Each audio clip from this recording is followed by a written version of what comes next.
பணிவோடு அழைக்கிறோம்.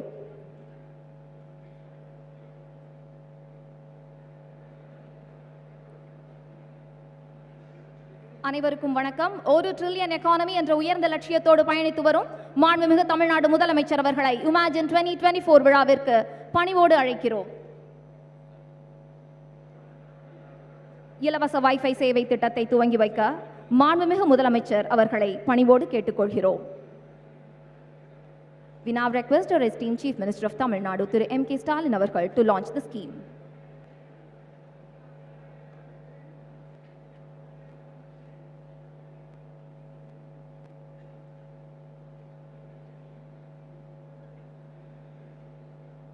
We now request our esteemed Chief Minister of Tamil Nadu, Thiru M.K. Stalin avargal to launch the scheme.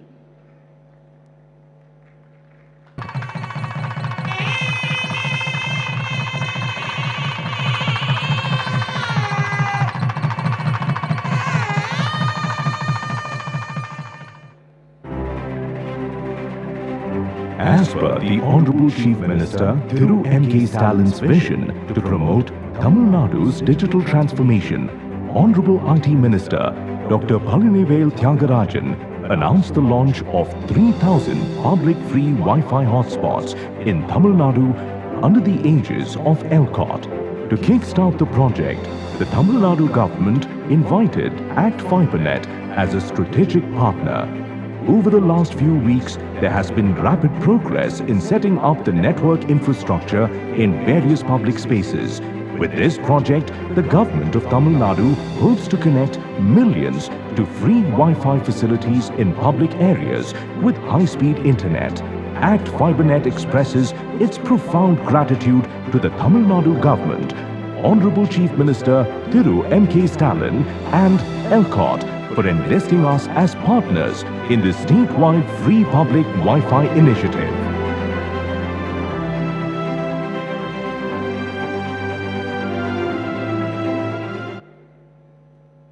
நன்றி. பொது இடங்களில் இலவச வைஃபை திட்டத்தை தொடங்கி வைத்த மாண்புமிகு முதலமைச்சர் அவர்களுக்கு நன்றி.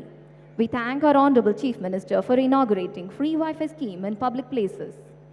We request our distinguished guests from the creative economy to gather for a group photograph with our Honorable Chief Minister.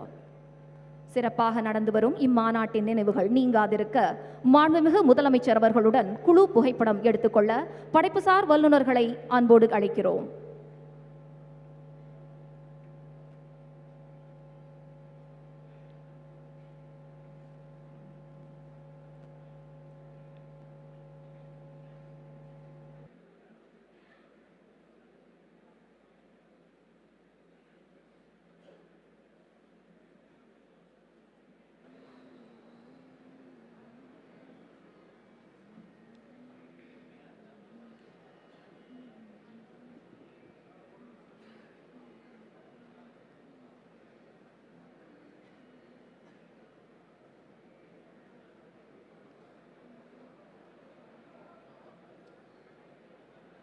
பெயர் பலகையை பார்வையிட்டு வருகிறார்.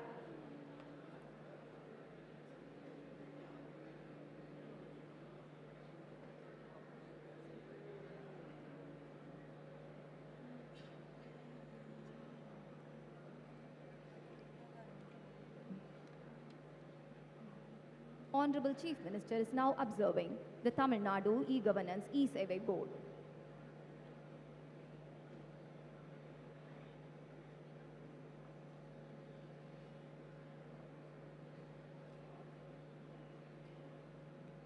Now we invite Honorable Chief Minister to the plenary hall.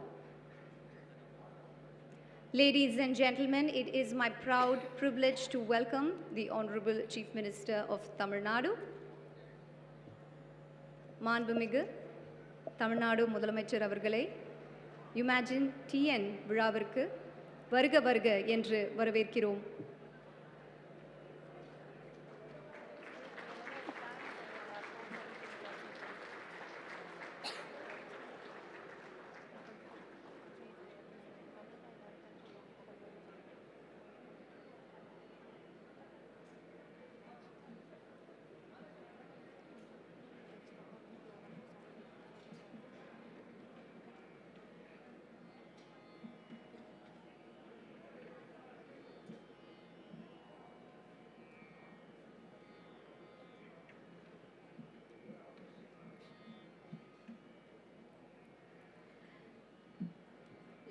Let's rise for the Tamil Thai Bharata.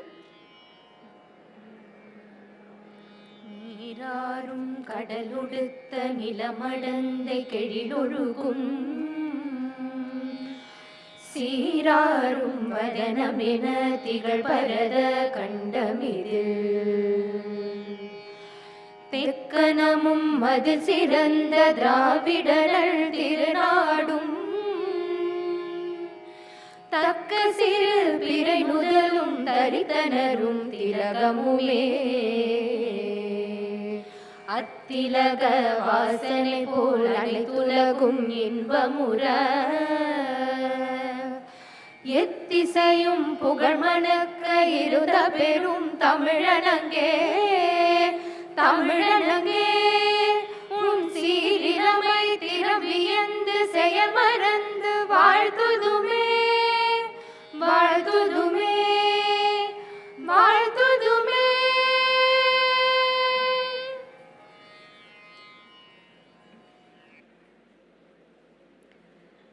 Let's invite Dr. Parnivel Tyagarajan, Honorable Minister for Information Technology and Digital Services, to deliver his welcome address.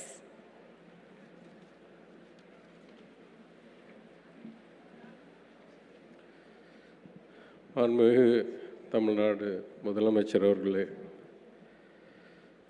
the Union Secretary for the Ministry of Electronics and Information Technology, my old colleague, Thiru S. Krishnan, Additional Chief Secretary of the Government of Tamil Nadu, Thiru Dheeraj Kumar, CEO of HCL, Thiru C. Vijay Kumar, CEO of HP India, Ms. Ipsita Dasgupta, investor, executive, board member, my good friend, Mr. Ish Sundaram, Your Excellencies, the Consul Generals of the United States, of Japan, of France, of Korea, of Australia. I don't think I've missed anybody. Distinguished guests, ladies and gentlemen, thank you very much for joining us today on this very happy occasion, the second annual edition of Umagine, the tech conference of the state of Tamil Nadu. The Chief Minister has spent 50 years in public life. His father before him led our party for 50 years. I myself come from a family that has spent more than 100 years in service of the Dravidian ideals of social justice, equity, inclusion, education for all, and progress for all. What distinguishes us as politicians, as leaders, I hope, as a government, is the continuity and the consistency between our values, our acts, our laws, our funding, our schemes, and the execution of projects. The Chief Minister has set the vision for us that as important as it is for Tamil Nadu to become a $1 trillion economy, he also wants us to be the human resource capital of the world, not just of Asia, not just of India, of the world.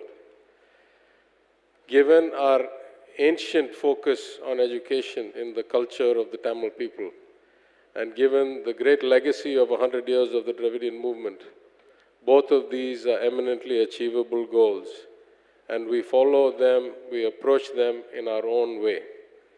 Equitable access. The Chief Minister has just opened an announcement that was made in the Assembly, the first phase of that, which is free Wi-Fi across the state. We are also pushing hard to get 100% coverage to our 12,600 villages through the TanfiNet project of fiber optic internet access. We are focused on skilling and on completion of the raw talent that comes out of many of our programs. Since our government took office, we have put so many efforts into improving the educational outcomes, starting from elementary school free breakfast schemes, through skill development cooperation, through non-Mudalvan, through an emphasis on the ICT Academy. As such, one of the great goals of this event is to bring a lot of students who we hope will be informed and inspired and who will go ahead to innovate as we compete in the global economy. We have always seen equitable access as the basis for our uniquely calm, peaceful, collaborative society. And this event is intended to ensure that the dissemination of knowledge is not limited to a few people. We always intended this to be an annual conference, and this year we have even changed the name from Umagine Chennai to Umagine TN to signify the breadth of our approach, and many of the people here today have come from all over the state. I will be remiss in my duty if I did not thank a few people before I concluded this welcome address. This event, as important as it is to us for various reasons, was only organized with about 8 weeks' notice. Of that 8 weeks, we lost 2 weeks, one for the Christmas New Year break and one for the Pongal break. And with the elections looming, we are scrambling to do 100 other things. To me, pulling this off has been close to impossible. And yet, if we have come this far, it is because of the efforts of so many, both within the department, within the government, who I thank profusely, but more importantly, of a brilliant organizing committee, of so many people in the tech community, of so many individuals in the Tamil diaspora, of the wonderful executives you see here today who came on short notice, changing their programs, of the CGs who have been so supportive. And I give my heartfelt thanks to all of them. Whatever success we achieve, and we hope that in the next 2 days we'll have a lot of thought-provoking and inspiring content transference between people through dialogue, through master classes, through panel discussions. Whatever we achieve is because of the great efforts and the great magnanimity of all those who helped us, and I thank them profusely and I welcome you all. Thank you very much. நன்றி ஐயா. மாண்புமிகு தமிழ்நாடு முதலமைச்சர் அவர்களுக்கு நினைவு பரிசினை வழங்குமாறு மாண்புமிகு தகவல் தொழில்நுட்பவியல் மற்றும் டிஜிட்டல் சேவைகள் துறை அமைச்சர் முனைவர் பழனிவேல் தியாகராஜன் அவர்களை அன்புடன் கேட்டுக்கொள்கிறோம்.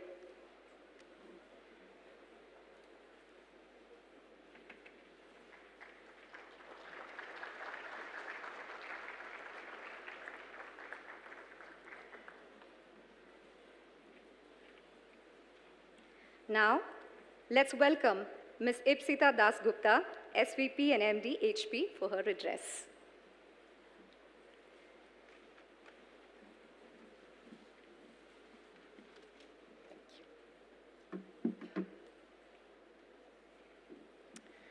Firstly, I'd like to thank you, Honorable Chief Minister Shri M.K. Stalin, Honorable Minister for IT and Digital Services, Dr. Thiagarajan, and all the esteemed dignitaries for having me here today.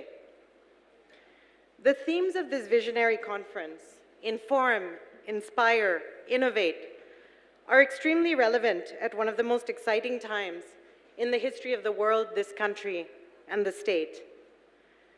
The topics that will be explored today, the richness of the agenda, AI, cybersecurity, connected intelligence, sustainability, tech ecosystems, and SMEs are all the most pertinent issues of the moment and close to our heart at HP. As the complexity increases across the world and all aspects of the way people work, live, and play, the need for information, discussion, and experimentation have never been greater than they are today. And there is no question that technology needs to provide the greatest answers, and the students are the future. As HP, we're excited to be in India, and at this time, especially, and working on solutions for the country as it continues on its incredible growth trajectory. With one of the world's largest workforces, one of the largest startup ecosystems, and the youngest population, AI and deep tech will unlock enormous potential.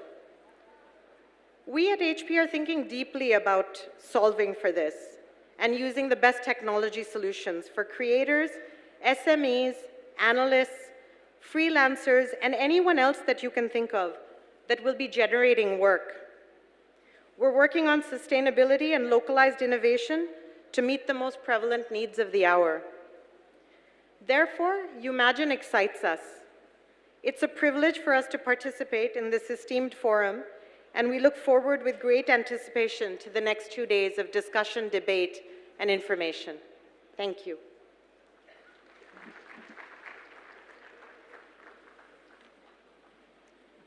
Thank you, ma'am. Ladies and gentlemen, please direct your attention to the stage as we prepare to extend a hearty welcome to a leader whose vision knows no bounds. In setting the ambitious goal of achieving a $1 trillion economy by 2030, our Honorable Chief Minister of Tamil Nadu, Thiru M.K. Stalin Avargal, exemplifies visionary leadership. Recognizing the pivotal role of the information technology sector with a commitment to contribute 10% towards this monumental target, his foresight is truly commendable. With a round of thunderous applause, let us warmly welcome our Honorable Chief Minister, Thiru M.K. Stalin Avargal, to deliver the inaugural address. மாண்புமிகு தமிழ்நாடு முதலமைச்சர் அவர்களை விழா தொடக்க உரையாற்றுமாறு அன்புடன் அழைக்கின்றோம்.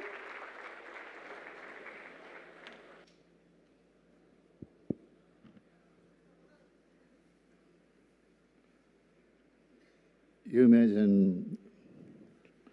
தமிழ்நாடு 2024 தகவல் தொழில்நுட்ப உச்சி மாநாட்டில் பங்கேற்று சிறப்பித்துள்ள மாண்புமிகு அமைச்சர் முனைவர் பழனிவேல் தியாகராஜன் அவர்களே, நிகழ்ச்சியில் பங்கேற்று சிறப்பித்துக் கொண்டிருக்கக்கூடிய மாண்புமிகு அமைச்சர் தாமு அன்பரசன் அவர்களே, ஒன்றிய அரசினுடைய ஐடி செயலாளர், கூடுதல் தலைமைச் செயலாளர் திரு கிருஷ்ணன் அவர்களே, கூடுதல் தலைமைச் செயலாளர் திரு திரேஷ்குமார் ஐஏஎஸ் அவர்களே, எல்காட் மேலாண்மை இயக்குனர் டாக்டர் அனீஷ் சேகர் ஐஏஎஸ் அவர்களே, HCL டெக் மேலாண்மை இயக்குனர் அவர்களே,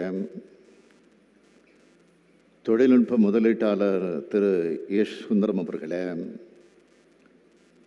HP இந்தியா முதுநிலை துணைத் தலைவர் அவர்களே, அமெரிக்கா, ஆஸ்திரேலியா, பிரான்ஸ், ஜப்பான் மற்றும் கொரியா நாடுகளின் துணை தூதர்களே, மாநாட்டிற்கு வருகை தந்துள்ள தகவல் தொழில்நுட்ப வல்லுநர்களே, தொழிலதிபர்களே, அரசு உயர் அலுவலர்களே, பத்திரிகை மற்றும் ஊடகத்துறை சார்ந்த நண்பர்களே, உங்கள் அனைவருக்கும் எனது வணக்கத்தை தெரிவித்துக் கொள்ள விரும்புகிறேன். தகவல் தொழில்நுட்பத்தை முன்வச்சு நடைபெறும் இந்த மாபெரும் மாநாட்டை ஏற்பாடு செய்துள்ள மாண்புமிகு தொழில்நுட்பத்துறை தகவல் துறையினுடைய அமைச்சர் PTR பழனிவேல் தியாகராஜன் அவர்களை முதலில் நான் பாராட்டுகிறேன்.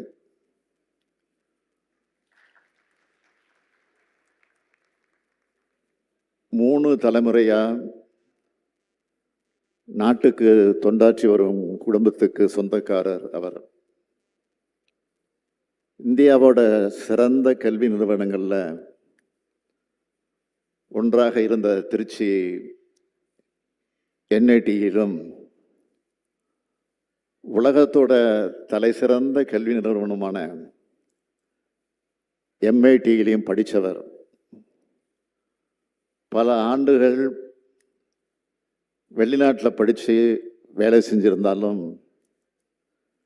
அங்கேயே தங்கிடாமல் தமிழ்நாட்டுக்கு திரும்ப வந்து இங்கேயும் தொழில் வர்த்தகம்னு ஒதுங்கிடாமல் அவரோட அப்பா தாத்தா மாதிரியே அரசியலில் பங்கெடுத்து தன்னுடைய அறிவாற்றலை தமிழ்நாட்டு மக்களுக்கு, தமிழ்நாட்டு மக்களுடைய நலனுக்கு கொடுத்துட்டு இருக்கக்கூடியவர் அவர். நம்ம ஆட்சியில் முதல் 2 ஆண்டுகளில்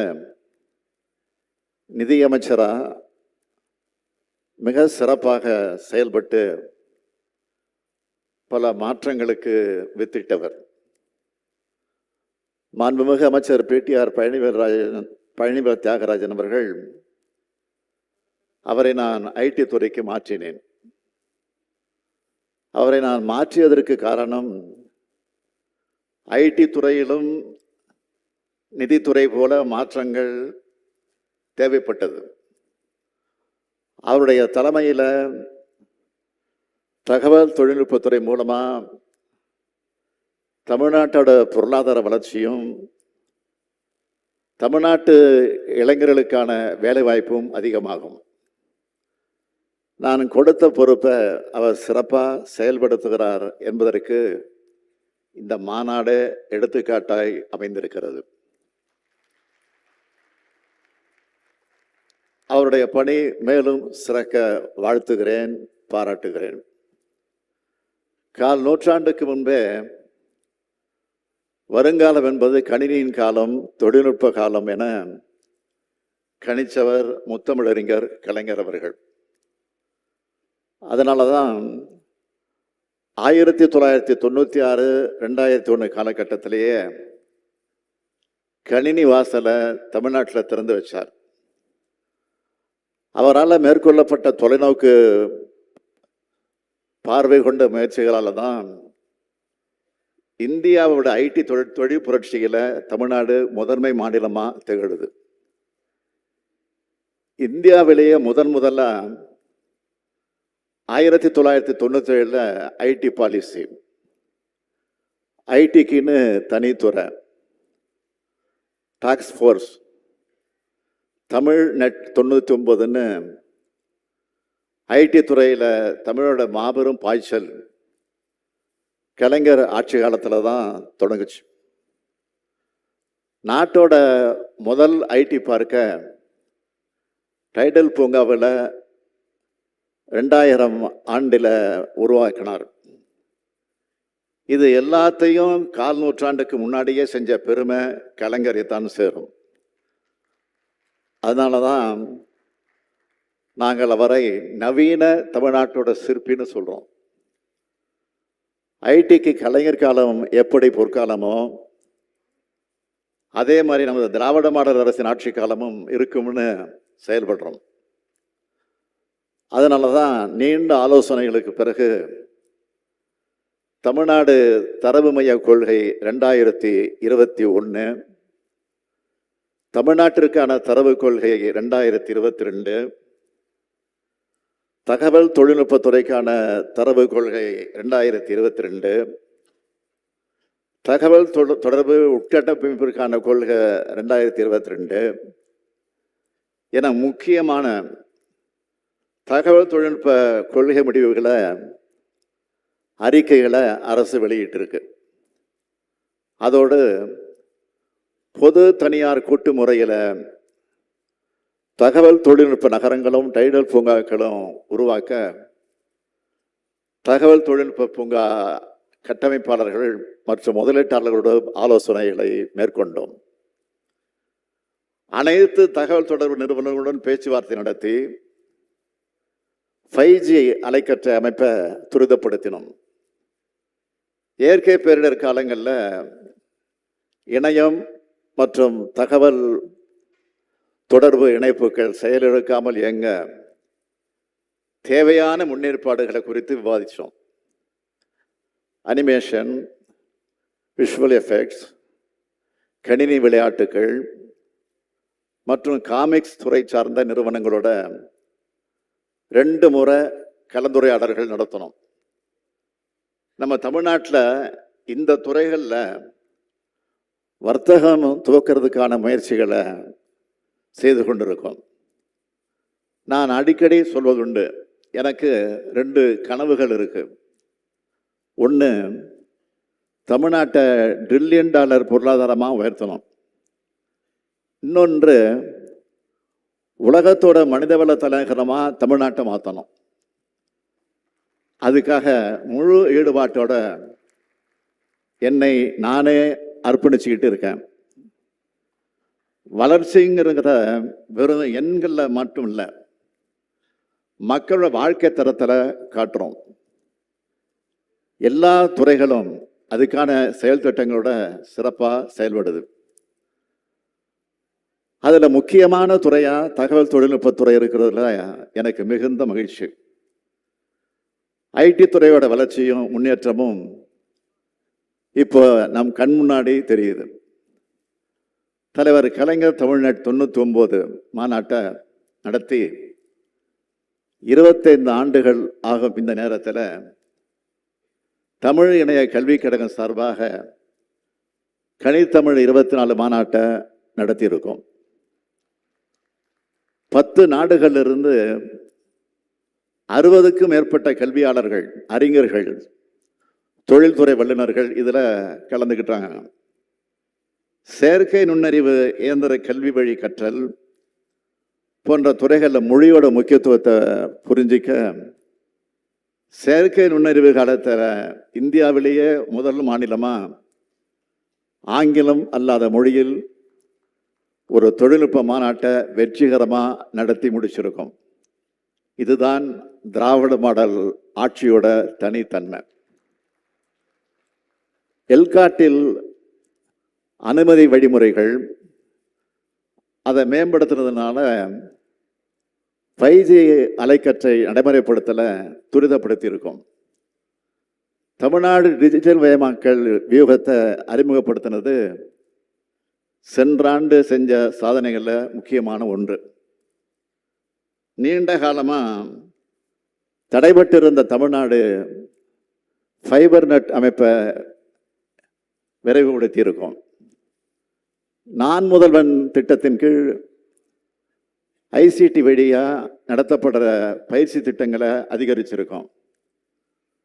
தமிழ்நாடு மின் ஆளுமை முகமை வழியாக 36 துறைகளோட 751 திட்டங்கள் டிஜிட்டல் மயமாக்கப்பட்டிருக்கு. தமிழ்நாட்டில் இருக்கிற 38,292 சேவை மையங்களில் 25,726 மையங்கள் கடந்த ஆண்டு அமைக்கப்பட்டிருக்கு. இது ஒரு டிஜிட்டல் புரட்சி இல்லையா? சென்னையில் 1000 வைஃபை ஹாட்ஸ்பாட்ஸ் அறிவிக்கப்பட்டிருக்கு. கடந்த ஆண்டு சென்னையில் மட்டும் 11 மில்லியன் சதுர அடி அளவிலான புதிய அலுவலகங்கள் குத்தகைக்கு விடப்பட்டிருக்கு. இதில் இருந்த இந்த துறை எப்படிப்பட்ட வளர்ச்சி அடைஞ்சிருக்குன்னு நீங்கள் தெரிஞ்சுக்கலாம். 2021-22 ஆண்டுகளில் சென்னை நகர பகுதிகளில் பணியாளர்களோட எண்ணிக்கை 40 விழுக்காடு வரைக்கும் அதிகரித்து இருக்கிறதா சென்னை பெருநகர மாநகராட்சி கவுன்சில் மதிப்பிட்டிருக்கு. கோவையிலும் முன்பை விட அலுவலகங்கள் அதிகமாக திறக்கப்பட்டிருக்கு. 5 நாட்கள் முன்பு கடந்த பிப்ரவரி 19 அன்று வெளியிடப்பட்ட நிதிநிலை அறிக்கை, அதில் புதிய அறிவிப்புகள் வெளியிடப்பட்டிருக்கு. புதிய தொழில்நுட்பங்கள் அதை உருவாக்குற புத்தொழில் நிறுவனங்களுக்கு நிதி உதவி அளிக்க இந்த ஆண்டு 5 கோடி ரூபாய் நிதி ஒதுக்கீடு செய்யப்பட்டுள்ளது. கோயம்புத்தூரில் புதிய தகவல் தொழில்நுட்ப பூங்கா 20 லட்சம் சதுர அடியில் 1,100 கோடி ரூபாய் செலவில் உருவாக்கப்பட இருக்கு. அடுத்த 5 ஆண்டுகளில் 200 கோடி ரூபாய் செலவில் மாநில தரவு மையம் மேம்படுத்தப்படும். மதுரையில் புதிய டைடல் பூங்காக்கள் 6.4 லட்சம் சதுர அடியில் 345 கோடி ரூபாய் செலவில் உருவாக்கப்பட உள்ளது. திருச்சியில் 6.3 லட்சம் சதுர அடியில் 350 கோடி ரூபாய் செலவில் புதிய டைடல் பூங்காக்கள் உருவாக்கப்பட இருக்கு. தஞ்சாவூர், சேலம், வேலூர், திருப்பூர், தூத்துக்குடியில் நியோ டைடல் பூங்காக்கள் அமைத்து 13,000 பேருக்கு வேலை வாய்ப்பு வழங்கப்பட உள்ளது. 30 கோடி ரூபாயில் மின் அலுவலக திட்டம் செயல்படுத்தப்பட இருக்கு. சென்னை, கோயம்புத்தூர், மதுரை, திருச்சி, சேலத்தில் இலவச வைஃபை வசதிகள் என பல்வேறு திட்டங்களை இந்த நிதி அறிக்கையில் அறிவிச்சிருக்கிறோம். இதெல்லாம் நிச்சயம் ஐடி துறையை வளர்க்கும். மாண்புமிகு அமைச்சர் பழனிவேல் தியாகராஜன் தலைமையிலான இந்த துறையில் தமிழ்நாடு இந்தியாவோட முதன்மை மாநிலமாக உயரும் என்ற நம்பிக்கை எனக்கு இருக்கு. தமிழ்நாட்டின் உலகின் மனிதவள தலைநகரமாக மாற்றுவோம். தகவல் தொழில்நுட்பத்துறையினர் தேடி வரும் நகரமாக ஆக்குவோம். தொழில்நுட்பத்தில் உலக நாடுகள் எப்படிப்பட்ட முன்னேற்றத்தை அடையுதோ அதே தொழில்நுட்ப வளர்ச்சியை அதே காலத்தில் உருவாக உழைப்போம் உழைப்போம் உழைப்போம் என கூறி விடைபெறுகிறேன். நன்றி, வணக்கம். மாண்புமிகு முதலமைச்சர் அவர்களுக்கு மனமார்ந்த நன்றியை தெரிவிக்கிறோம். With this, we arrive at the conclusion of the inaugural session.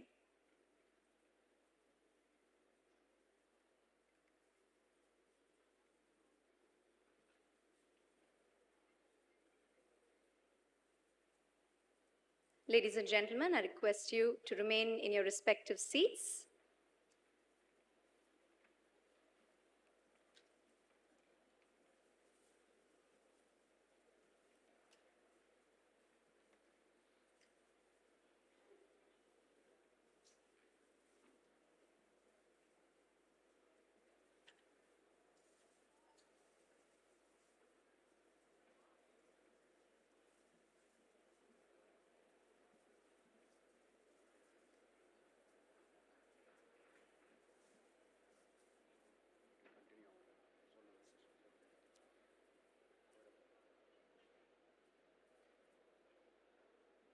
Thank you so much for your cooperation and congratulations. We've officially launched Umagine TN.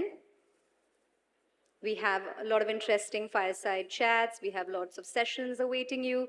So I request you to please remain seated. It's going to be power-packed, I assure you. Thank you so much once again.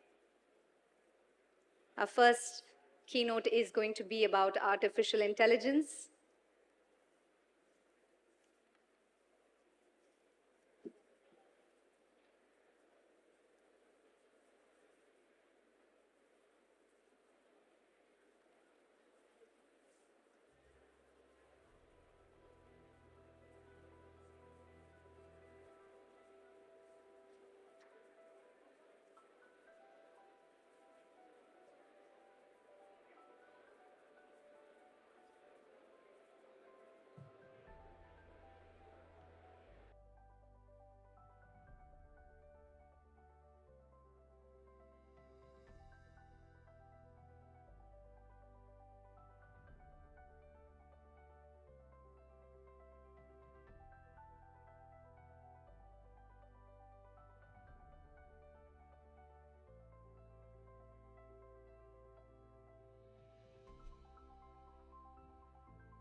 Arena in the ground floor. Mr. Ashok Jhunjhunwala, we thank you for joining us. We request your presence at the ITNT Arena, which is in the ground floor. Thank you so much.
Accelerating Innovation for AI is all set to begin in a few minutes. I urge you to take your respective seats. The seats are filling out fast. It's going to be a power-packed session.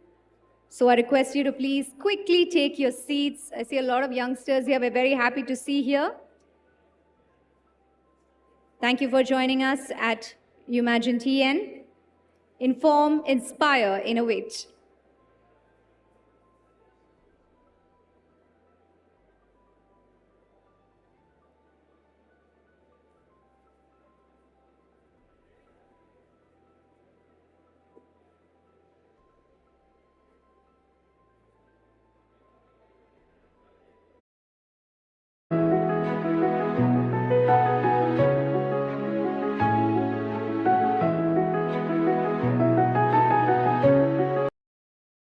Like it, put it. Like it.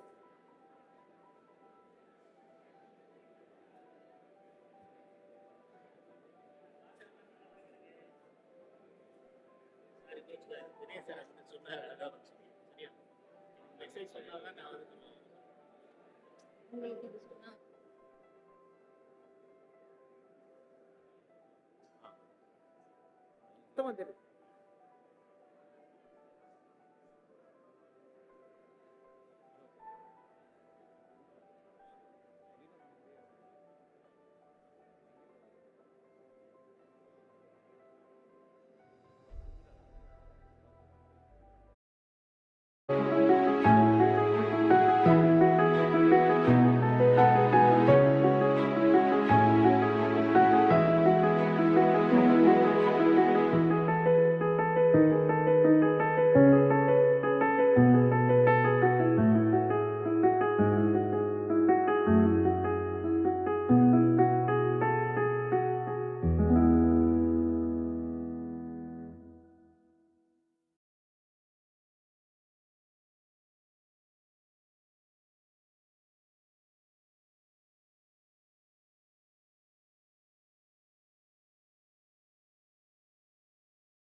AI, so I urge the audience to please join us and take your seats so we can begin.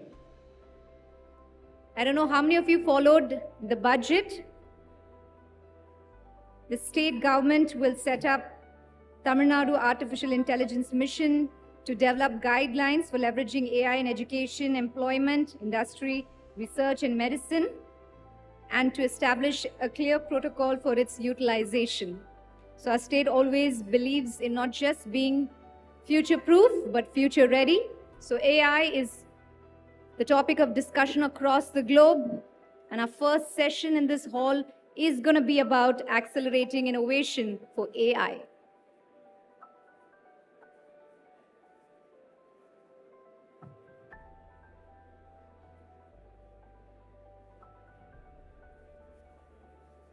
I request the audience to settle down.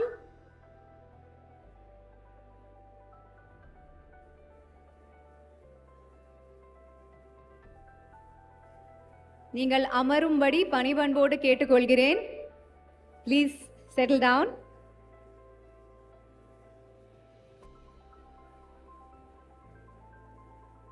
நிறைய இடங்கள் இங்க காலியா இருக்கு.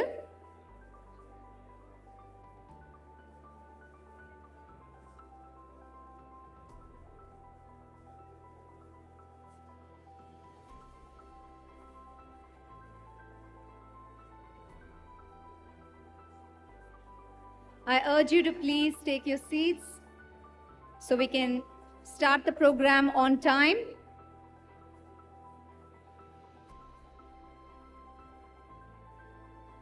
இதுலயும் தெரியும் அங்கேயும் தெரியாது.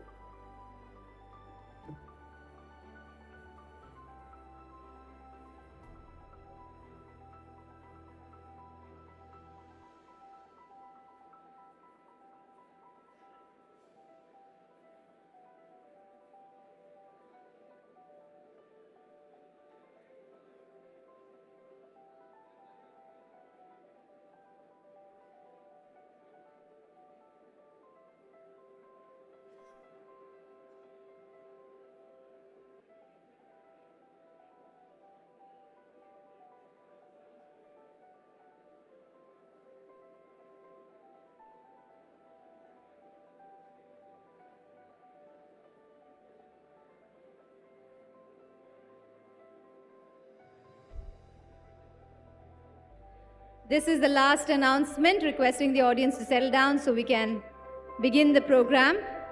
Our speaker is ready to speak about accelerating innovation for AI.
For those of you who are just joining in, this is going to be a keynote address on accelerating innovation for AI. That's going to be the topic of discussion. Let me go ahead and introduce our keynote speaker on this topic. Mr. C. Vijay Kumar serves as the CEO and Managing Director of HCL Tech, a leading global technology firm with revenues of US $12.6 billion. With over 30 years of experience at HCL, Vijay has been instrumental in driving the company's growth through transformative technology solutions and strategic initiatives. Under his leadership, HCL Tech has emerged as one of the fastest growing companies in its markets, leveraging disruptive forces like digitalization, cloud, Internet of Things, cybersecurity, and AI. Vijay's contributions have earned him accolades such as the Best CEO of the Year and recognition as a top 10 disruptive CEO. He holds a degree in electrical and electronics engineering from PSG College of Technology, Tamil Nadu, India, and resides in New Jersey, USA. Put your hands together as I invite our speaker to deliver the keynote on the topic, Accelerating Innovation for AI.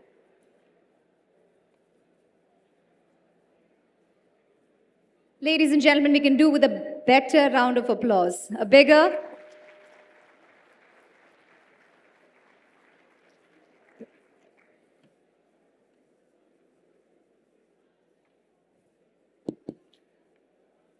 Good morning, everyone.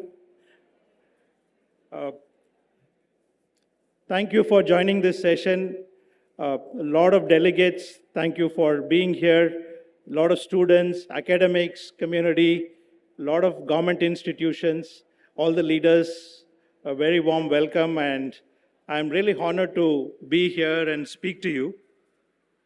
Before I start, I really want to commend the initiatives by the Tamil Nadu government. Always, the Tamil Nadu government has been a great supporter of technology-led transformation while being very grounded in the heritage and the traditions of the state. So that's quite amazing. My keynote topic was accelerating innovation for AI, but I think I will talk about my views on accelerating innovation with AI. I think that would be a much better topic. So I think I was reflecting on how best to describe AI. And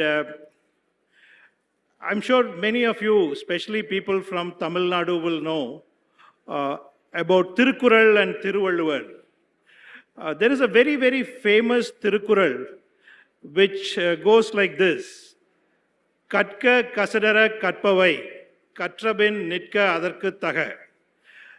Actually, that is the right definition of artificial intelligence. Really, this Tirukkural was really composed to really create a North Star for people to learn and then behave as per all the good learnings that they've had.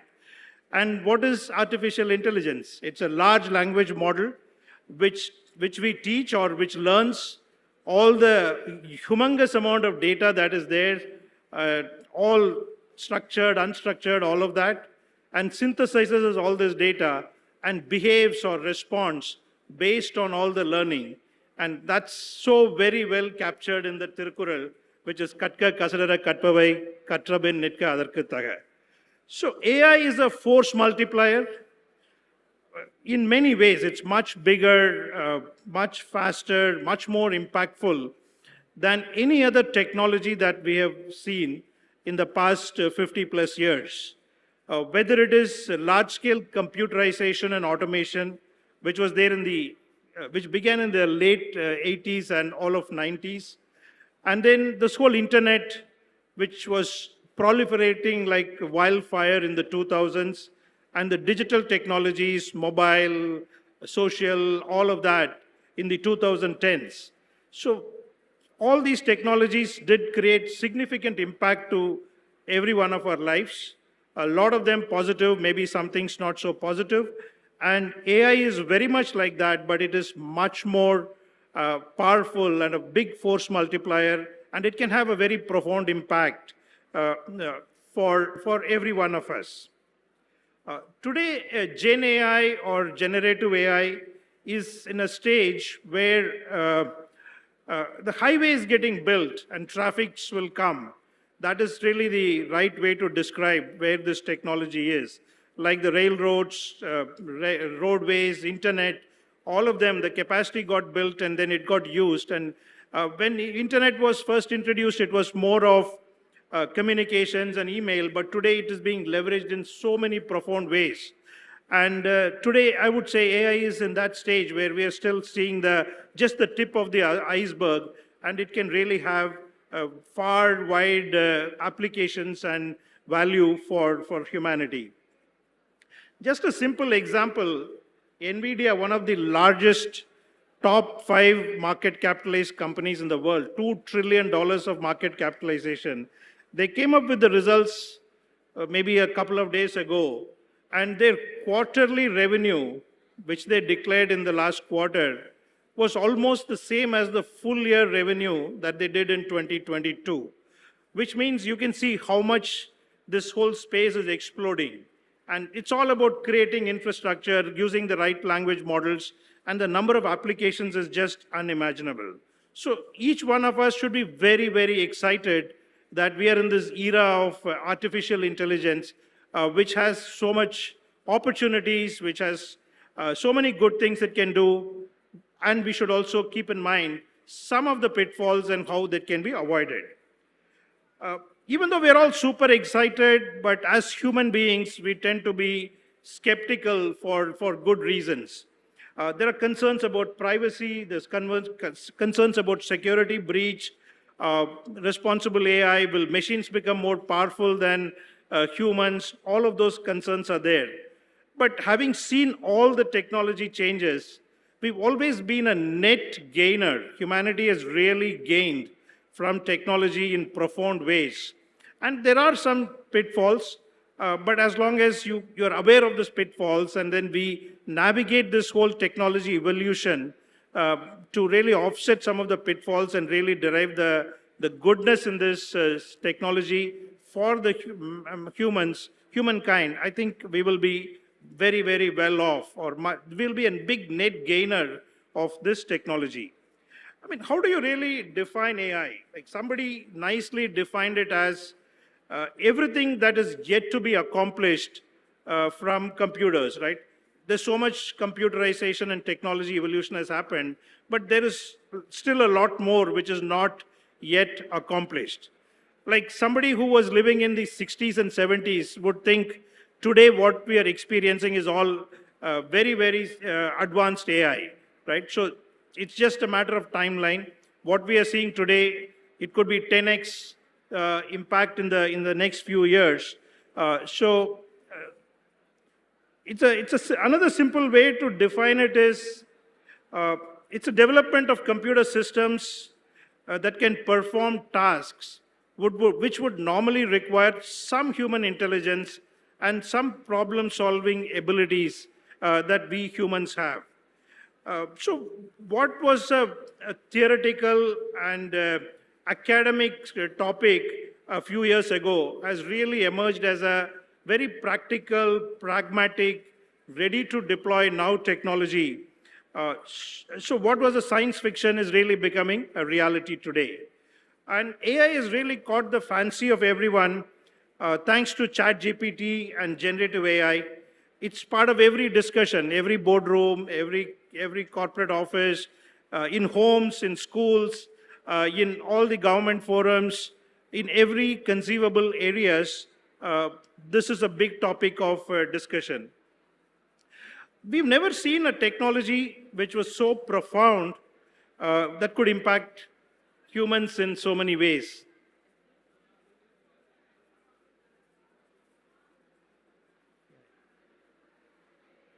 Yeah, I can announce it. Yeah, please. Hey, students, in the last bench, all the students, can you put your hands up? Are you looking for jobs? You're not looking for jobs? Are you looking for jobs or no? Yes or no?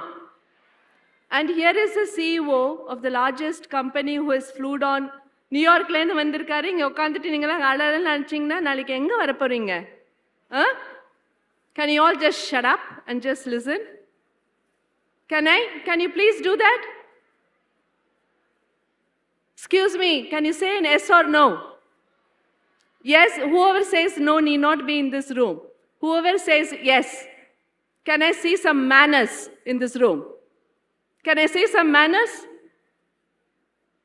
All right, thank you. Sorry, I had to step in because we say Tamil Nadu, we say this is a great place for talent, we say it's a great place for culture. and you don't have a behavior to sit up and listen to someone who's come here to talk. Is this the way you show respect? Please, thank you. Sorry, Vijay, I had to do it. Thank you, Sri.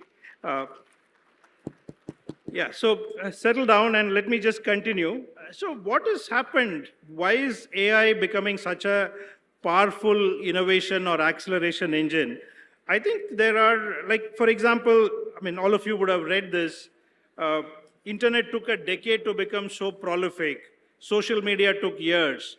But generative AI and ChatGPT and others just took a few days or few months to really touch a large part of our population. And why has it happened? I think there are 6 or 7 very important reasons. One is invisible interface. Unlike mobile and internet and things like that, there is that whole natural language processing interface has made it so simple to use and consume. And I think that's one reason why it is kind of spread like wildfire. The second, and again a very significant technology development, is the universal access to the language models, whether it is large language models or small language models, both open source and non-open source, are easily available for people to build, easily available to use for themselves, to create whatever innovation that they want to do, but also you can build your own custom models. So I think this has become very easy to use, easily available. I think that's another important reason. And the third thing is all the advancements in the hardware, the capability, computing, cloud computing, all of that has made this, it's at least the consumer-facing generative AI solutions much more cheaper, while it's still not at a right price performance for very large-scale enterprise usage. And just the fourth reason is what is called as AutoML. It's automated machine learning. AutoML tools automate the process of model selection, hyperparameter tuning, and really fine-tuning all the features. It's called as feature engineering, allowing users with very limited AI knowledge to create very high-performing models very quickly. And the fifth point would be, like, while user interface has become much more, it's invisible, and all the natural language processing is the real user interface. Even it's a very user-friendly development interface. Even people without an extensive coding knowledge can use some of the tools, open source generative AI tools, to build software programs. So it's also extremely user-friendly from a developer perspective. And I think the availability of online courses, all the education, and all the documentation to kind of learn AI concepts quickly, that's also been helping accelerate. And the last aspect would be the community support. There is a very vibrant community of online forums, academic institutions, developer groups, user groups, all of them. You can get help from all these groups to fine-tune your models, to learn more, to create more and more innovation. We are seeing AI create a lot of transformative kind of solutions in a number of industries. Just some samples in healthcare. In life sciences and healthcare, drug discovery, or improving the diagnostics or decision support for critical care. These are some very important processes, especially drug discovery. It takes, even the initial stages takes 3 to 6 years, and you need to spend hundreds of millions of dollars or even billions of dollars before a particular drug can come to real life use. But this has been, the AI has the potential to bring it down dramatically. Like, we may have a drug for some uncurable diseases like cancer, MND, and things like that, can come to markets much, much faster through AI and the drug discovery, using AI in the drug discovery processes. A lot of AI tools are revolutionizing every stage of the drug discovery process so that it can reduce the overall time. And I think it can really create solutions or cures for many diseases for which there has been no cure so far. Even in financial services, there are a lot of organizations leveraging or even planning to leverage, or it's in the early phases of leveraging better investment decisions, detecting fraud, reducing risk in a lot of financial institutions, and also reducing bias in the financial decision making. We think AI is biased, but it's quite normal for humans to have a bias in their decision making. So by teaching the model with all the right inputs and really doing it in a responsible way, you can eliminate a lot of bias in the whole financial system and even a lot of other systems. And in manufacturing, AI is helping to optimize production processes, reduce waste, improve quality control. All of that is happening. And even getting all the metadata on a lot of manufacturing plants and a lot of equipments which operate in factories, you can really reduce, you can predict the failures, you can do the spare part management, all of that, because there is tremendous amount of knowledge and data which can be learned through machine learning, and the AI algorithms will help in really reducing the time the machines fail or the downtime. And even in industry like retail, there's a lot of things like personalized recommendation, improving inventory management. Supply chain is such a big challenge today, and AI can help in improving the whole supply chain resilience. And AI-powered chatbots can interact with customers, answer questions, and really help you select the right solutions. And talking about education, right? Education, you can really create personalized learnings, AI-based grading, assessments, even special education needs of people. All of that can be much better done with a good leverage of AI. And AI will help to digitize all the textbooks. It can also gauge the emotion of students to help determine who's interested, who's not interested, what interventions are needed to make them interested.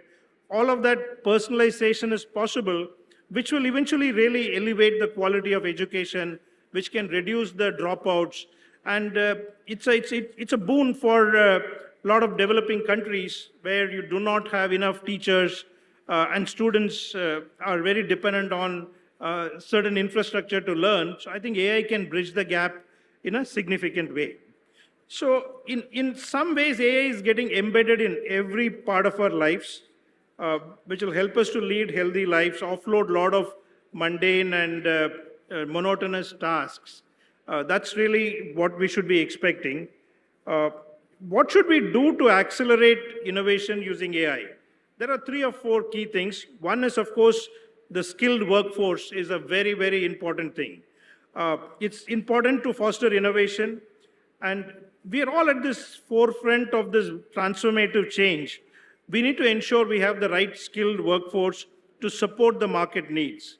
The government and educational institutions have a big role to play, and a corporate like HCL Tech, we are very willing to help anyone who wants to build a curriculum or build solutions to really to do a large-scale skilling of the workforce.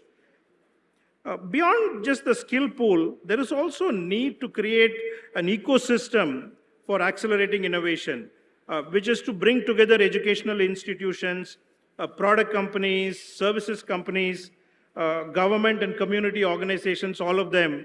And I think that strong ecosystem will really reinforce each other to really bring faster solutions. And also you need to inculcate a culture of creativity and experimentation. When in most technology industry, there is a term called fail fast and retry attitude. The attitude to fail fast and retry is a cultural thing. And we should be able to experiment, and maybe if something is not working, we give up and go into a next set of innovation. So I think these type of cultural changes in the mindset of all the key people involved in this will be very important. And of course, it needs funding in research, investment in innovation, co-development of IPs, academics, corporates, institutions, all of them can collaborate and co-create solutions. And finally, a lot of support from government in terms of incentives, rewards, recognition of good work that can be done. I think every technology needs, when you want to see real benefit, it needs to meet the needs of the local people. Like I just saw one AI solution which was trying to learn all the Siddha medical system and really make the Siddha medicine accessible to everyone in the world. So I think those type of things can be really transformative in terms of how this can really expand. But we also need to watch out on a lot of things. As I said, AI needs to be bias-free. It needs to stand regulatory scrutiny. And it should respect the security and privacy of citizens. It has a potential to destroy a lot of wealth. It can create reputational damage.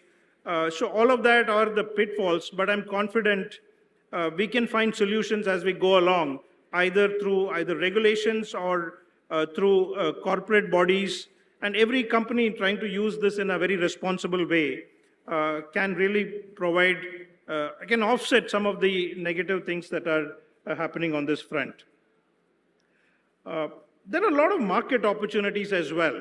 According to Gartner, by 2027, the market for artificial intelligence will reach $443 billion, which means AI spending is going to increase, and a lot of IT services, IT spend, which is happening today, would reduce, and they will all move into leveraging AI. So AI-related services will become a significant part of the tech spend of a lot of companies.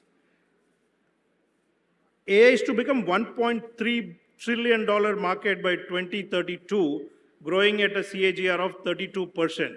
So that's an amazing market opportunity for all the companies, especially the tech companies, to really provide solutions to everyone in the world, all the companies in the world, in multiple different ways. Today, a lot of surveys which is done at the C-suite think they're very unhappy with the level of progress that they're making on AI.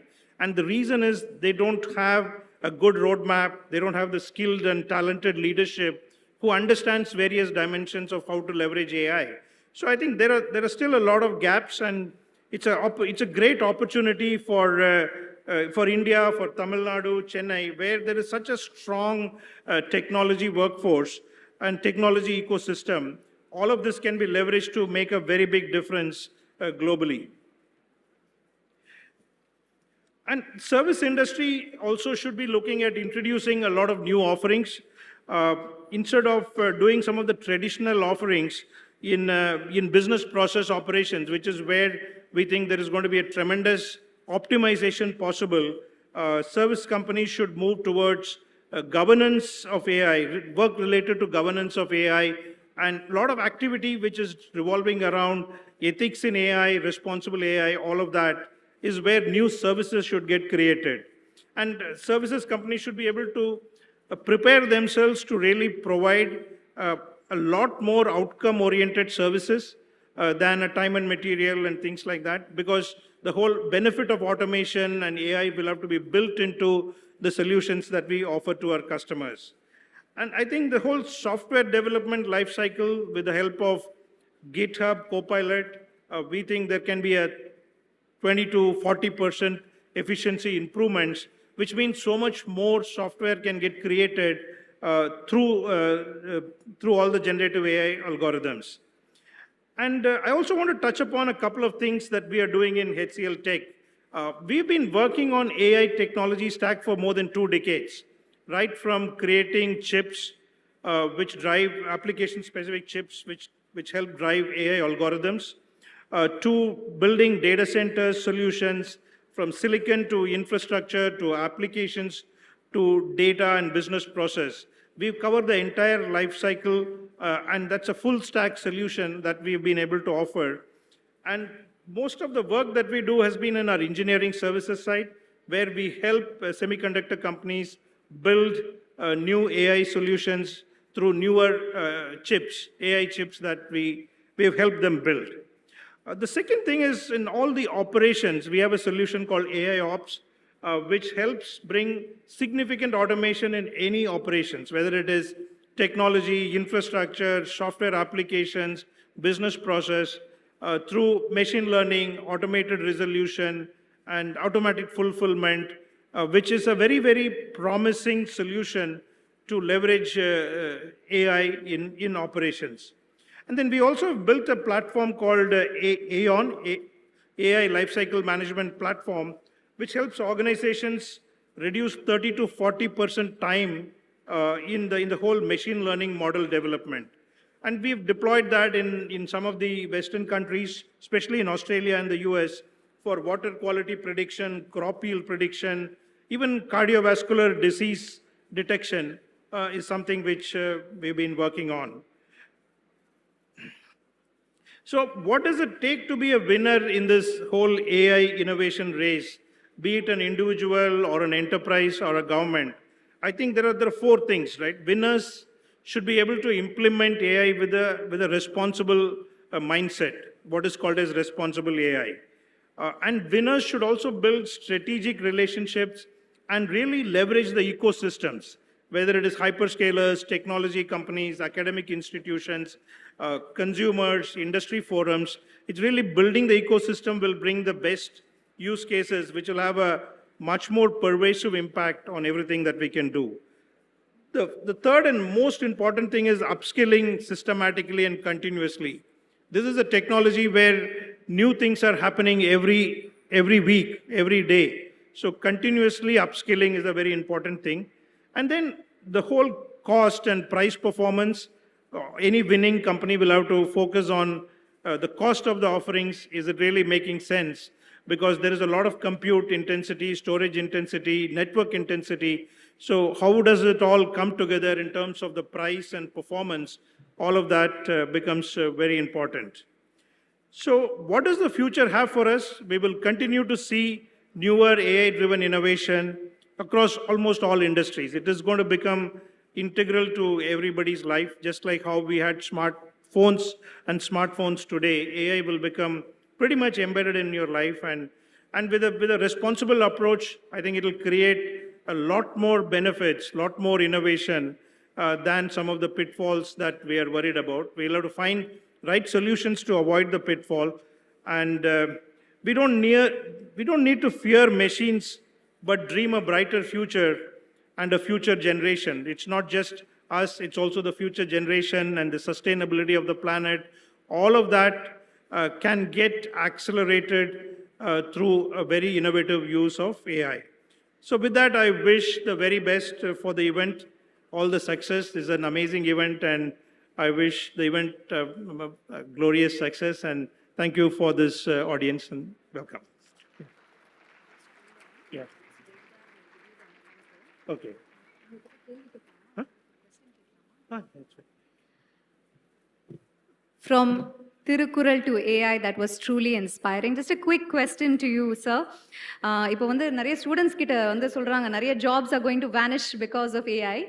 But once an expert told me that if you know how to use the AI, people who can give and feed the right kind of information to AI, they are the ones who are going to be successful, those who know how to use AI as a tool.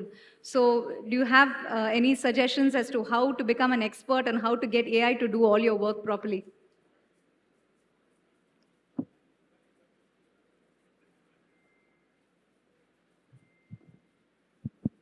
Yeah, I think it's a misnomer that AI is going to make a lot of people jobless.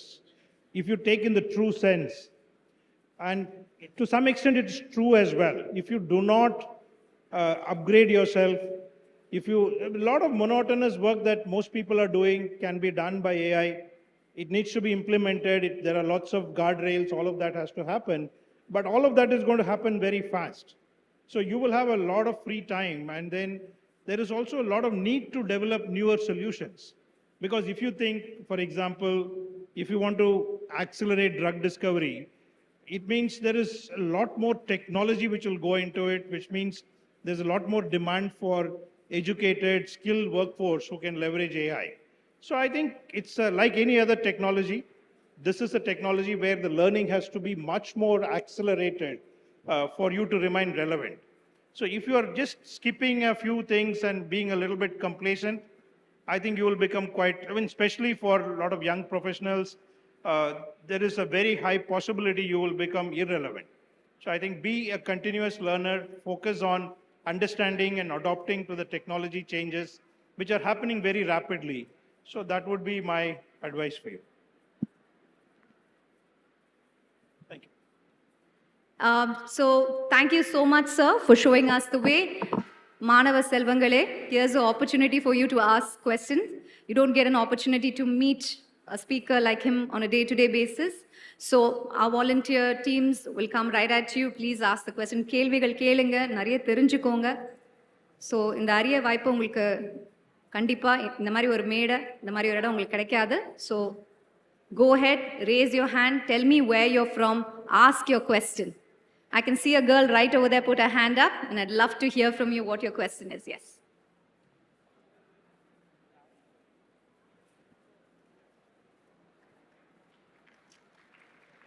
Please introduce yourself and ask your question.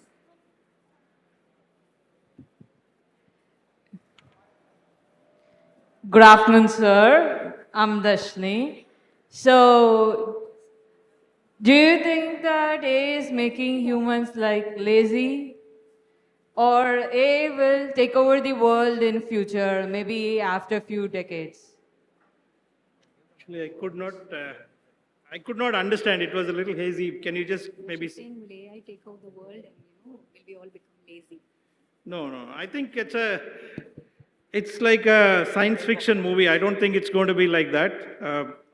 Of course, it's the same thing that I answered, right? If you're not learning faster than how the technology is evolving, then you will become redundant, you will become lazy, and all of the solutions are created by humans. So as long as you apply the right guardrails, which most companies developing these solutions are looking at how to really apply this within a responsible manner, I think it's just a science fiction that AI will take over humans and things like that. That's my view, and I think that's a view of a lot of people in the technology industry. So I don't think we should worry about it. Like every technology, there are pros and cons, and you have to use it in the right way, and you will get phenomenal benefits. Yes, sir. Thank you so much. Thank you. Thank you so much. Yes, I can see one more hand go up there. Good morning, sir. I am Muthu Ganesh. So what I would like to ask is, like, an important part in training any AI model or ML model is providing the data for it. So some important problems that occur during this part is that many people claim the copyright to this data.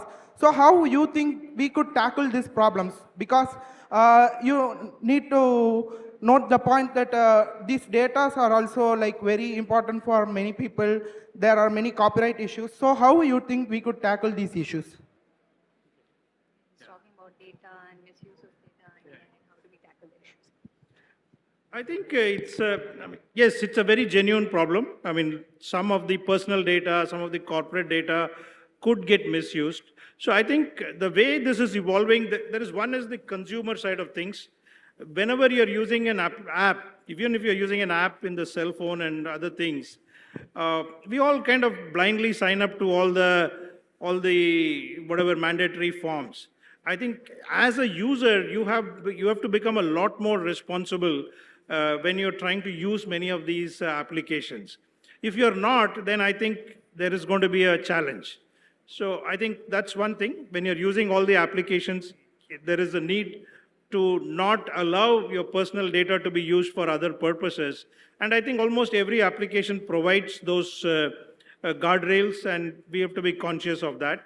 And in enterprises, in some areas, there is benefit of getting all the data together to create a better outcome. But most enterprises are trying to build more of a private AI stacks, which means it's a limited set of data within their own enterprise, and they're trying to get the best advantage out of that. Thank you, sir. Yes? Any more questions? I can see a hand go up right there. Can we please pass the mic? Students, your questions are really amazing and interesting. It's wonderful to hear from the future of Tamil Nadu and India. Hi, I'm Subhashri. I'm not a student. I'm currently working in Ziffa R&D Solutions. I would actually like to follow up on that question because he spoke about using the data rightly. So you also mentioned about responsible AI. Service companies should start focusing on governance for AIs. But do we see any policies being built by the government to actually govern it? You mentioned AI is being rolled out to the public for the last few decades, but I have not heard of any policies or any guardrails to support that. Any thoughts? Yeah, I think several governments have already instituted very high-level steering groups to provide guidelines, and I think it's happened in India also. But I think we still do not have very firm policies because it's such an evolving area. But there is a number of guidelines, and there is a lot of focus across the world where governments and policy-making bodies are constantly looking at how do we really handle this such a exponential rise in the use of this technology. So I think this is an evolving field, and government and regulatory bodies will definitely regulate this. And that's why, while we don't really wait for those regulations, the people who are creating these technologies and the companies will have to bring responsibility, the bias elimination, all of that as a part of the overall solution. I think it's going to both converge, the corporates doing it responsibly and the regulations. That's how I see this happening. Any more questions? All right. Thank you so much. Once again, can we give a nice big round of applause for our fabulous speaker? And I invite Mr. P.W.C. Devidar, IAS, former Additional Chief Secretary, Government of Tamil Nadu, to give a memento to our esteemed keynote speaker.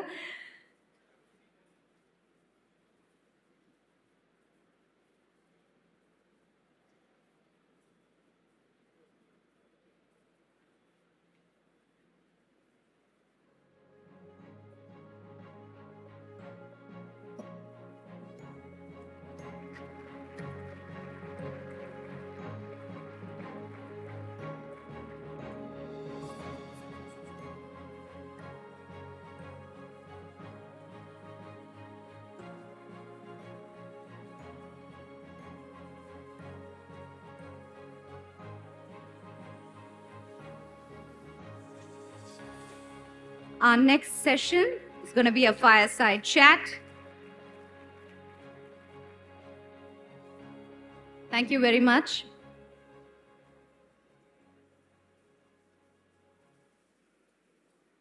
We're going to have Dr. PTR and Mr. Ish Sundaram, founder and CEO of Utpata Ventures. It's going to be a thought-provoking session, vision to reality. The technological vision for $1 trillion economic growth in Tamil Nadu.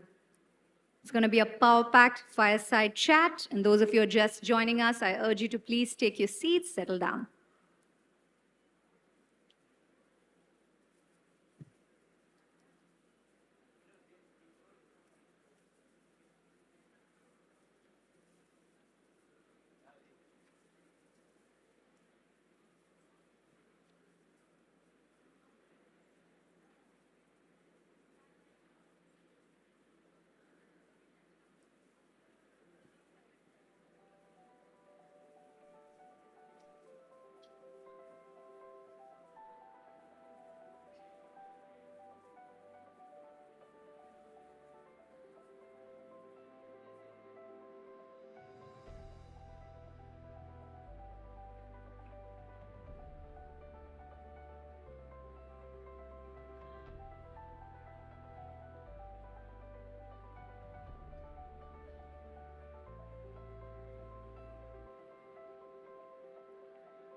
going to be a fireside chat. We're going to have Dr. PTR and Mr. Ish Sundaram, founder and CEO of Utpada Ventures.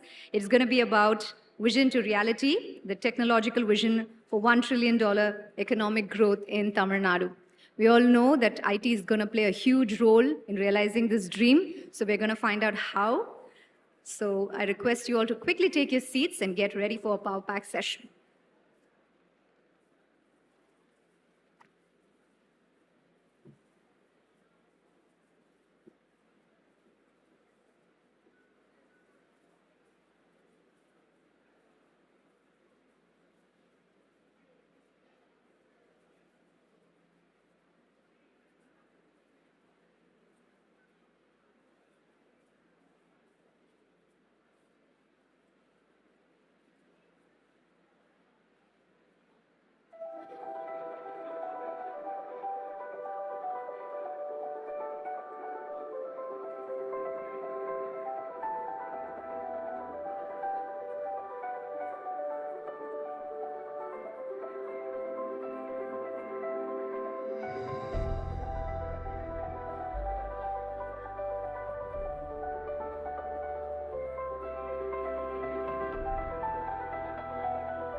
Welcome to Tamil Nadu, where culture, heritage, and economic dynamism converge. Here, your vision meets reality. Explore a world of limitless opportunities. Tamil Nadu boasts an unmatched pool of skilled and educated talent, ready to drive your business forward. Innovation is the heartbeat of Tamil Nadu. We nurture ideas that transform industries. Tamil Nadu is focusing on important areas like AI deep tech, cybersecurity, connected intelligence, sustainability, GICs, Ladies and gentlemen, AVGCXR. we are all set to begin our fireside chat, and let me introduce Now, the discover participants. this world where imagination knows no bounds with Umagine TN. Experience IT at the talent hub for global tech. Welcome to Umagine, where 2 days are dedicated to captivating keynotes, engaging fireside chats, and enlightening panel discussions. Experience IT, where visionaries converge, technologies merge. Under the leadership of Thiru M.K. Stalin, Honorable Chief Minister of Tamil Nadu, and the able guidance of Thiru Dr. Palanivel Thiagarajan, Minister of Information Technology and Digital Services, Tamil Nadu. Come be a part of Tamil Nadu's tech success story.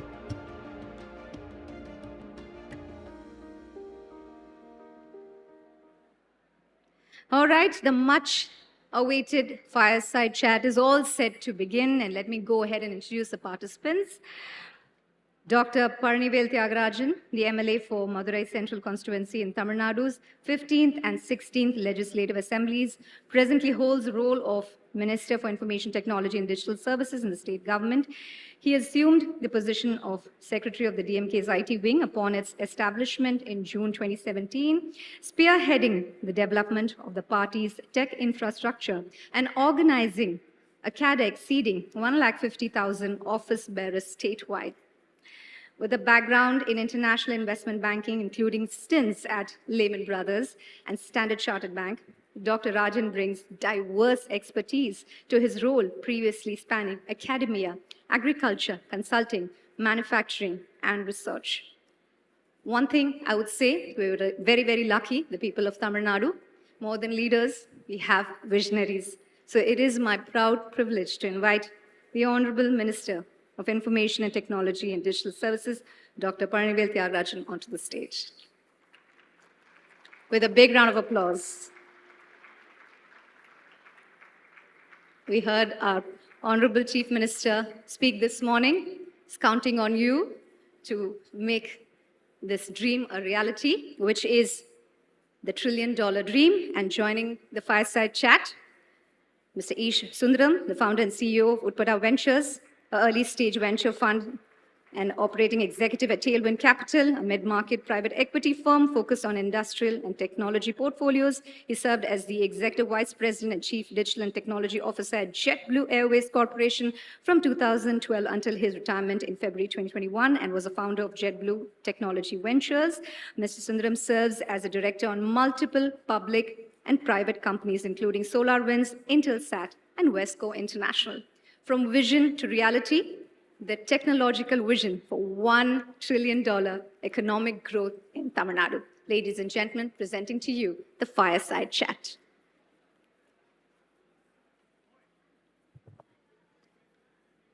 Good morning. Vanakkam, Chennai. It's a pleasure and honor to have my dear friend, Honorable Dr. Tyagarajan, Minister for Information Technology, here with me for the fireside chat. As most of you know, he's a chemical engineer by profession from REC Trichy. And also, he went and did his PhD in, from University of Buffalo and an MIT Sloan MBA. His stellar, background in academics and professional services in investment banking is followed by a two-time MLA out of the Madurai constituency, which is near and dear to me. Like, I grew up close to his constituency. His father and my father were dear friends in those days, and we grew up in Tirunelveli side. His father and his grandfather were iconic members of the Dravidian culture.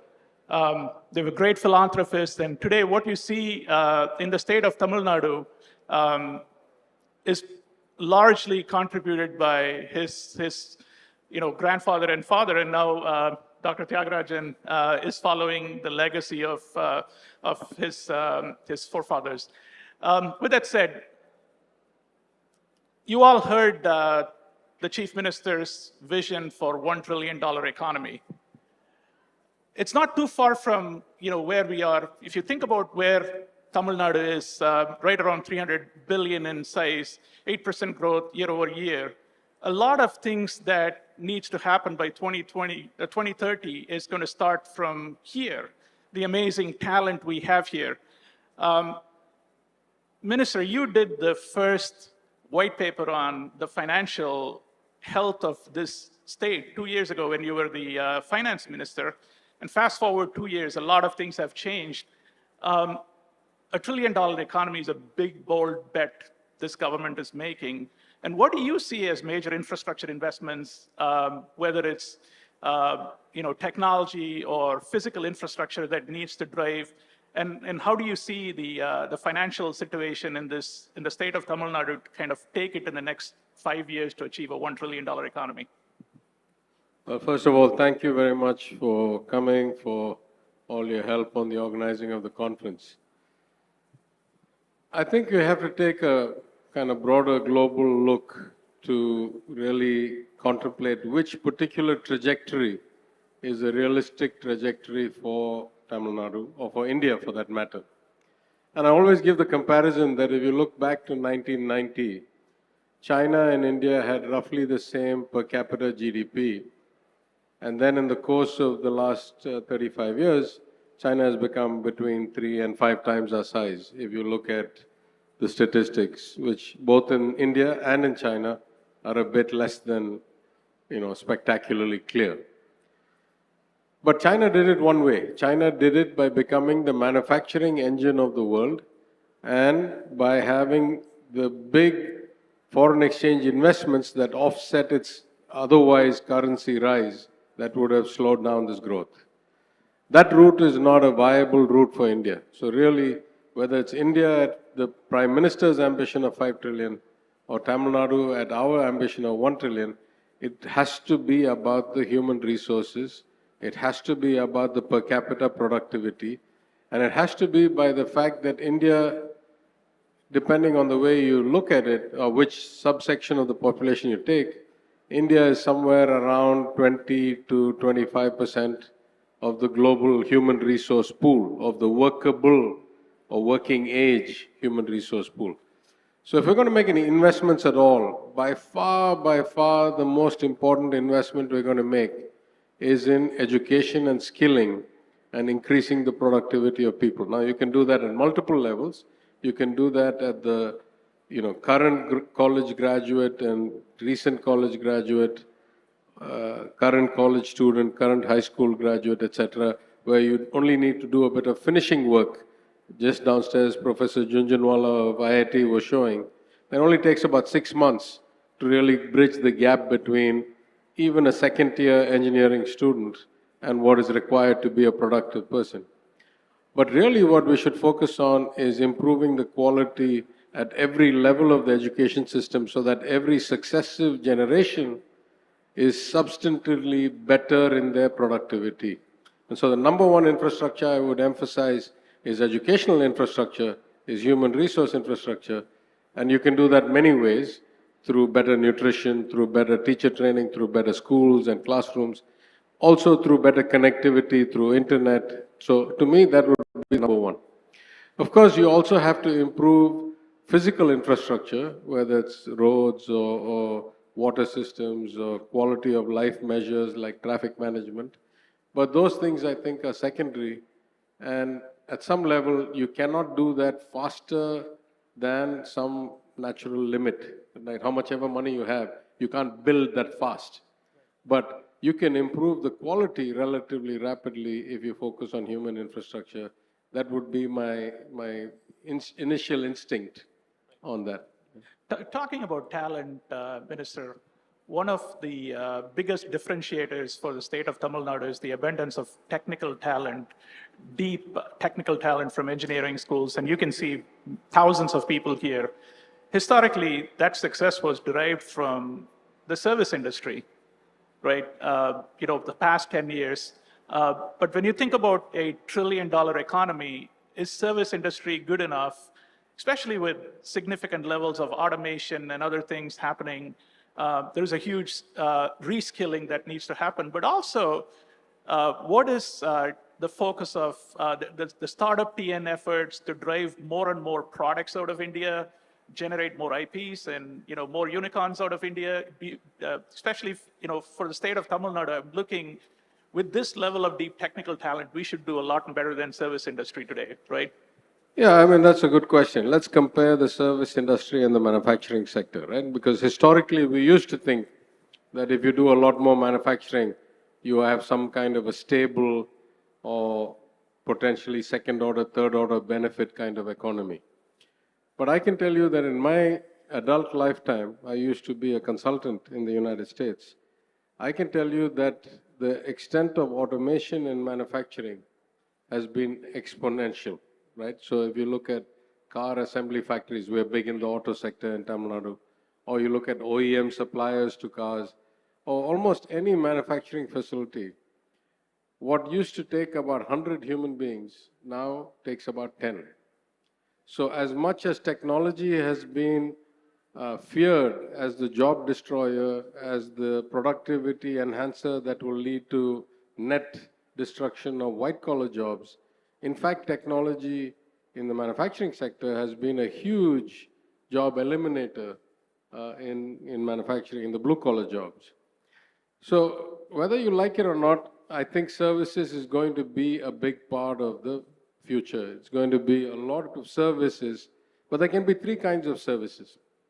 It can be services related to the local economy if you have a local population purchasing power. It can be in that village, in that small town. So you'll have services related to the local economy. As the economy grows, those demands will increase. And consumption is quite high, as you know, in Tamil Nadu as a percentage of the economy. Or it can be services related to manufacturing. A lot of vehicles now, there's so much software and electronics and automation engines that go into cars or that go into equipment. So it could be related to manufacturing services. And then there could be a whole lot of services delivered over the wire to the rest of the world, like global capability centers, like engineering design centers, like R&D centers. And to me, the great luxury we have, because India produces roughly about 1 million engineers a year. And the great luxury we have is that about, depending on which statistic, between 15 and 18% of those engineering graduates come out of here. That's an enormous talent pool.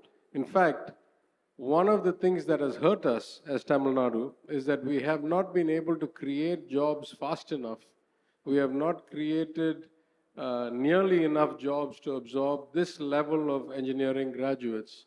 And what we have seen, therefore, is a substantive migration of Tamil talent to other parts, not just of the world, but other parts of the country, to the big tech centers like Bangalore, Hyderabad, Pune, greater capital region. And in fact, one of the initiatives that we've been working on is to try and identify this Tamil diaspora around the world, reconnect them, and build kind of an affinity network so that A, we know what's really happening, B, we know who's what where, and C, we can try and leverage those kinds of connections and networks to draw investment and draw job creation in Tamil Nadu. In fact, actually most people may not know that, but if you look at that logo that we have at TN, that's actually the inception of our branding of Tamil Nadu as the IT destination. And if I can get somebody to play a video, I just want this logo to be explained a bit.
Round of applause, everyone. That's very inspiring, Minister.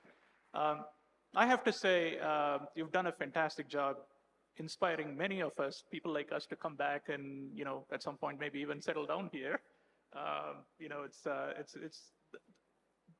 the ease of doing business with today is far, far better than what I've seen 3-4 years ago, and vast majority of that came from your influence in the government and making things easy for us.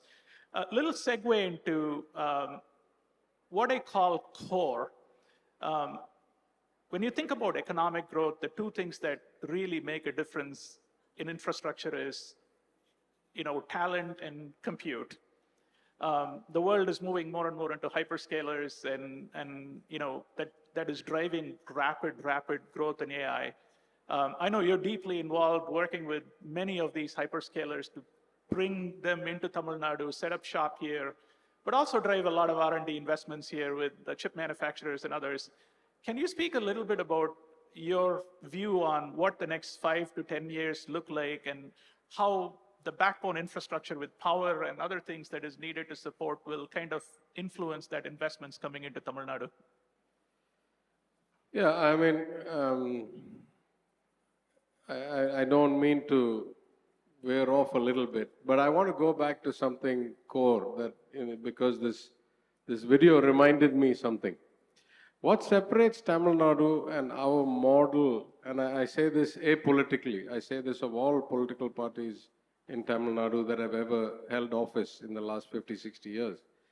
It is about the people, right? And that, to me, the singular success of Tamil Nadu today is we have always thought about the people, about the youth, about our competitiveness, and given our culture, which was both focused on Enlightenment education, but also with a global view, because we were a seafaring race, hundreds, if not thousands of years ago.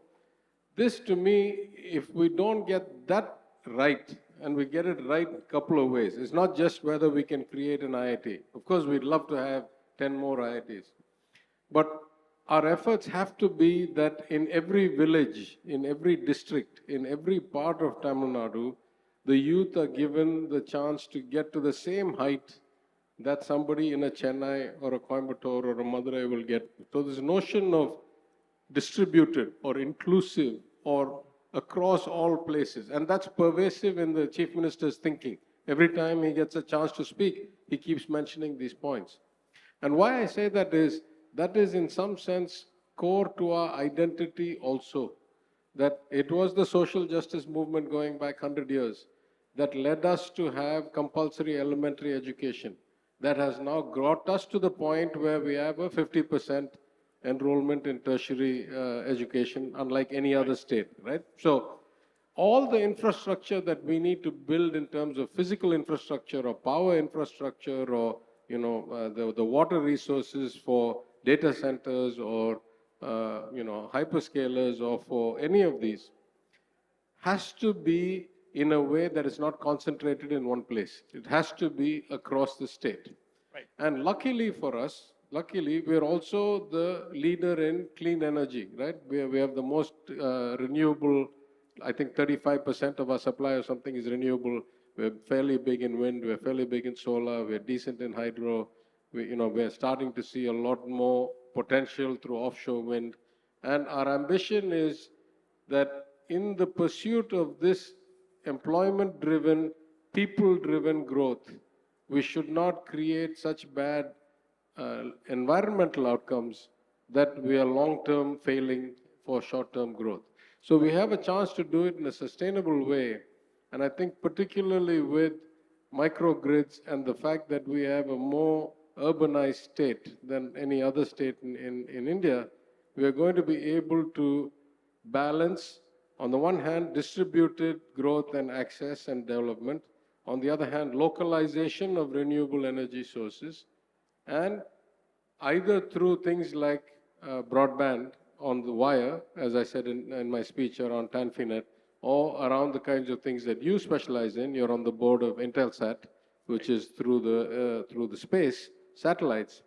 We hope that we can get connectivity to everybody, and if we get localized green energy and connectivity and human talent development and skilling, then we create an unbelievable or unbeatable combination that can take us to the next level. Right.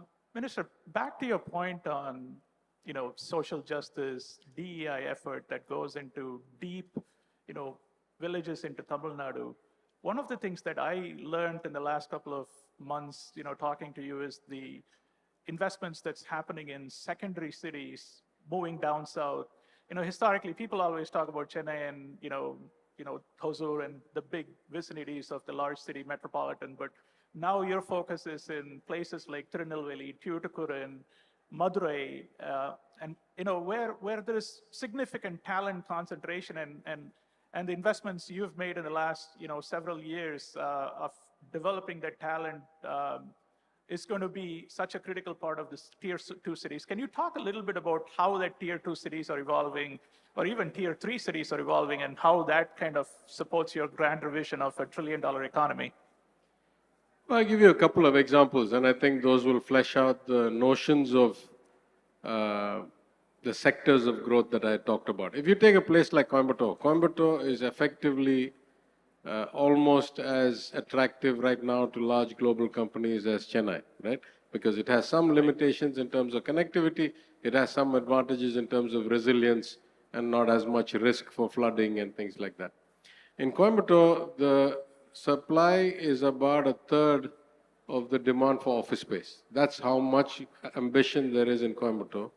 And in Coimbatore, we find that we are not nearly capable of growing fast enough. In fact, the Chief Minister has had in this budget announced a 2 million square foot additional building. We already have a 2.5 lakh, 250,000 square foot building. That building has like 4 bidders to take 100% of it. That's how much demand there. So Coimbatore is almost a tier 1 city status. Then you come to a place like Madurai. And Madurai, because if you take like 100-kilometer radius or 150-kilometer radius around Madurai, you will get something like 60% of the engineering graduates of Tamil Nadu, because Madurai is central to the state. Then you find people coming from, like my friend who may be here, Pinnacle, who has come, he's otherwise based in other parts of the world, and in the north of India, he didn't go to Bangalore, he didn't go to Chennai, he came to Madurai. Started with 1,500 people, now on his way, he says, in a few years to 6,000 people. And there it's about, again, decent infrastructure, really good talent. HCL, for example, started less than 8 years ago with almost nobody on a commitment to be in second-tier cities, and now has scaled to something like 7,500 people and doing high-end R&D work. So Madurai is almost a talent story that is about to take off relative. Then you go on places like Erode and Tirupur. There's so much manufacturing and so much other activity happening that A, there are investors and entrepreneurs and industrialists who have the money to invest, and B, there's a lot of technology and services that are related to those industries, whether it's agriculture, whether it's poultry, whether it's textiles. And so there's a demand there, and there's actually thriving ecosystems of the IT industry in these kinds of places. So, this evening I'm going to have a talk with by video with the director of the National Science Foundation in the US, Sriram Panchnan. And he has set up something very interesting in the US, which we hope to emulate here. That's why I requested him to talk, where the government goes and identifies in every local economy, what is the strength of this economy? Is it textiles? Is it food processing? Is it this particular kind of printing? What is it that is the local strength of this economy? There's an ecosystem of excellence and a legacy around it. How can we fund innovation clusters in this field, in this sector, in this area, so that we can make sure that development is spread across every place, and there's not just the Bay Area, and there's not just like, New York or Research Triangle Park. That model, I think, is really, really applicable to us. It fits us because of the way our demographics and our geography is. It fits us because of the way our social justice philosophy works. And it fits us because, we have the population mass, right? It's not like you take a state like Telangana. Huge amount of the population is in Hyderabad, and the rest are all like very, very small towns or cities. It's not like that here. We have the great luxury of, many million plus or 1.5 million plus cities. So I think that'll work really well. That's great. Switching a little bit of topic here, the last couple of years, we've always known Tamil Nadu to not just be a talent hub, but also a healthcare hub. Post-COVID, we saw huge advancements in things like telemedicine, and now AI is coming in. I know that the Tamil Nadu government is by far in front end of the number of medical colleges set up in the state, and also investments in healthcare technologies. Where do you see us kind of leveraging the current infrastructure into the next decade? Is it just tech for healthcare, tech for Tamil Nadu? Is it going to be more for the global, healthcare needs? How do you see us kind of shaping into that world of new generation healthcare industry? Yeah, it's very interesting because Tamil Nadu is an absolute outlier as far as medical education and the ratio of doctors to patients is concerned. Right? We are in a league of our own. In fact, many of you who live overseas, the overwhelming odds are that in almost any big city, every state of the US, your local GPs will include one Tamil doctor, right? You are producing so many Tamil doctors for so long. But here we have a different problem. Here, though we have a lot of doctors, our own health administration and health infrastructure, hard infrastructure has not actually kept up. And I'm saying that apolitically across all governments and all parties.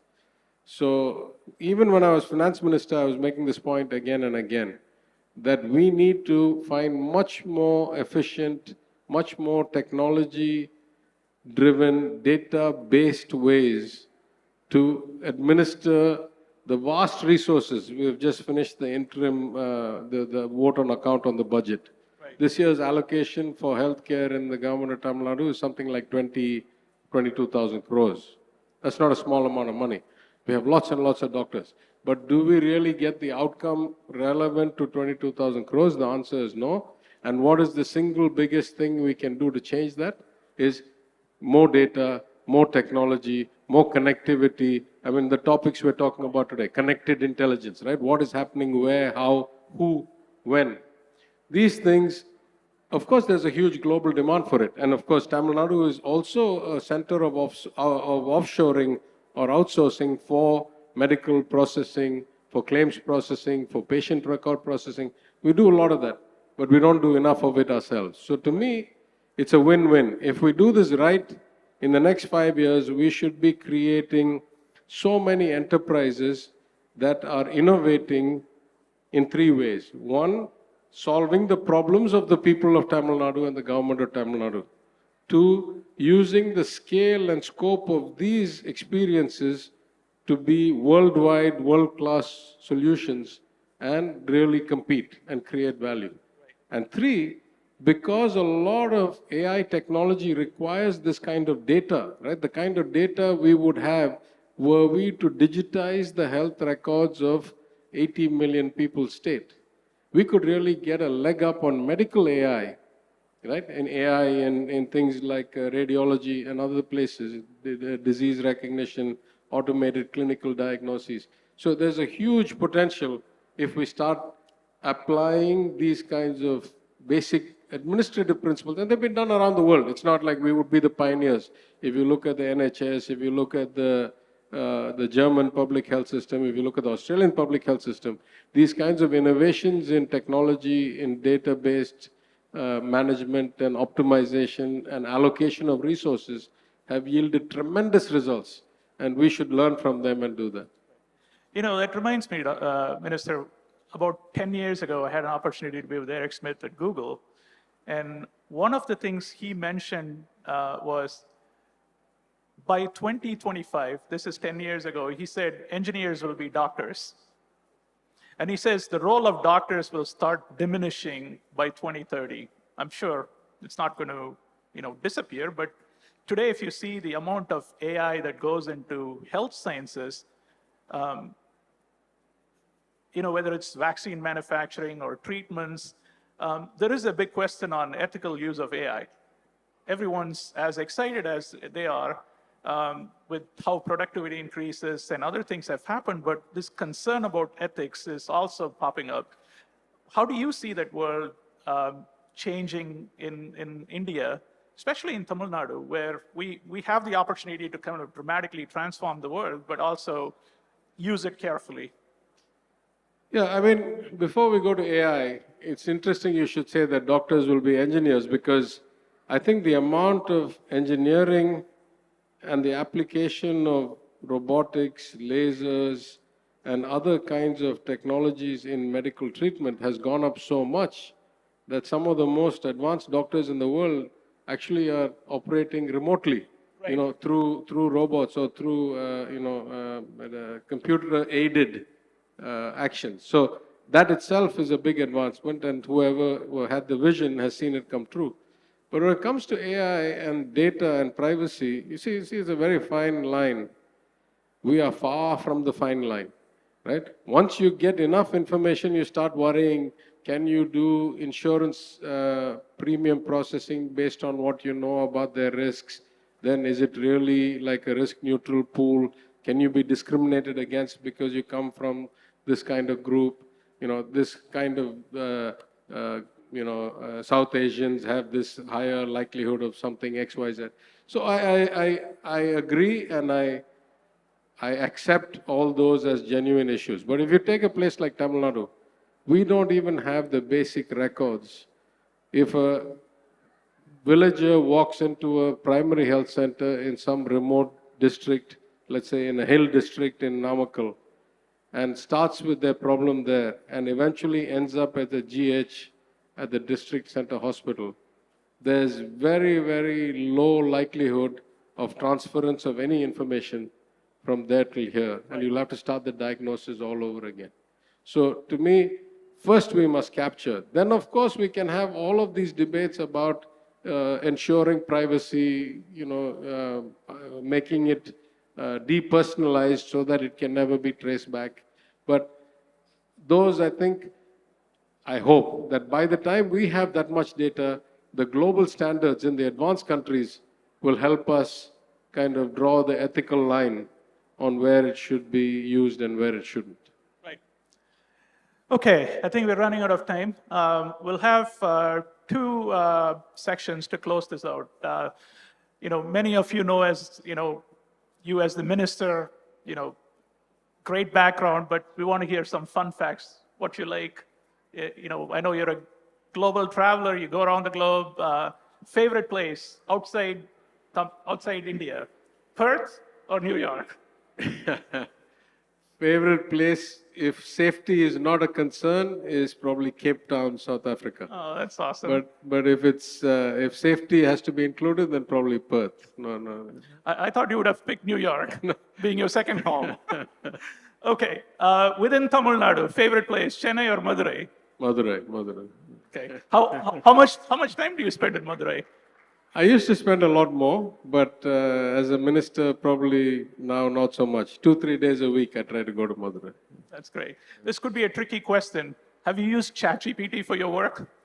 No, I'm too scared to connect my computer and have it go through everything I have. So I haven't so far. Well, the information technology minister shouldn't be scared to connect to the network, right? I have all my finances and all my other stuff on my computer. That's great.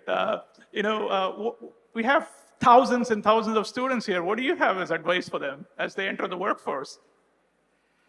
I think it's such an exciting point in the evolution of technology.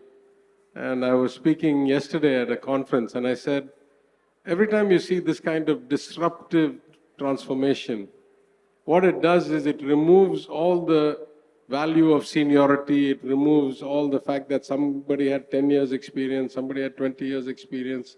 It's like a brand new field, right? So the view from the bottom normally is clogged by all the people of greater seniority and experience, and for you to see the top is quite difficult. But when you have this disruptive change, suddenly it's like blue sky. And whoever has the talent, whoever has the enterprise, whoever has the outside the box thinking can actually just go right up to the top, right? So this is a very interesting time, I think, to be a young person and to really be confident that you are only limited by your own creativity, your own ambition, your own confidence, and you can proceed much faster. And sometimes, and I'll give you this one anecdote, sometimes when things happen to you, you shouldn't see them in the short term. You should see them in the long term, right? I was once at a bank sitting in Mumbai when the bank filed bankruptcy in New York. And I was 40 years old, and I had recruited a whole lot of people who were 18, 19, 20, 21, like hundreds of people I had recruited from the top institutions, from the IITs, IIMs, NITs, BITS, XLRI, Xavier, St. Stephen's. And suddenly all of them were in a company, that 150-year-old company, that one day went bankrupt. And that day itself I told them, I said, listen, we picked you because you were the best. This job, no job is for life. We picked you because you were the best. For every one of you that's here, 10 people or 20 people applied. So the fact that the company has got trouble doesn't mean you have trouble. If not this job, you'll get some other job. So this is not your problem. It's not a long-term problem for you. It's going to be a difficult experience today because you thought you had certainty for 2 years or 5 years or 8 years, and that certainty has been removed from you. It turned out it was only for 30 days because I got them all employed by the buyer before I left in 30 days. But as uncertain as it is, I should think about it another way. This kind of disruption, this kind of shaking up of the system, I am only learning how to deal with when I'm 40. It'll benefit me greatly, but I'm already 40. Maybe I have 15, 20 years of work left. You guys are seeing this at 18 and 19 and 20, and you got the whole rest of your careers ahead of you. And the resilience and the skill set and the strength that you would build, having gone through this so young, you'll get to leverage it for so many more years, right? So in the short term, it's a negative. In the long term, it's actually a positive for you because you're going to come out of this fine. And they all did. They came out fantastically well, right? So sometimes you need to think of these things both today and what does it mean for me tomorrow, or 5 years, 10 years. Yeah. That's a great advice. And first of all, thank you so much for your leadership for the state, and more than the state, the India. And you following your heart to come back to Tamil Nadu to serve, our people is such an inspiring thing. And, under our Honorable Chief Minister, you've done an amazing job inspiring so many of us to be here. So thank you again. A round of applause for our minister. Thank you. Thank you again. Look Thank forward you. the next 2 days, sir. Thank you so much. Do not set limitations on your dreams. Seriously, how inspiring was that? Thank you for that amazing session, both to Mr. Ish and to Dr. PTR. It was truly inspiring. Thank you so very much. And I now request Dr. PTR to felicitate our moderator for the fireside chat. Inform, inspire, innovate. Umagine TN.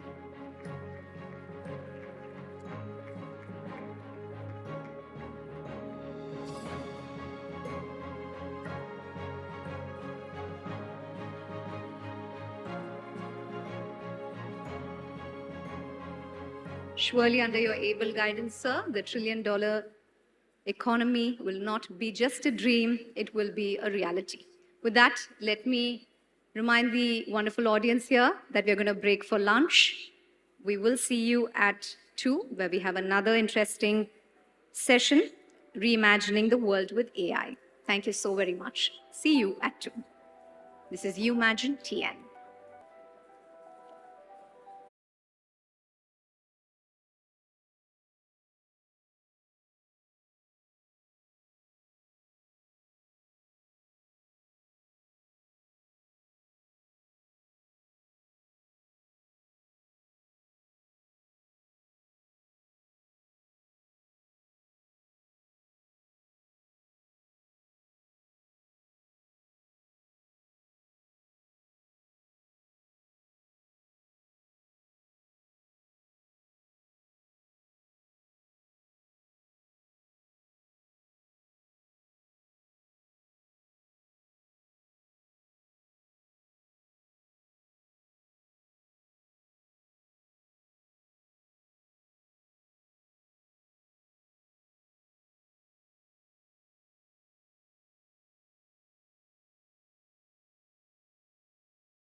So அந்த ஒரு சின்ன ஒரு request தான்.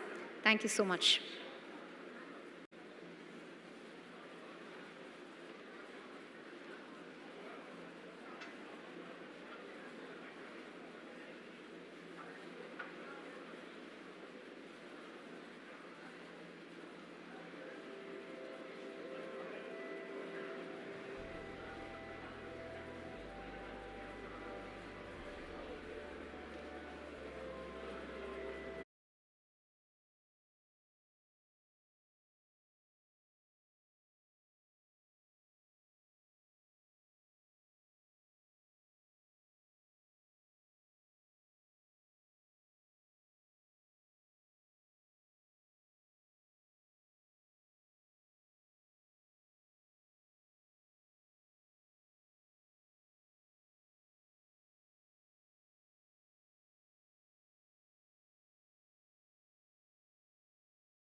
He is a recipient of multiple awards, including the Equal Award from Wall Street, the corporate officer at HCL Tech.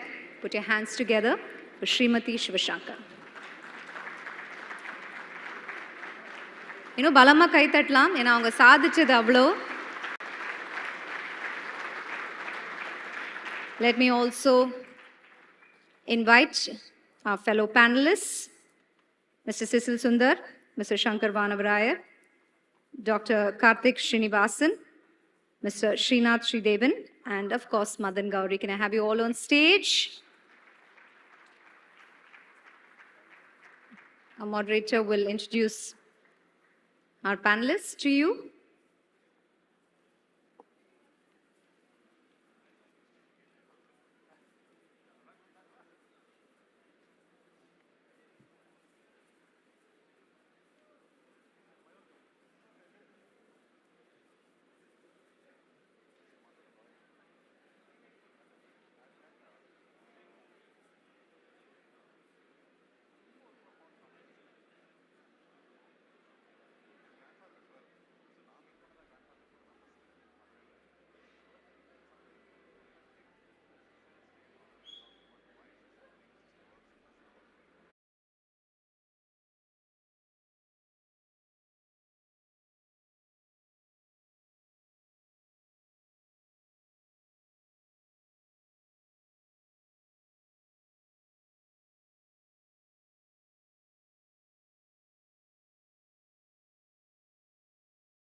Can you hear me at the back? The last row? சரி, ஏன்னா எல்லாம் சாப்பிட்டு வந்திருக்கோம். பிரியாணி, தயிர் சாதம், right? பன்னீர் butter masala, வேற என்னமோலாமும் இருந்தது. என்ன செசில்? நீங்க ரெட்மண்ட்லேருந்து வந்து நேரா you had a good Karaikudi sappadu here. Excellent. So, my fellow panel need not have any introductions, but I'll still do it. எல்லாருக்கும் மதன் கௌரியை தெரியும் இல்லையா? யாருக்கு தெரியலன்னு சொல்லுங்க. ஓகே, எல்லாருக்கும் தெரியும் Madan Gowri. Mister Sankara Vanavarayar, one of the leading industrialist, நிறைய காலேஜஸ் நடத்துறாரு, great philanthropist. He is the head of CII. Thank you, sir. எல்லாருக்கும் லைஃப்ல ஏதாவது தப்பு பண்றோமோ பண்ணலையோ நம்மளுக்கு லாயர் தேவை, correct? So please meet Mr. leading advocate Srinath Sridevan. அவரை தெரியாதவங்க நிறைய பேர் கிடையாது, especially from the corporate. We have Cecil Sundar. He is from Microsoft. AI பத்தி ரொம்ப பேசிட்டோம். AIக்கு பின்னாடி இருக்கிறவர் நிறைய சாதிச்சவர். அவர் வந்து he's from காரைக்குடி. அதனால கொஞ்சம் நிறைய இன்னைக்கு தமிழ்ல பேச போறோம். கடைசியா இருக்கிறது வந்து இங்க இருக்கிறவர் வந்து doctor Karthik.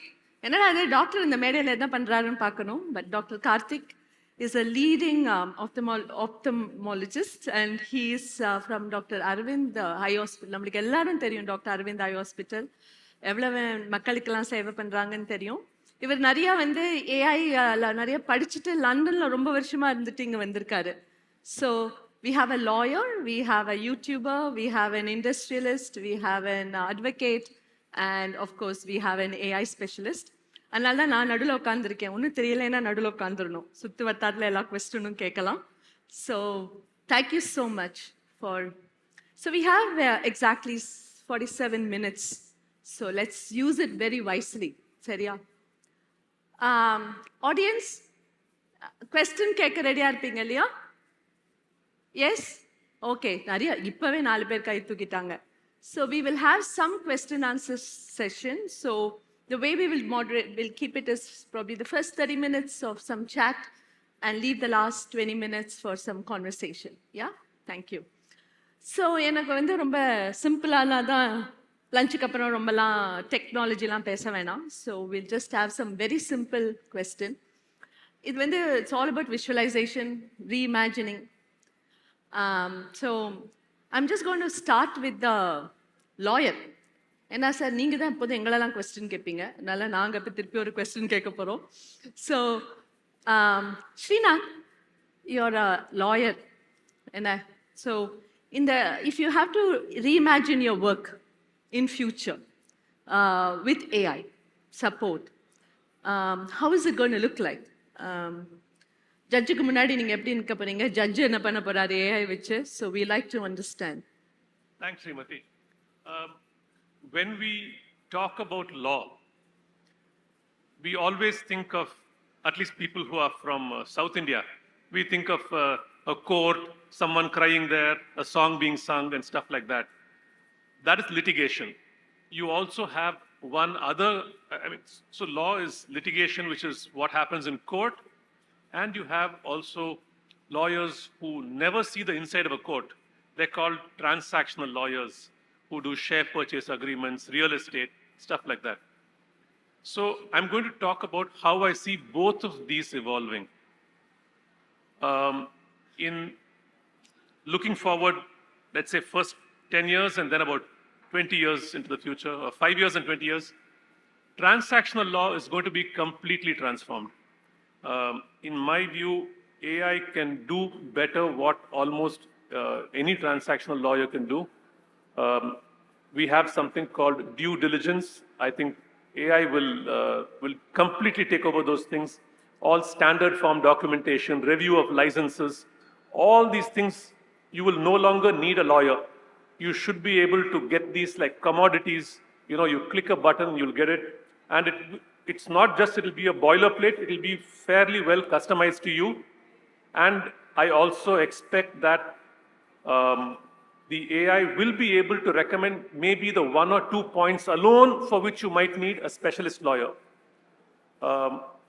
So what this means is that there will be a thinning of the legal profession at the lower end of the skill scale, and skills will move up to a few lawyers who are equipped to handle AI, not just prompt engineering, but much more than that, and who are also domain specialists. So that's how transactional law is going to change. Litigation, it's going to be a little bit less, I believe. We have a lot of AI intervention already in document review, depositions analysis, what we call as e-discovery. Already the Supreme Court of India, through the National Judicial Mission, has brought in online translation of all judgments, which is happening through AI. So I think to the point of equipping lawyers with higher quality data, more focused data, I think AI will lift it there. and lawyers will have to take off from there. So AI will give you a platform to be more efficient, higher quality arguments, higher quality data to present to the court, and it's up to the lawyers to thereafter take it further. Now, I have been reading a few articles about AI being used for e-arbitration and e-mediation. I don't think that's possible because as it is, even with judges of the Supreme Court, whether it's in the US or India, people aren't satisfied with their verdicts. I don't think people are going to be satisfied with verdicts of computers because ultimately law is a field where litigation law is a field where you're separating truth from lies. I think humans, as of now, are far better equipped to make that distinction. So that's how I see the field changing. Thank you. Very nice. I think he actually ended up saying litigation is all about lies and being honest. I don't know, with facial recognition, some things can actually start emoting in future. So we are so looking forward. That's a great point. That's a great point. So AI will make note of facial tics and nuances, but right now humans are far better at picking up these cues. For example, a lawyer who's trained at cross-examination, within the first 10 minutes of meeting the person, or the first 10 questions, will know what are the cue questions when the person is insecure, when the person is confident, and it's possible to pick up. AI may be able to do some of this, but will it be able to pick up when someone is deliberately giving a false cue? Don't know. It's going to be interesting. So I'm just going next to the doctor. Sir, இப்போ ஏற்கனவே நாங்கெல்லாம் டாக்டருக்கு போறதுக்கு முன்னாடி கூகுள்ல எல்லாம் படிச்சுட்டு தான் போறோம், right? So if the doctor asks 2 questions, we actually ask him 5 more questions, and Google has prepared. இப்போ வேற we have a whole lot of other bot also helping us. I know there are going to be significant things that's going to come up in the medical field. In the morning, in fact, my HCL Tech CEO highlighted how the whole AI and data can change the way that even the medicines get released. So just on the lighter note, how do you see your work? டாக்டருங்கிறது ஒரு ஏஐயோட இதில் எப்படி இருக்க போறீங்க இந்த AI world? So thank you for this opportunity. So if you think that in 2030, let's imagine ourselves to be in 2030s. So if I am in 2030 and I have AI to work with me, with synergy with me, bearing all the ethical considerations, regulations, and everything is in place. So I would hope to see a patient not waste his money on transportation to the hospital, not waiting in line to register, just sit at home through teleconferencing, have a virtual consult with a doctor, with an eye specialist probably, and then get your prescription done, say bye, and we are happy. So that is what we see what AI can help us achieve. So right now we are doing about 3,000 teleconsultations on a daily basis now. So we would see AI help us in triaging patients, registration, your normal workflow, and also help in diagnosis, early screening. All these are great opportunities where AI would help us achieve certain things where we need personnel to do that. Personnel to do that means right now we have about 10 or 15 other doctors helping us to achieve this thing. And if AI is going to be there, it's going to cut short our time that we spend working on that and indulge ourselves with treating and talking to the patient. Right now, if I sit in my doctor's room, half the time I would be typing on the computer, filling out the EHRs. So I wouldn't even be concentrating on what the patient is telling. So that is not how you treat a patient. Half the treatment is what you listen to the patient with and what you hear his symptoms are. So AI would help me triage those, make world a better place by making me help find new drugs without even having to go in for a human trial. That is called as an in silico trial. It would achieve certain level of excellence in screening patients where it is equal to the gold standard of a doctor seeing a patient. So these are the avenues where in 2030 or 2040 where I would see, and hopefully by the time 2030 and 2040 I would be equal in the way that IT professionals have Saturday, Sunday off. I hope to have that in 2030, 40 where I don't have to work on Saturdays and Sundays. Thank you. I'm just wondering how a gynecologist will answer, right? I have a cousin sister who's a gynecologist. அவங்க அம்மா AI சொல்லுவாங்க. would help you do that to know I know. whether you're going to have it on a Saturday or a Sunday. Just imagine. So அவங்க அம்மா என்கிட்ட சொல்லுவாங்க. She always tells me, என் பொண்ணு எப்போ பார்த்தாலும் வேலை செஞ்சுட்டு இருக்கான்னு. அப்போ எங்கள் அத்தை கிட்ட சொல்லுவேன், ஏன்னா குழந்தை வந்து கேட்டுட்டா வந்து பிறக்கும். அவங்க வரப்போதான் உங்க டாக்டர் போகணும் அப்படின்னு. Looks like you can have an AI assisted gynecologist in the. I'm just really thinking how it's going to look like. Yeah, let's see. So Microsoft, I'm coming to you because நீங்க தான் இந்த மாதிரி எதோலாம் ரூம்லலாம் யோசிச்சு இந்த மாதிரிலாம் கொண்டு வந்திருக்கீங்க. வேணுங்கிற விஷயமா வேண்டாங்கிற விஷயமானு we have come to a lot of debate. அவர்னா ஏதோ சாட்டர்டே சண்டே லீவ் போடுறேங்கிறாரு. இவர் வந்து facial recognition வச்சுட்டு ஒருத்தர் போய் சொல்றாரா இல்லைன்னு சொல்றாரு. So what is the intent? So how you see your own profession, who's behind the AI, is how is it going to change in the coming years? First of all, Valga Tamil is very important, and this is important day. Let me take few seconds to tell the importance of this day, this event itself. What we have emerging is an era. It's an era of AI, right? It's an artificial intelligence era. And the timing of this conference cannot be so appropriate. Meaning, on the AI era, the conferences like this and the conversation like this is going to be very crucial for students who are looking for opportunities, entrepreneurs who are looking to start something, and for sharing thoughts and ideas like this. Very important. As far as Microsoft is concerned, and I lead data and AI solutions and strategy for manufacturing customers. What I can tell across the verticals, across different areas, whether it's legal or healthcare or financial services, in the area without AI, it's not going to be progressive and it's not going to be performant also. So that's very important for us to understand. Even for HCL or companies that are providing services, it's so crucial to reskill the talent and everything. So to answer your question, what Microsoft does, we provide platform to enable every one of you here.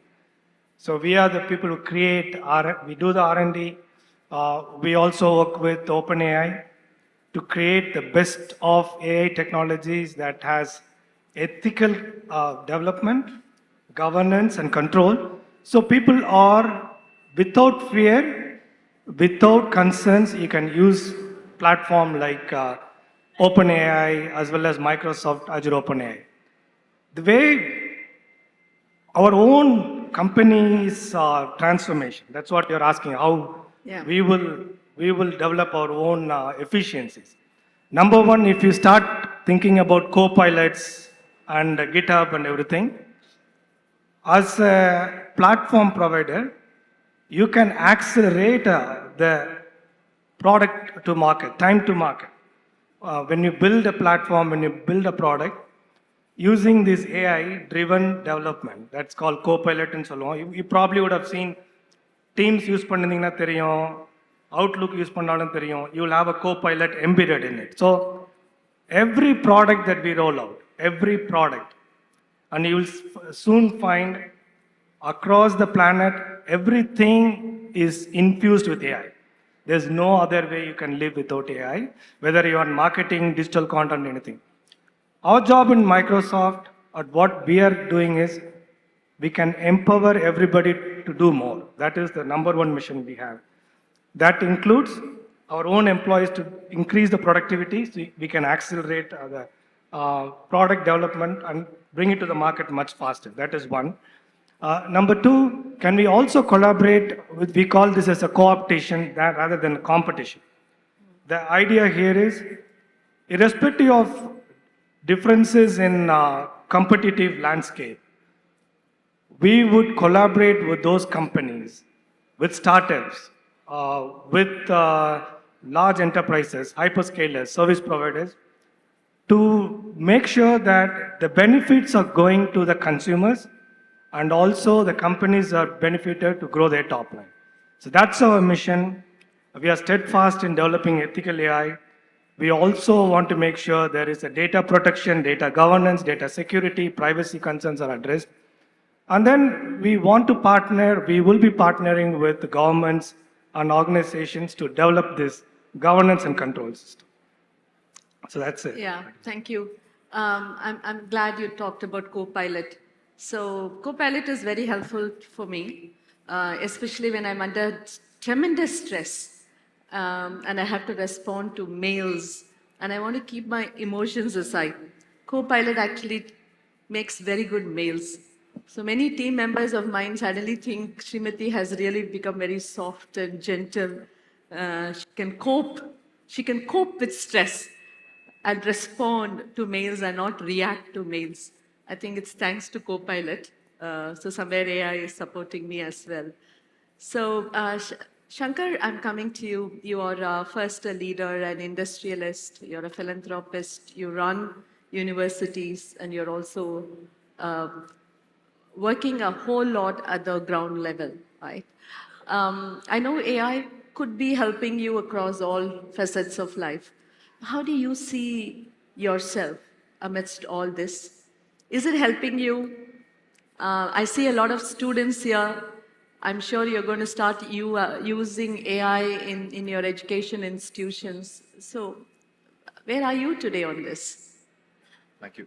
Thank you so much. I think everybody else had a contextual question. I seem to have a personal question. So this is also going to bring out my ability or inability with technology. But before that, wonderful to be here. A great event which makes you imagine, but then it's a you. So I think all of us, the event is put here to make sure we imagine. That I think is fantastic, and very happy to be here, and thank you for getting us together. I personally think coming as an individual who does some amount of multitasking or working in a few aspects of potential and possibility in today's great world, I think we have not even scratched the surface of the possibility of what AI can do. But for me to answer that, I just want to go back, say 15 years, 20 years, and as you get older, you can look at history a little more than many young people who are here who will assume that this is reality. And some of us and some of the older people here know of a telephone exchange, know of a post office, know of the fact that you had a mathematical tables. But look at how far we have come in each one of the sort of generational changes.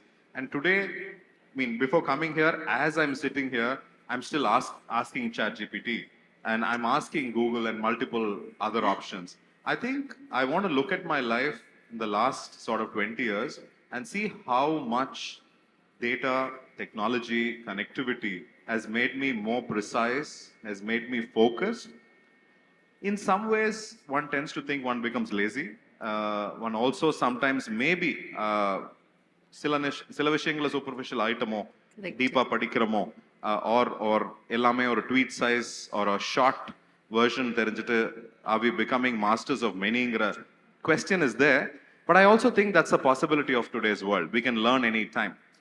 காலேஜில் இருக்கும்போது தான் படிக்கணும்னு அவசியம் இல்லை. We can continuously learn. I actually think as much as a lot of people talk about mental health and what it does to you, it keeps us continuously connected and engaged. But I also think it's given me huge breadth and reach. I'm more informed. I'm more connected. I'm certainly more efficient. But the only thing I want to look in the future is how I can organize this better. So far, it brings the best. It brings sort of diversified aspects. But how do I manage distraction? How do I manage the multiplicity better? I think as somebody who wants to manage and lead, I think is very important. But I also must say, the next 10 years will be far greater than the last 20 years. Because we are reaching a pinnacle in terms of how data will be leveraged, how the whole, we just heard the Microsoft view a little before. I think we are not even touching the actual possibility. The next 10 years, we will see that. Huge amounts of data will get, for the right word, leveraged. And I think each one of us, the doctor said it so well, I think we are in a definite era, but this is not for the humans, not for the light-hearted, not for the simplistic. These are going to be for making active humans superhumans. I think that's the space I see myself in. I also think I have to prepare myself as much as industries have to prepare, societies have to prepare ourselves. So it's a change era. How much you're ready, I think you will flourish and thrive in it. Absolutely. I think you had an amazing point about what's going to happen in the next 10 years is going to be very crucial. It's going to be transformational, and it's important for all of us to leverage, irrespective of our age on this stage. So, Madan, I'm coming to you because இங்க இருக்கிறதுலயே நீங்க தான் வந்து கொஞ்சம் இளைஞர், and you are going to leverage this AI for the next many years. உங்ககிட்ட எங்களுக்கெல்லாம் ரொம்ப பிடிச்ச விஷயம்னா நிறைய பேர் யூடியூபர், நான் of course I watch your podcast as well. பெரிய விஷயத்தையும் சின்ன சின்னதாக அழகாக எடுத்து கோர்வையாக எடுத்து கொண்டு போய் சொல்கிறதுனால எங்கள் எல்லாருக்கும் புரியுறது, ரைட்? பட் இப்போ ஏஐ வந்து I'm sure it is going to help you in a lot of ways. How do you see yourself? நாளைக்கு ஒரு ஆர் யூ கோயின் டு மதன்கிறது ஒரு 3D மதனாவும் வரலாம். You get my point, right? So it's going to have some very interesting impact in media. So how do you see yourself, and how are you going to leverage, or how are you leveraging AI today? Hi. Hello everyone. Thank you so much. And யாரும் தப்பா எடுத்துக்காதீங்க, நான் daily பேசி ஒரு attachment உருவாயிடுச்சு, அதனால தான் அந்த sound. But we respect all equally. நிச்சயமா லாயருக்கும் டாக்டருக்கும் யாரும் விசில் அடிக்க மாட்டாங்க, அதனால it's okay. Yeah. Thank you, squad. Thank you so much. Love you. I want to start by saying எனக்கு வந்து AI மேல, computers மேல நிறைய ரெஸ்பெக்ட் இருக்குது. I think it's the best invention human have did since wheel கண்டுபிடிச்சதுல இருந்து. Personally என் லைஃபே வந்து மாத்தினது algorithm தான், AI தான். I have been trying to get into media. எங்கேயாவது கேமரால வந்துடணும்னு சொல்லிட்டு டிவிலலாம் ட்ரை பண்ணியிருக்கேன்.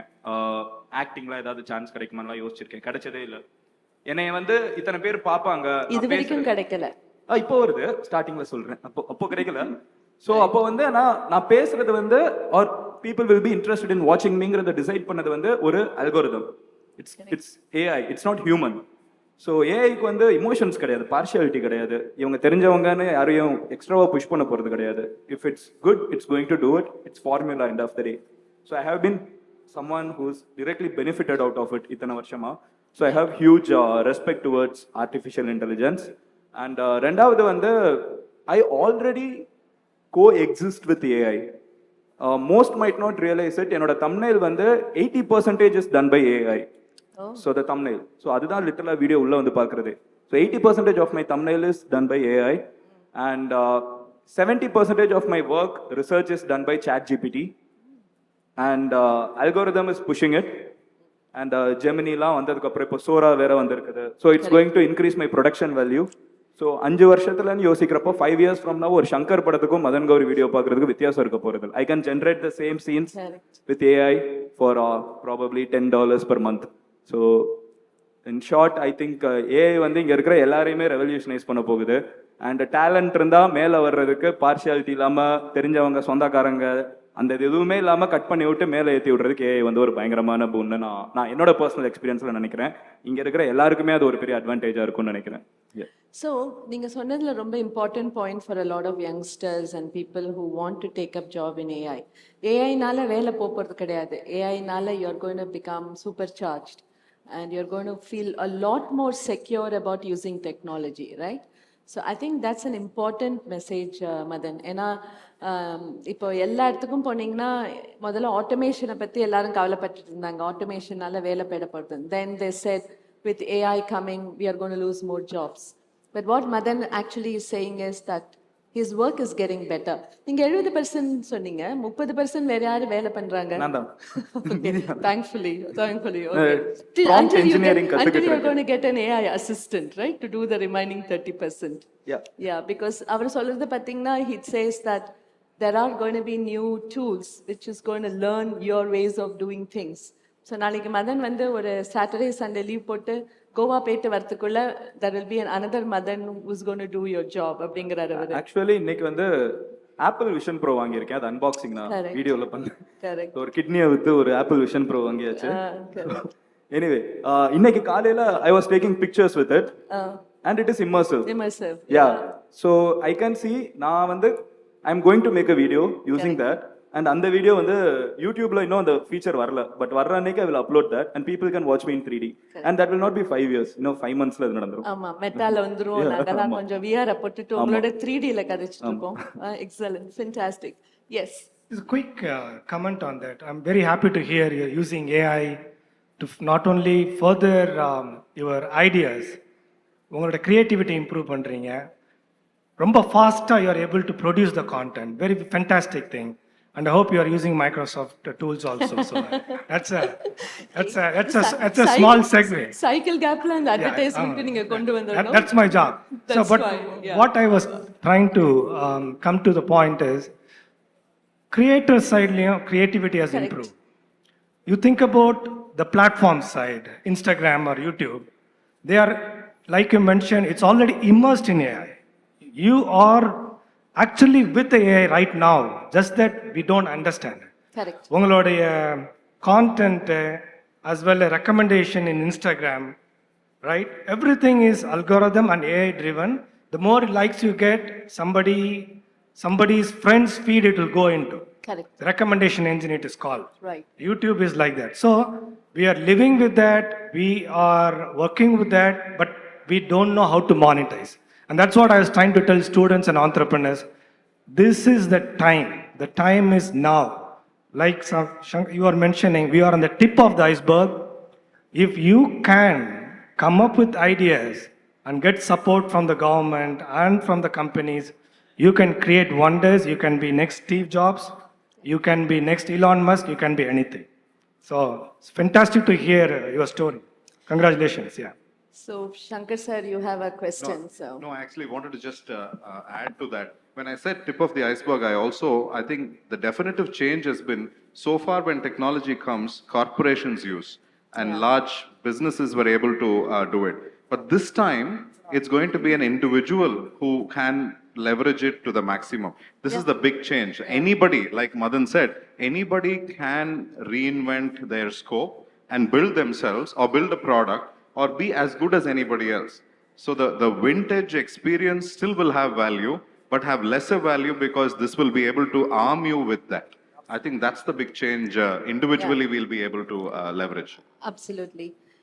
So I just want to, when I hear all of you, there is this concept of more for less, right? So ஒரு AI வச்சுட்டு நீங்க சொன்ன மாதிரி Shankar sir movie மாதிரி you can actually make a mega project. And you're also inviting a lot of young minds here to get into new projects, but learn, develop, and then innovate. I think there is a direct correlation. But it also takes me to a very different story right now. So, Kunjanala, I'm sure you've seen this little meme going around. There is somebody had asked one of the AI bots, Mother Teresa fighting poverty. Pathingla theriyadu. பார்த்தீங்கன்னா mother Teresa வந்து ஜூடோவில் அப்படி நின்றுட்டு இருக்காங்க. ஆனால் முன்னாடி பாவர்ட்டிங்கிறது வந்து எல்லாமே Afro American kids. So the first thing that struck me is AI being very stereo type it self. யாரோ ஃபீட் பண்ணியிருக்காங்க, பாவர்ட்டினா ஆஃப்ரோ அமெரிக்கனாக ஆஃப்ரிக்கன்ஸாக இருக்கணும், அதுவும் கிட்ஸாக இருக்கணும், அதுவும் எல்லாம் வந்து -1 சைஸோடு இருக்கணும் அப்படிங்கிறது. So which basically also it's not a very good feeling இந்த மாதிரி ஒரு ஸ்டீரியோ டைப்டு பார்த்தா. So I'm just going to come to all of you. I just want only one liner from each one of you. If all of us have to work and manage AI, not learn AI, I'm sure all of us will know how to, get skilled in AI. If we have to manage AI, what do you think should be the human skills to manage AI? Anybody can answer. One line, one sentence. You have to understand AI has some inherent bias too, right? Okay. So you have to work around that bias. So AI has its inherent bias too, all right? Exactly, I agree with Cecil. I think for AI to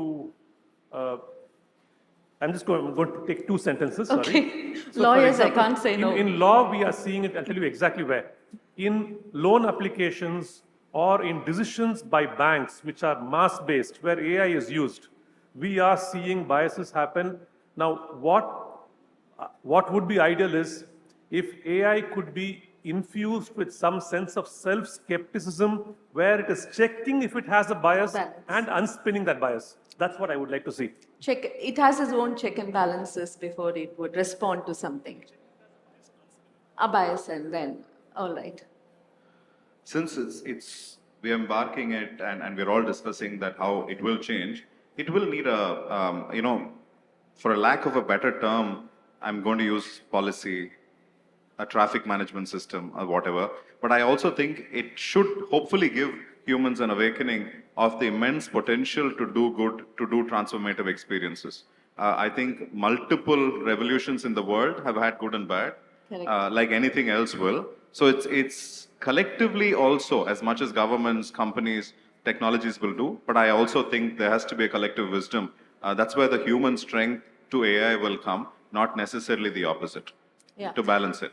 And that seeds a very important thing. You know, when a lot of code of conduct, anti-bribery, corruption, and other policies got enacted, especially in the corporates, we had a way to bring out the collective governance involving multiple stakeholders. So I think it's very important. Maybe this is the right forum also to say, why don't we have a platform for that collective wisdom on how do you manage AI responsibly? And is there a governance structure? Not yet. Who should be the stakeholders? We don't know. Who would be the beneficiaries? We don't know. Who will need to control? We don't know. But I think we are at that real inflection point for us to get it started. Thank you, sir, for pointing it out. How about, what do you think? இது ஒரு சின்ன experiment. சொல்லுங்க. When I say, இப்போ imagine பண்ணோம், நம்ம எல்லாருமே imagine பண்ணோம்னா, a fat American அப்படின்னு இமேஜின் பண்ணுங்க. ஒரு பிக்சர் கண்ணு முன்னாடி வருதா? Okay. An Indian praying to God.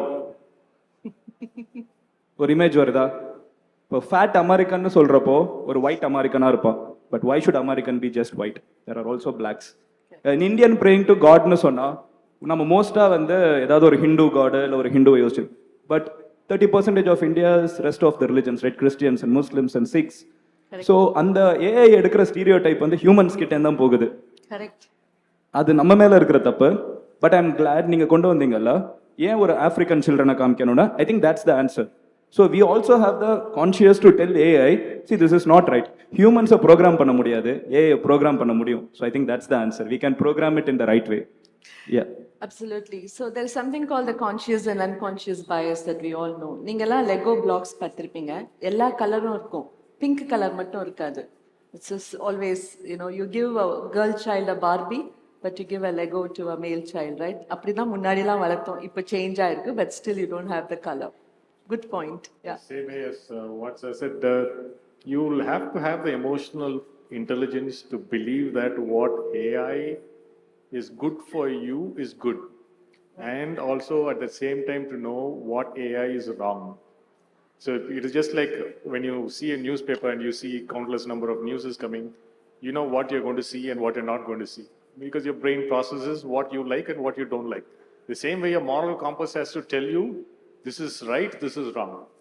If by heart you say that this is right and this is wrong, and whatever the AI says I'm not going to believe, if you go with that morality, then AI is going to do wonders for you. Absolutely. Thank you so much. Can I make a very quick comment? It's important concept we discussed very quickly.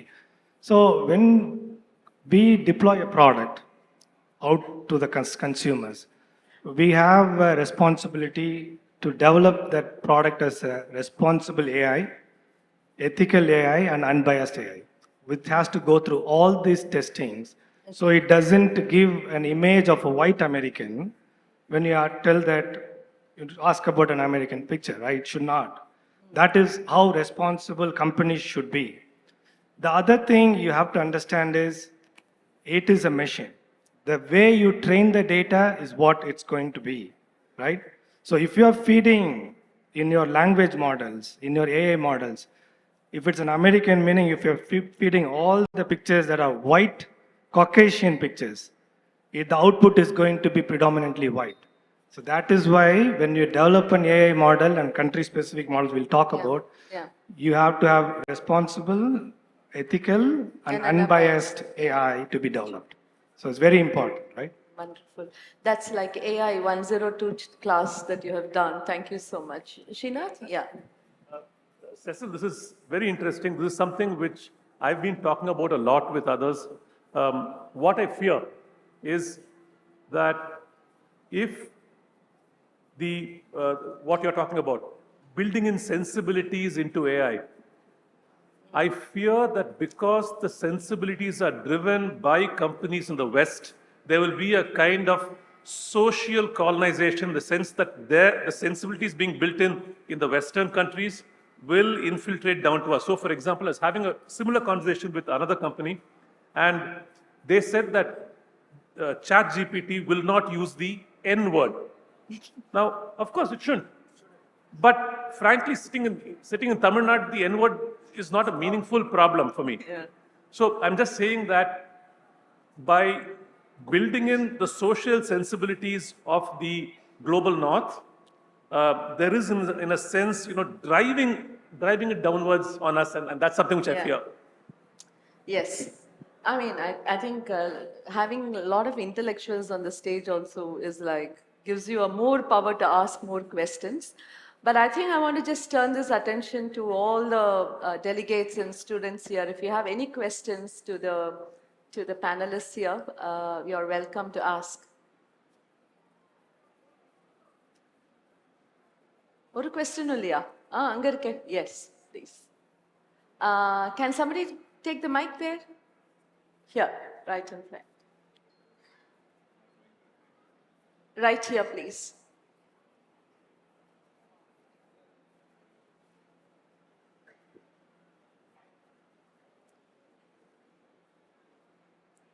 Or a doctor, lawyer, or a YouTuber, or an industrialist, or an AI specialist, I'm sure you have enough questions to ask them.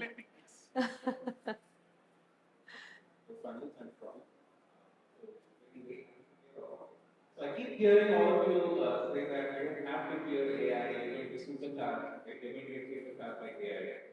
But at the same time, again, I've spent like 25 years in the industry and I definitely see that a lot of jobs are being done by AI.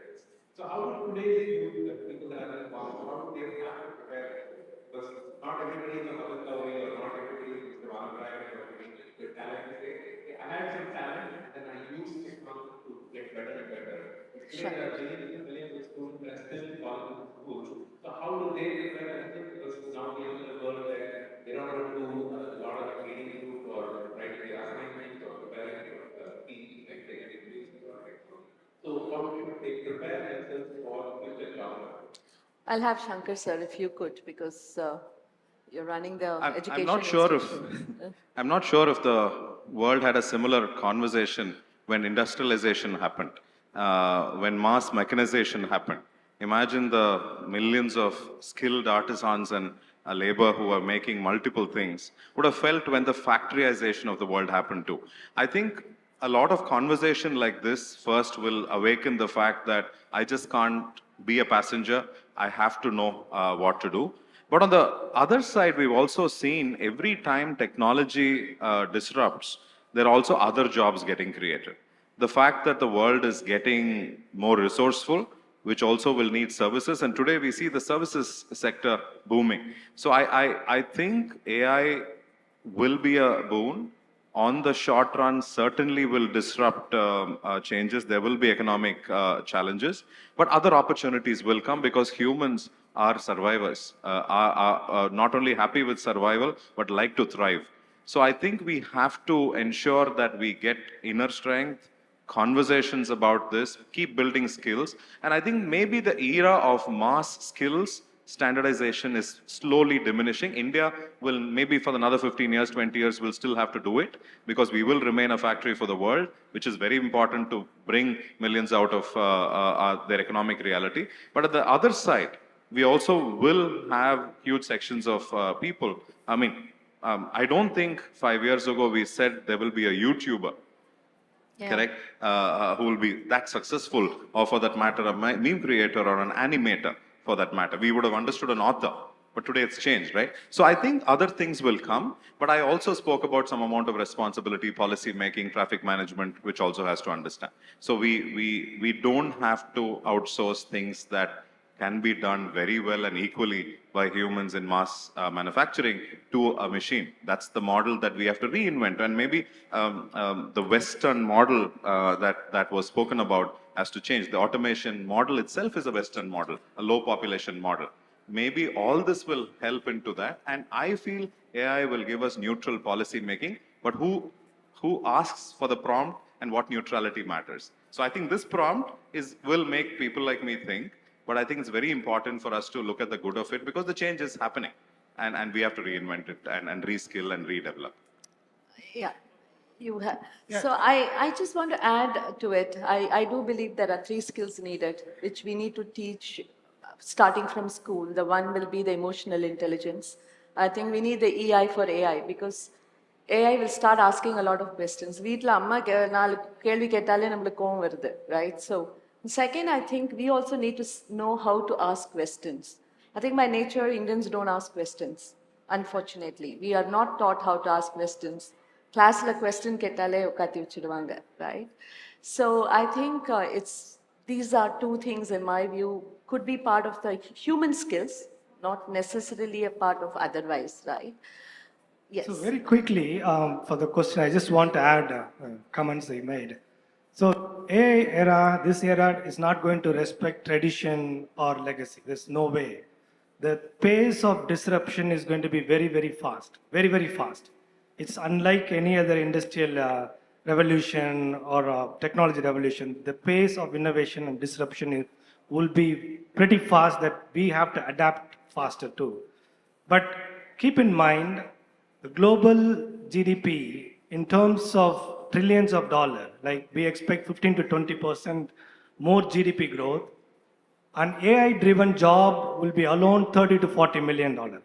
Number one, try to reskill if you are not thinking about AI. Number one. Number two, infuse AI at the school level, high school level, and higher education itself. And we are a very young, dynamic workforce in terms of demography.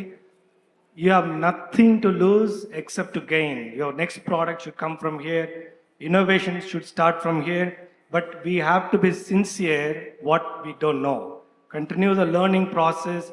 This is a fantastic opportunity. You don't have to worry about job loss. You have to think about what can we gain out of it. That's more important, right? Sir, there was a lady there. Just give me one. Was there someone there? She was... Yeah, go ahead. Sir, just give me 2 minutes. Yeah. Yes, over to you. Hello, sir. I have a doubt that everything is okay about the AI, but what my doubt is, if the AI comes into the force more and more than the current year, what will be the human resource things? Like, my doubt is, after the AI comes, the works will be easier for us. But it may not be leaving the works to be done by the human, then he will be jobless now. Madan, why don't you answer, Madan? You're the best person to... Yeah. Nice question. நல்ல question. Answer வந்து, I think people will upgrade to some other skill set. நான் ஒன்று சொல்கிறேன், நீங்கள் நம்பவே மாட்டீங்க. Calculator கண்டுபிடிச்சாங்கல்ல, calculator இப்போ நம்ம எல்லாருமே எக்ஸாம்ஸ் கண்டிப்பாக யூஸ் பண்ணணும் இன்ஜினியரிங்லலாம் வச்சுருப்போம். எனக்கு இருந்துச்சு. கால்குலேட்டர் கண்டுபிடிச்சப்போ there was a huge protest across America saying calculators வந்துருச்சுன்னா யாருமே பிரெயின் யூஸ் பண்ண மாட்டாங்க மேக்ஸ்க்குன்னு. Have we stopped using brains? We start using brains for better things. So when any new technology comes, 1 rupee phone, so 1 rupee phone, right? It was everywhere. It was empowering people. அப்புறம் then Aircel came and gave 1 rupeeக்கு நீங்கள் seconds வரைக்கும் கணக்கு பண்ணி பேசலான்னு. So 1 rupee phone காணாமல் போயிடுச்சு. But more people are getting in to technology. I won't be saying technology வந்து எல்லாரையும் empower மட்டும்தான் பண்ணணும்னு. Brutal reality is, yes, AI will kill some jobs. I mean, I'm not going to shy away from it. I had subtitles வந்து I had a particular person, I hired them, we were paying 30,000 per month. But now AI can do subtitles for Tamil videos. Tamilku complete adave automatically translate பண்ணிருக்குது.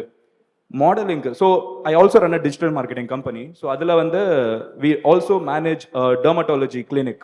We needed models and it was last minute. We were not able to get models. We generated a AI female and that post got more likes. So we started repeating AI female for dermatology clinic advertisements.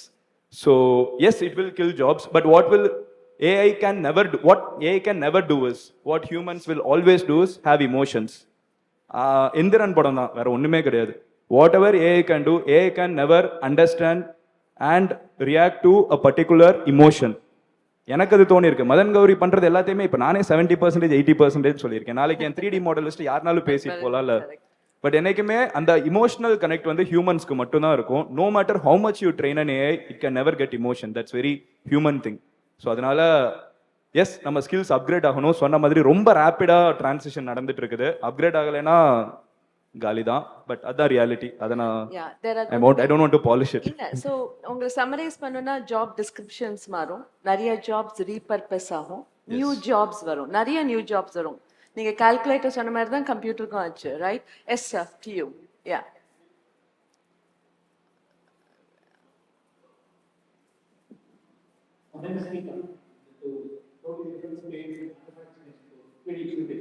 So 3D printing and AI is quite close. So in fact, the other, we don't have to worry about the job issue because there's a huge potential for the engineering students out here, engineering colleges, because I'm talking about the manufacturing space.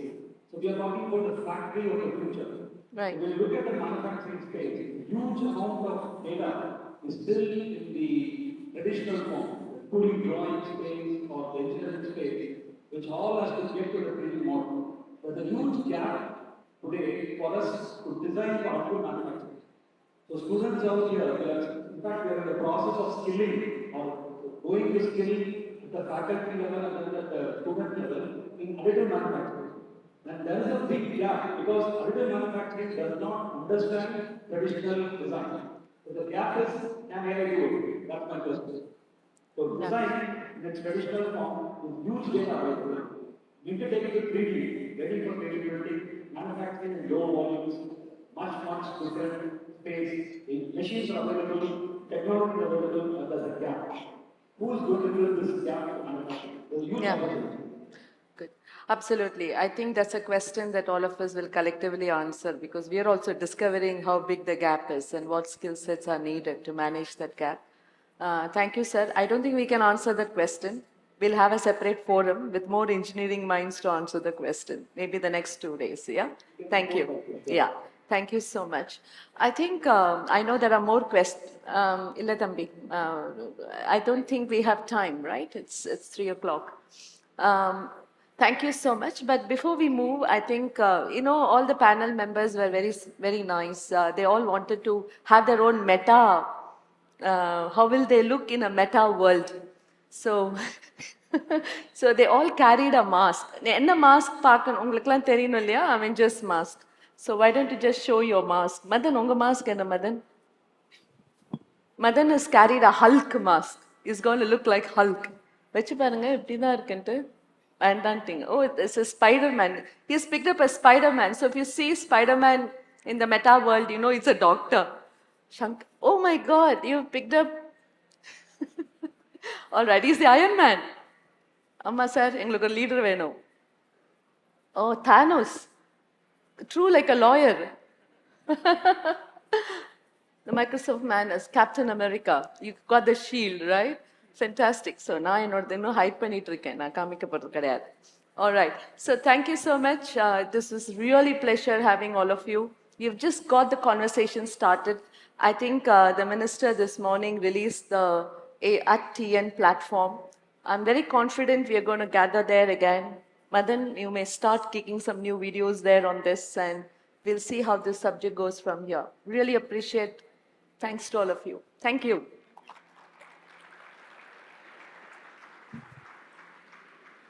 Thank you very much. You had the attention of the audience. I request you all to stay back. We'd like to felicitate and say thank you to you. I request our moderator to do the honors to felicitate our speakers. And let me ask the audience, do you think AI will replace Madan Gauri?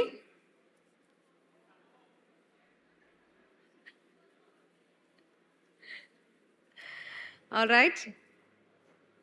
The most difficult thing in today's world is to get someone's attention, and this panel got your entire attention. பெரிய கைத்தட்டல் கொடுத்துடலாம். அவ்வளோ இன்ஃபர்மேட்டிவா, அவ்வளோ இன்ட்ரெஸ்டிங்கா, அவ்வளோ அழகா இந்த நிகழ்ச்சி இருந்தது. Thank you so very much for that. And to felicitate our moderator,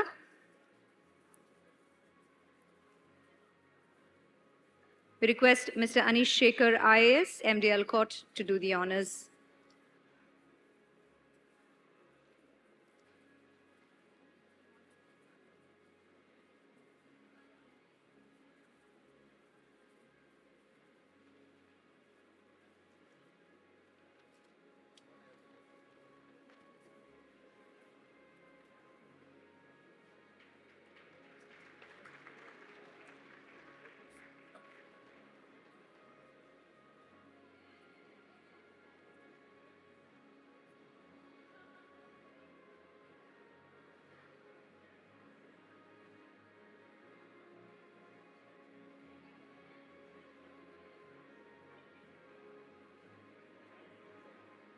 Ladies and gentlemen, a big round of applause for our moderator.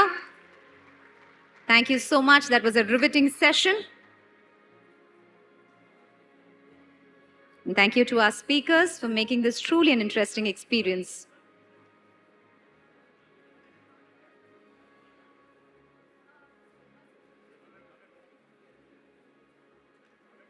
We're doing a group photo.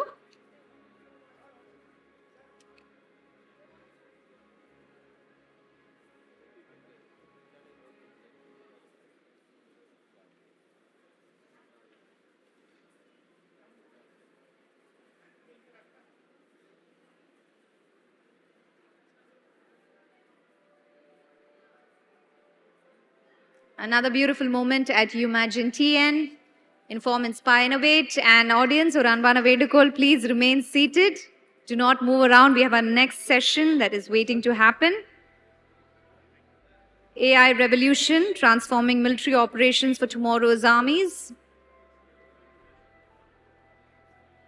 We've got the best speakers. All right. Our speaker is a decorated leader, serving as the General Officer Commanding of Dakshin Bharat area in the Indian Army. With over 3 decades of service, he has held numerous key positions, displaying exemplary leadership and strategic prowess.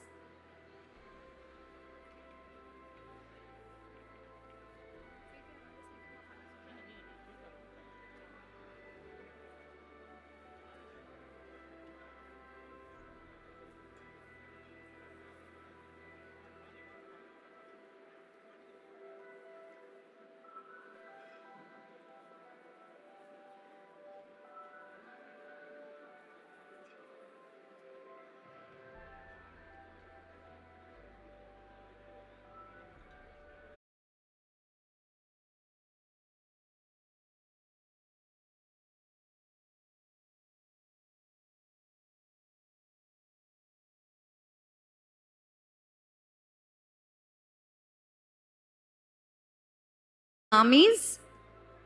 So I request you to please take your seats and not move around. Thank you. Those of you who are here, quickly settle down so we can kickstart our next session.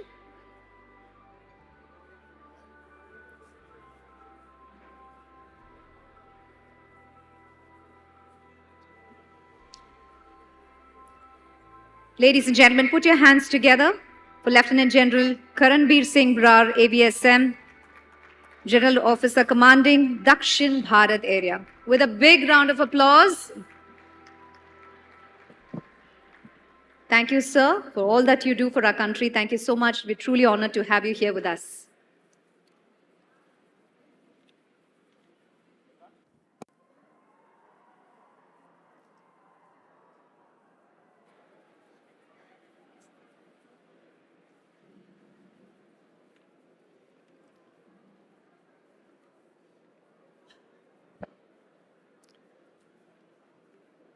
Honorable Minister,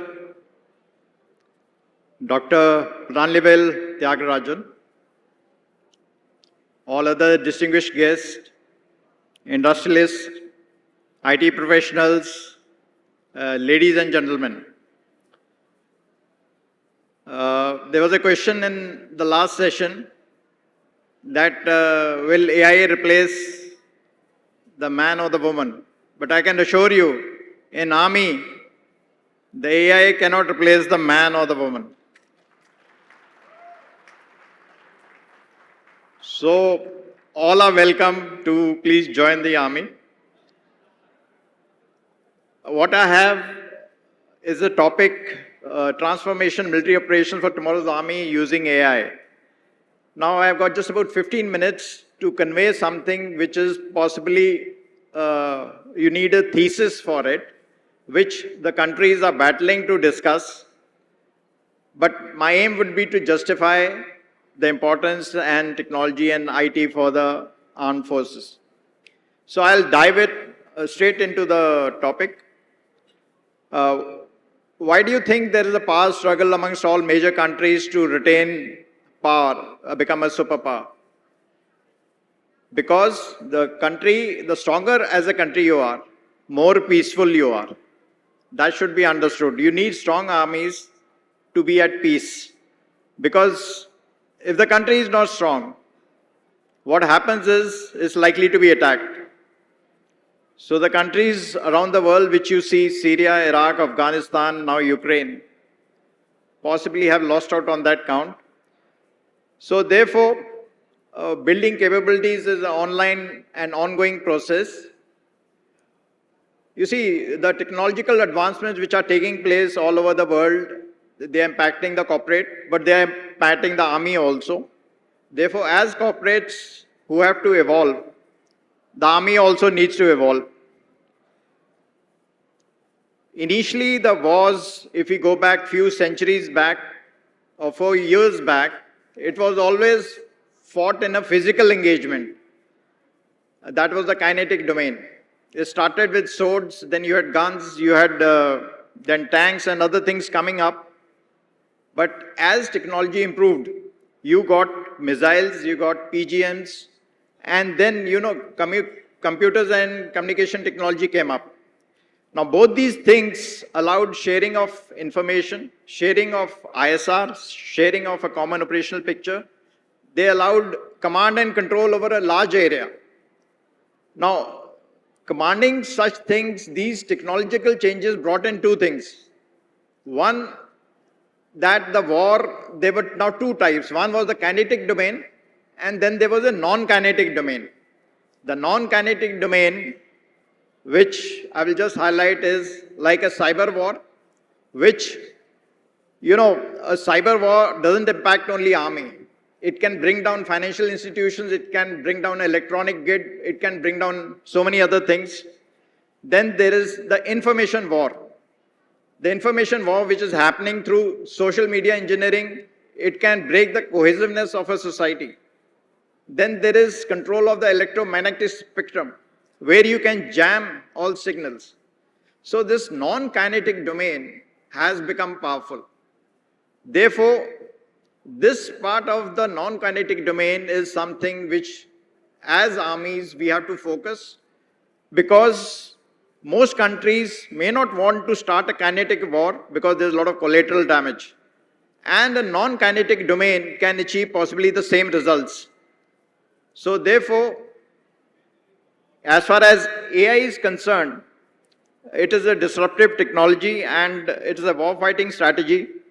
Now, let me explain how can AI, impact the army. I will try to simplify it by a very simple example of war fighting. There is something called the OODA loop. Observe, orient, decide and act. OODA. Now, if you have a soldier with a weapon system, he observes or does the surveillance of his target, then he orients to a target, that is tracking the target, then he decides in his mind and then he possibly acts to fire his gun. Now this same OODA loop, I'm making it simple for people who possibly won't understand the total army jargon. Apply the same OODA loop to whole of the armed forces, Air Force, Navy. The whole war fighting is about OODA loop. That who moves the OODA loop faster and in how many areas. Now imagine a whole army which has got surveillance of satellites, sensors, and there are a lot of information coming in. Now definitely this can't be done manually. For a person it is okay to decide. But here you need AI, here you need algorithms, here you need decision making, here you need fusion. So for a whole army, you would require these images which are coming from multiple sources to be fused into one cohesive picture which avoids data duplicacy, and that picture then is related to the orientation part. This is where AI will come in, because if in an area there are 1,000 elements that AI will pick up, this is an enemy tank.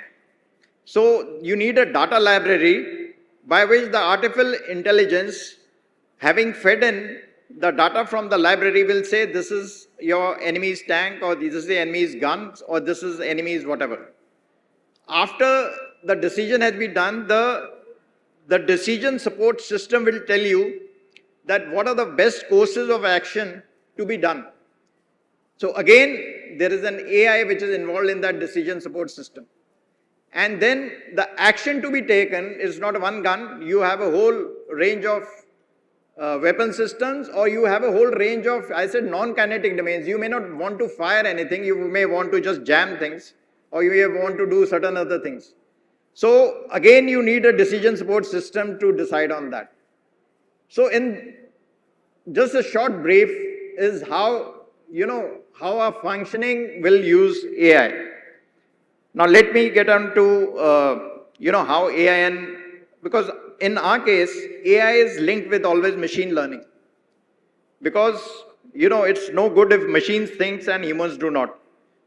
So as far as AI is concerned, the AI facilitates machines and intelligent functions. For example, in a swarm drone, which I'll talk about it later because I was an initiator of that project. The various drones, they talk to each other intelligently and make their own path and function as one entity. So there you need AI. Whereas machine learning is required in the weapon systems or in hardware, where it is actually a subset of AI, and machine learns to perform the task from a training data through instructions or simulated environment, which was being talked in the last session. Therefore, like a machine is trained to, I just said, identify adversary tank from a data library and tell the drone that this is the tank. So, in everything which is now happening, the AI will be used. Either it will be used in the way you command and decide and do things, or the weapon systems are so complicated that they will function only on AI. And all this will happen in what is termed as a network-centric warfare or network-centric operations. Now in the network-centric operations, which of course the US is leading as far as the NCW operations are concerned, I will again try and simplify this NCO in a very simple form. Like a computer on its own is of no value. But when the computer is put on the internet, then you can harness the power of the internet, and then you have these various applications running. Maybe you have the bank application, you have the Uber application, and you have everything which is now functioning on internet. Similarly, all our weapon systems are put on this network-centric operations in a similar way, and the power of those weapon systems are harnessed. And that is how, things will function. Therefore, the warfare, as I tried to explain, what used to happen, face to face and things, now is happening in other domains. It is happening, you see, there are 5 domains which are now identified.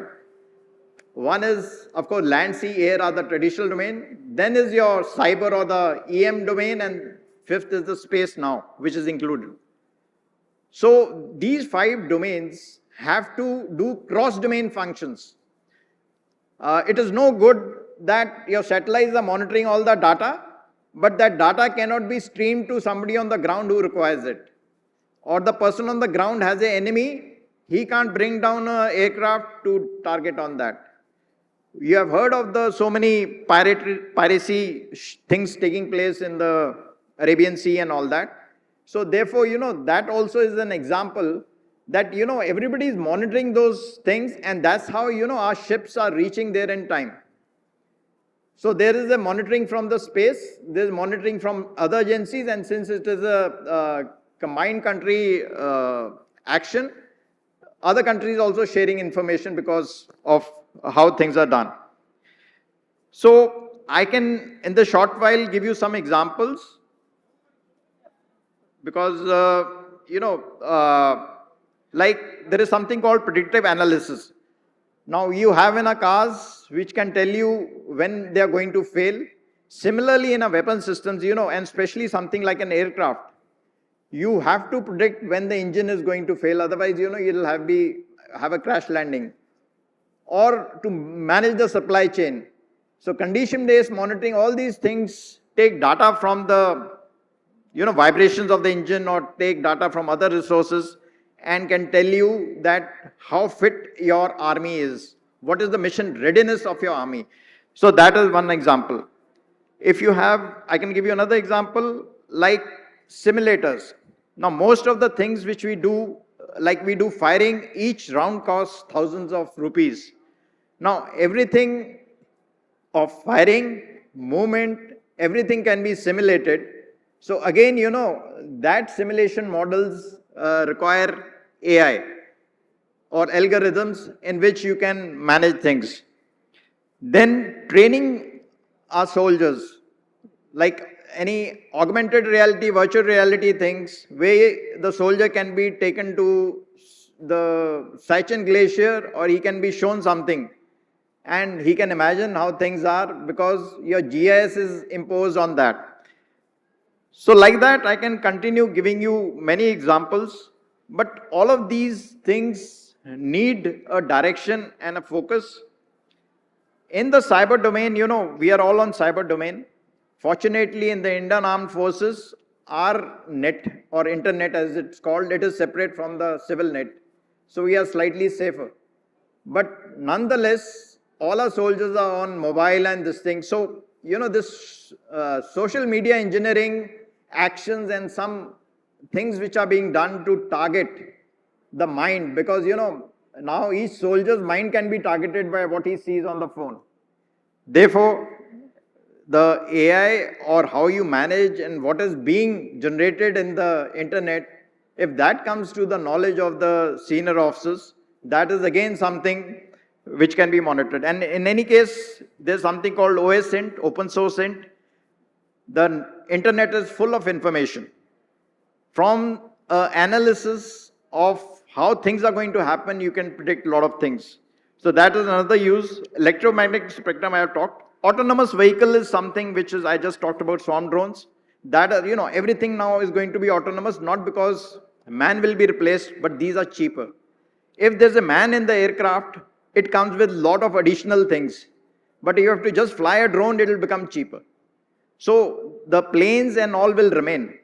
But you will have multiple of these small autonomous drones, you will have multiple autonomous vehicles, you will have multiple autonomous ships and underwater systems.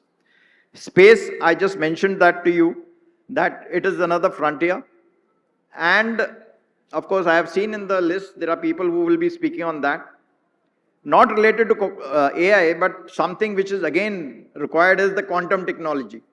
Now the quantum technology, whether, because, most because of its security, because of quantum key distribution, other things, the communications in quantum will always be safe, which are required for the armed forces. As also, the quantum communication cannot be jammed. So therefore, that's another field where a lot of countries are working on.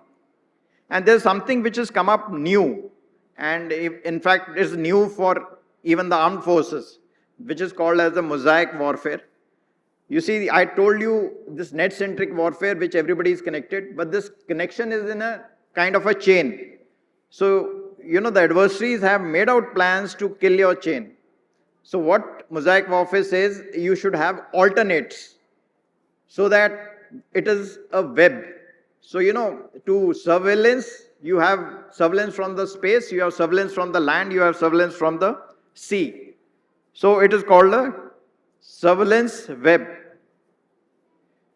So all this, as I said, is something which is required to be developed, because the way we need our intelligence, whether we need a surveillance or whether we need a hardware and whether we organize the forces, AI and ICT and all these would be part of it. I will just give some last 2-3 points. For this, we need an ecosystem. Unfortunately, we have started working on this, but countries, obviously, like US and all, they have been working for past 80, 90 years, and that's why they are well ahead. But notwithstanding, you see our governmental policies of procurement, of doing all these things are just working out. There are 3-4 things which are required for the ecosystem. One is the uniformed people have to give the concept of framework. It can't come from the civilians. So there have to be people in uniform who are technologically well versed with how things are to be done. Then, of course, you need the backing of the government policies and procurement systems, and then therefore you have the researchers and the developers and the industry. A similar organization like what I'm suggesting was made in US way back, which you must have heard of it, called DARPA, Defense Advanced Research Projects Agency. And people who don't know, this DARPA, or the Defense Agency of the US, was the initiator of the internet, also of the mouse, also of how the iPhone has been developed. Siri has been developed from them. So, all the big things and stealth technology, there are a number of things, if you go on the site, you can check that. So, because the most critical and complex technology comes out from the defense requirements. So therefore, when we had this interaction with the minister, I said I'll be most this thing to convey at least some points how, defense needs all that what you're discussing. And in the end, what you're going to discuss about, AI in your financial system, on HR management, administration, all that is also required by the armed forces. Because we also have a system of medical and everything which, for which AI is being done in the civil area. So as I started, the conventional systems and soldier cannot be replaced. Technology is just an add-on to the things, because if you have followed the recent wars, you totally can't rely on technology. It has to be a balanced mix of both. And definitely the man will always remain. As I say, the artificial intelligence, you need more of original intelligence to make artificial intelligence. So that remains.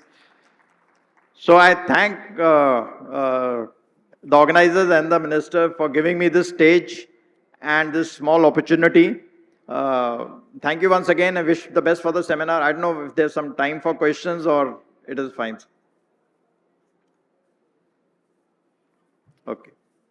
Thank you so much. Jai Hind and Namaskaram.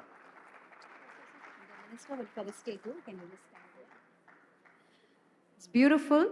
AI can never replace a soldier. Thank you so much. I take this opportunity to invite the Honorable Minister of Information Technology and Digital Services, Dr. PTR, to felicitate our fabulous speaker on stage. Ladies and gentlemen, with a big round of applause.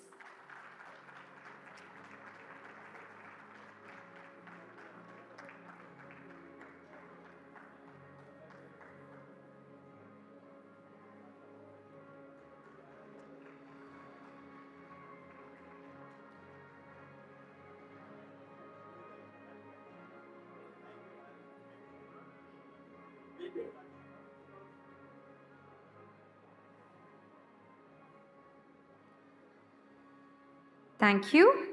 Our next session is going to be a master class. We're going to look at AI and cyber security. This session will be led by Mr. Sharad Sinha. who is an accomplished cybersecurity expert with a passion for safeguarding digital environments with extensive experience in threat analysis and network security. He excels in devising robust defense strategies against cyber threats. His dedication to protecting data integrity and privacy makes him a trusted authority in this field. Ladies and gentlemen, put your hands together for the masterclass, that is AI and cybersecurity with Mr. Sharat Sinha. Audience, we can do better. The nice big round of applause. Malama Kaitatlam, come on. Thank you.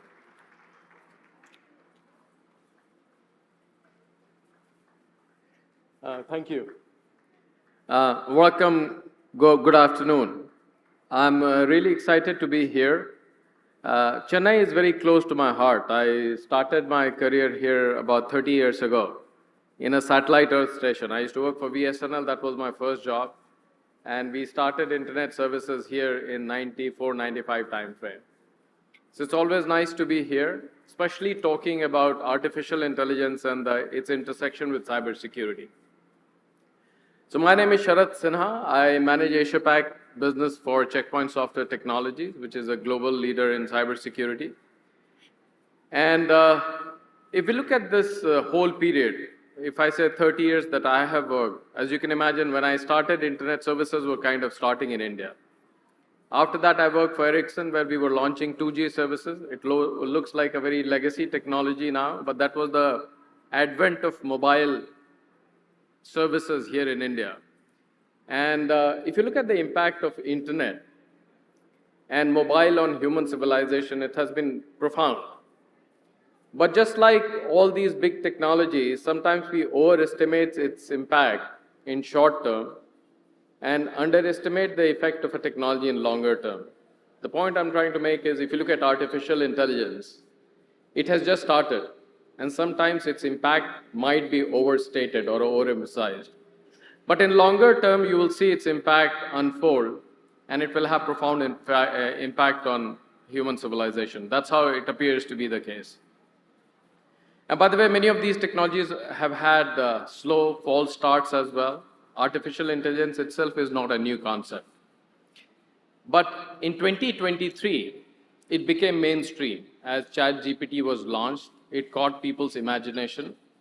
And at the same time, there was fast, rampant increase of cyber attacks in the same year. So let's see what my artificial intelligence assistant has to say. What we get is year of uncertainty and instability developed into the year AI. Not surprisingly, this year also saw a new level of cybersecurity threats. Ransomware-related attacks became common, with more than 5,000 large-scale attacks, 90% increase over 2022. Attackers extorted data from hospitals, energy companies, retail, and governments. Any organization became a potential target. We saw continued attacks on software supply chains, infecting popular consumer applications. The Internet of Things evolved into a web of vulnerable devices awaiting malicious commands. The year of AI was weaponized. Machine learning-powered attacks became smarter. Deepfakes blurred reality, exposing the fragility of our digital lives. 2024 is a turning point for cybersecurity. Organizations invest more in technology, but with less security experts, they become more siloed than before. What about your organization? Are you ready to fight against the next threat? The only way to prevail is through a true collaborative platform that is AI-powered and cloud-delivered. So what do you think of the AI assistant that you saw just now? It doesn't look perfect yet, but very soon, some of these technologies will evolve, and you would not need a human to do some of these things. You can feed the data with the right information. They'll be able to communicate what normally humans do. At the same time, humans will move on to do other things. So at this stage, why should you care about artificial intelligence? What is cybersecurity's intersection with the AI at this stage? And then I'll touch upon trends and insights over the next 20-25 minutes, just to give you an idea about how things are evolving. So why should you care about AI? If you look at generative AI, It is based on large language model, which typically uses natural language processing models to create text or images which kind of mimic human intelligence. And they're used to solve certain problems. But there are other variants of AI as well. For example, you have got deep learning that uses deep neural networks to solve complex problems, which is also utilized in cybersecurity. But obviously, right now, the focus is a lot on generative AI. But different variants of AI are also expected to evolve over a period of time. Now, when it comes to generative AI, it's the prompt part which is very important. And these are just examples of designing a prompt. Because when you interact with, let's say, ChatGPT or Bard, what you do is, you first of all assign it a task. For example, let's say you need an expert nutritionist's advice. So what you would assume is that the generative AI is going to act like that. You put a question that you need a meal plan, and then give it to me in a bullet form. So it might give you a meal plan. You might also state that, look, I either want to change meat to fish, or maybe I want to get a vegetarian meal plan, and it will accordingly modify it. And therefore, the prompt engineering part, the prompt part becomes very, very critical. At the same time, when you look at it from cybersecurity point of view, because in my profession, you always try to see what can go wrong, or how someone can misutilize or misuse any technology. So prompt injection is something that typically attackers use, which means they will introduce elements which will make the AI model behave differently from what it is expected to behave. And therefore, designing prompts becomes very, very important part in creating a large language model such as ChatGPT. Then, why should you actually care about AI? I mean, things are developing. Should you get involved, actively involved in using it or not? And there are few reasons for it. Because AI will be acting as a force multiplier. And all of us care about our safety, our success in our professional or personal life, and also about our social life. And each of these are going to be impacted by artificial intelligence due to the developments that are happening. Consider it somewhat like this. If you did not know how to use internet today, or a mobile device, most of your existence will be very, very difficult because the rest of the society has moved on. AI is going to have a similar pattern when it comes to evolution.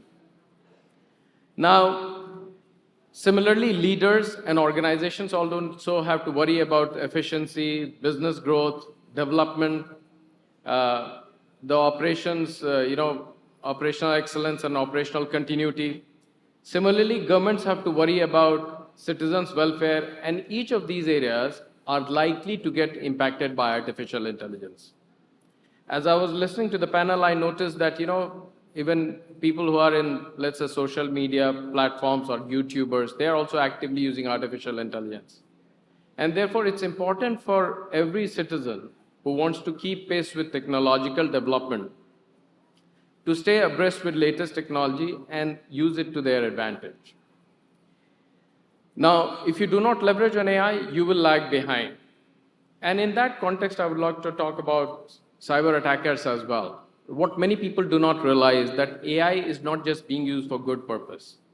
People who launch cyber attacks, people who send phishing mails, they have become even more sophisticated using artificial intelligence technology. And based on my experience, I can tell you, they use more of AI than what common people do. And therefore, to stay relevant in this AI as it changes the world, it is important to keep in pace with the AI-related development. So now let's talk about the cybersecurity's intersection with the AI. Where do they come together? Now, AI creates new opportunity for cyber geeks. That creates a few frontiers that did not exist before. And that will be utilized in a big way. And, but it is also used by cyber attackers. For example, artificial intelligence, when it is used by attackers, it also becomes a force multiplier for them. They can launch cyber attacks in a much more sophisticated way. A phishing mail sometimes earlier could be detected because it had language challenges. Now it has become so perfect that even from countries that are not as sophisticated, let's say in using Tamil-based phishing email, can actually translate with perfect Tamil, which will come to you as if it has come from one of your close relatives or someone you know. And therefore the phishing attack also becomes more sophisticated. AI at the same time is also used for defense. You can go more specific.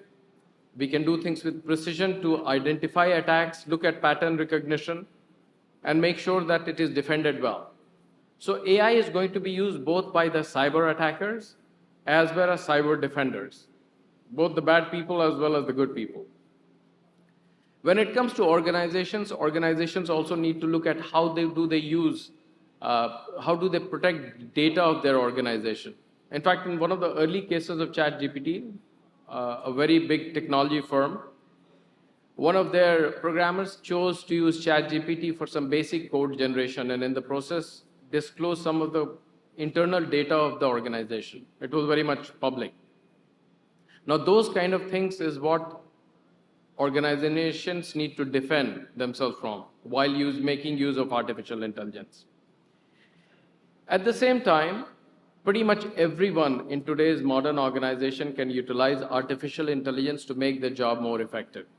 In my organization, for example, at Checkpoint, we very actively train people to use artificial intelligence, not just for training themselves to do various things, but also if you're in, let's say, a customer-facing job, if you want to do research on a customer, you can utilize artificial intelligence, particularly large language models, to do a better research and go more prepared. And this active usage makes the organizations more competitive and more successful in the marketplace. But one thing one needs to keep in mind, if you choose not to learn fast enough, the cyber attackers are not going to wait. And because they are going to be very, very adept at using it, cyber defense must keep pace with the AI-related developments and make use of it to create right protection for the broader organizations. Now, when it comes to use of artificial intelligence by cyber attackers, as I mentioned earlier, it acts as a force multiplier. When they could send one phishing emails, potentially they can send hundreds of sophisticated phishing emails or use different kind of techniques. They can become more targeted by identifying their target employee or person so that they can do very precise targeted attack on the individual or organizations.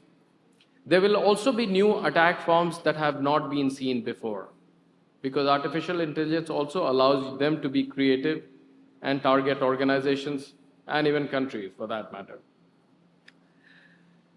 At the same time, when it comes to defense, you can be more precise about identifying a cyber attack. You can even predict and prevent in advance, knowing what might actually happen. It will also create new interfaces and better operations. For example, as a company, we have launched a AI co-pilot, which allows operations to become much more smoother by making use of latest artificial intelligence technologies.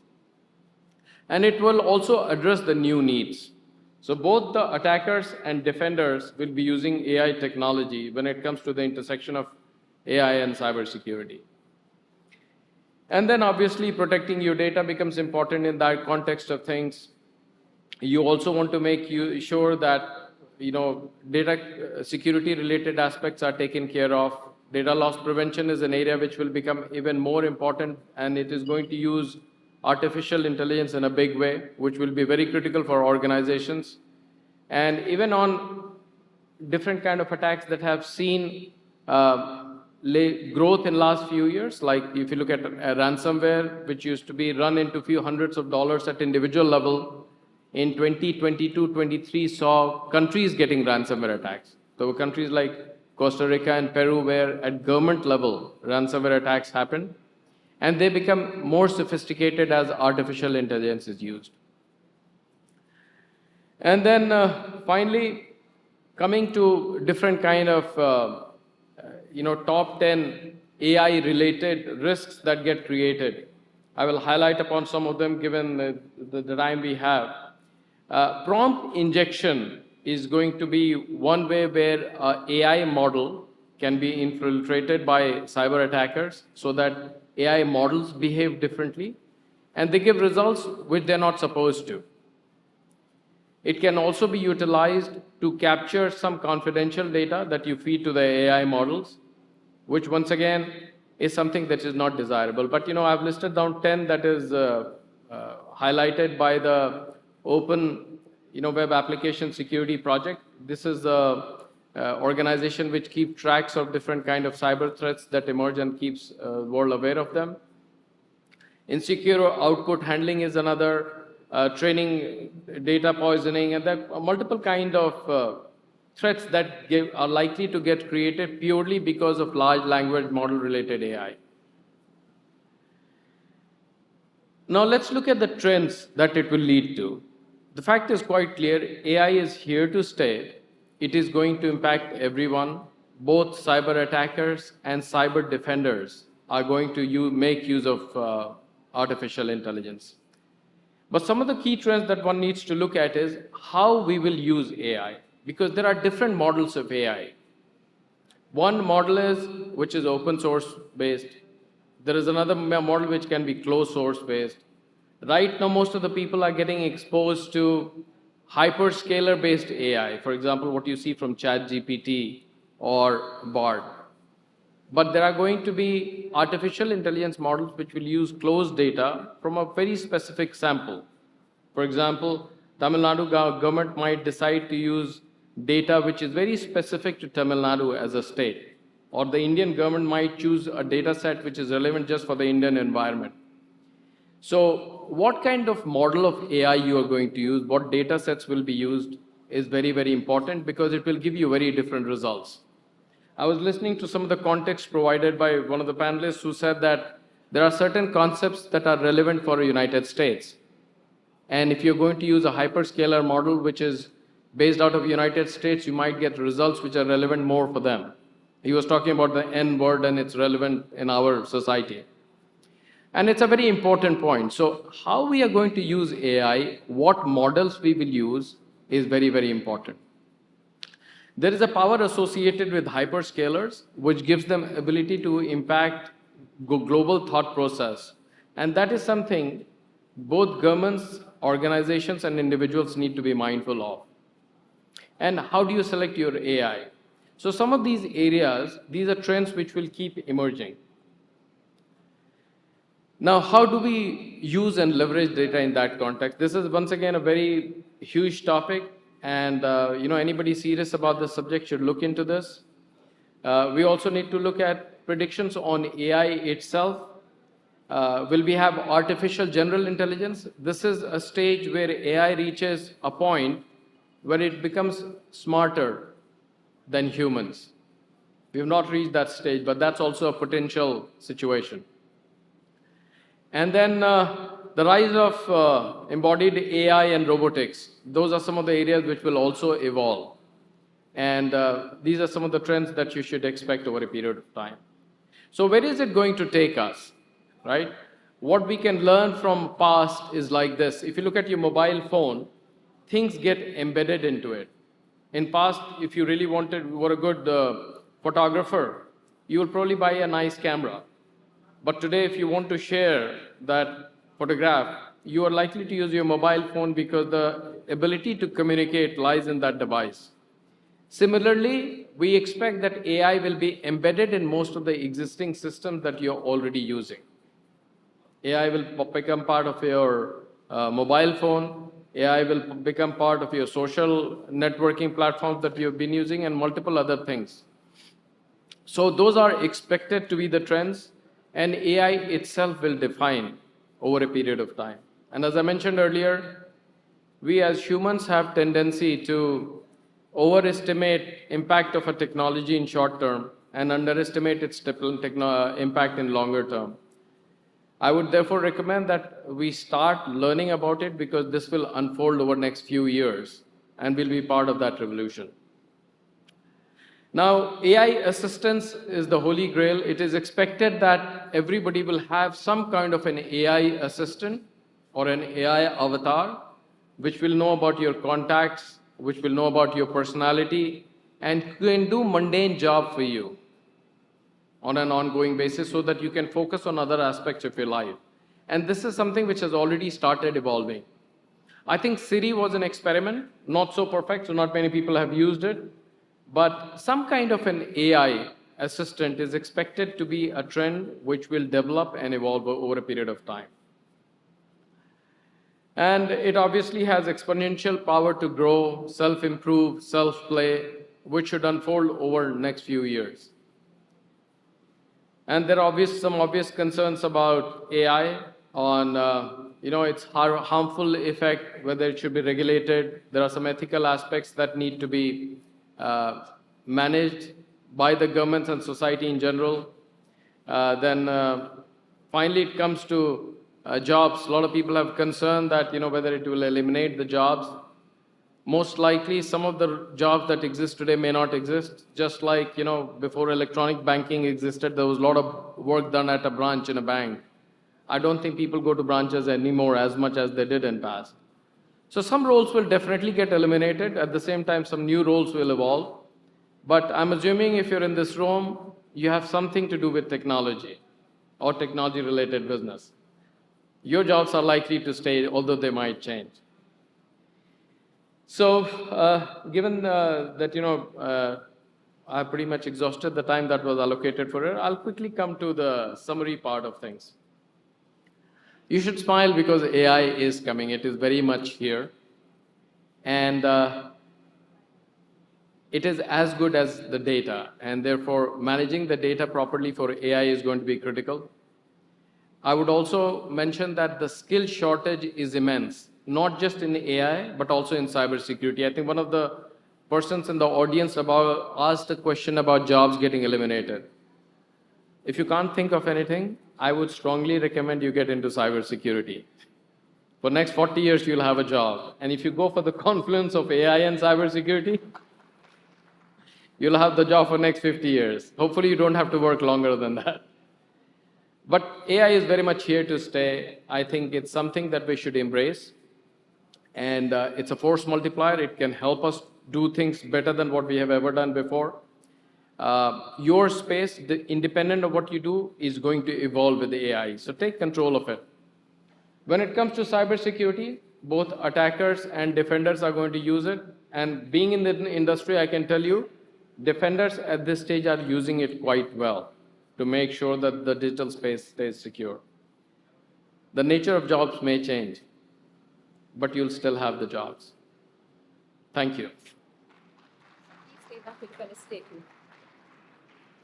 Thank you for giving us a glimpse of the future. If you want to be irreplaceable in your company, stick to cybersecurity. Thank you for that. Ladies and gentlemen, put your hands together for that amazing speaker, Mr. Sharat Sinha, President, Asia Pacific and Japan Checkpoint Software Technologies, Singapore.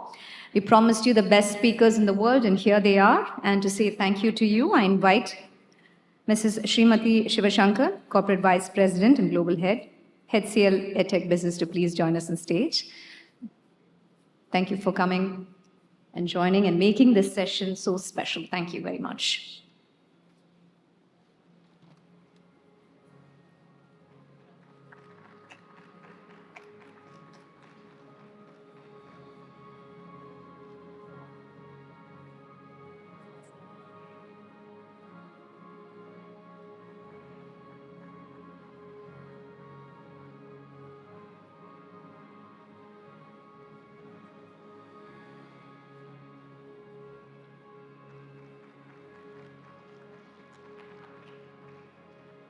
Thank you very much. Our next session, building a world-class fintech ecosystem for SMEs.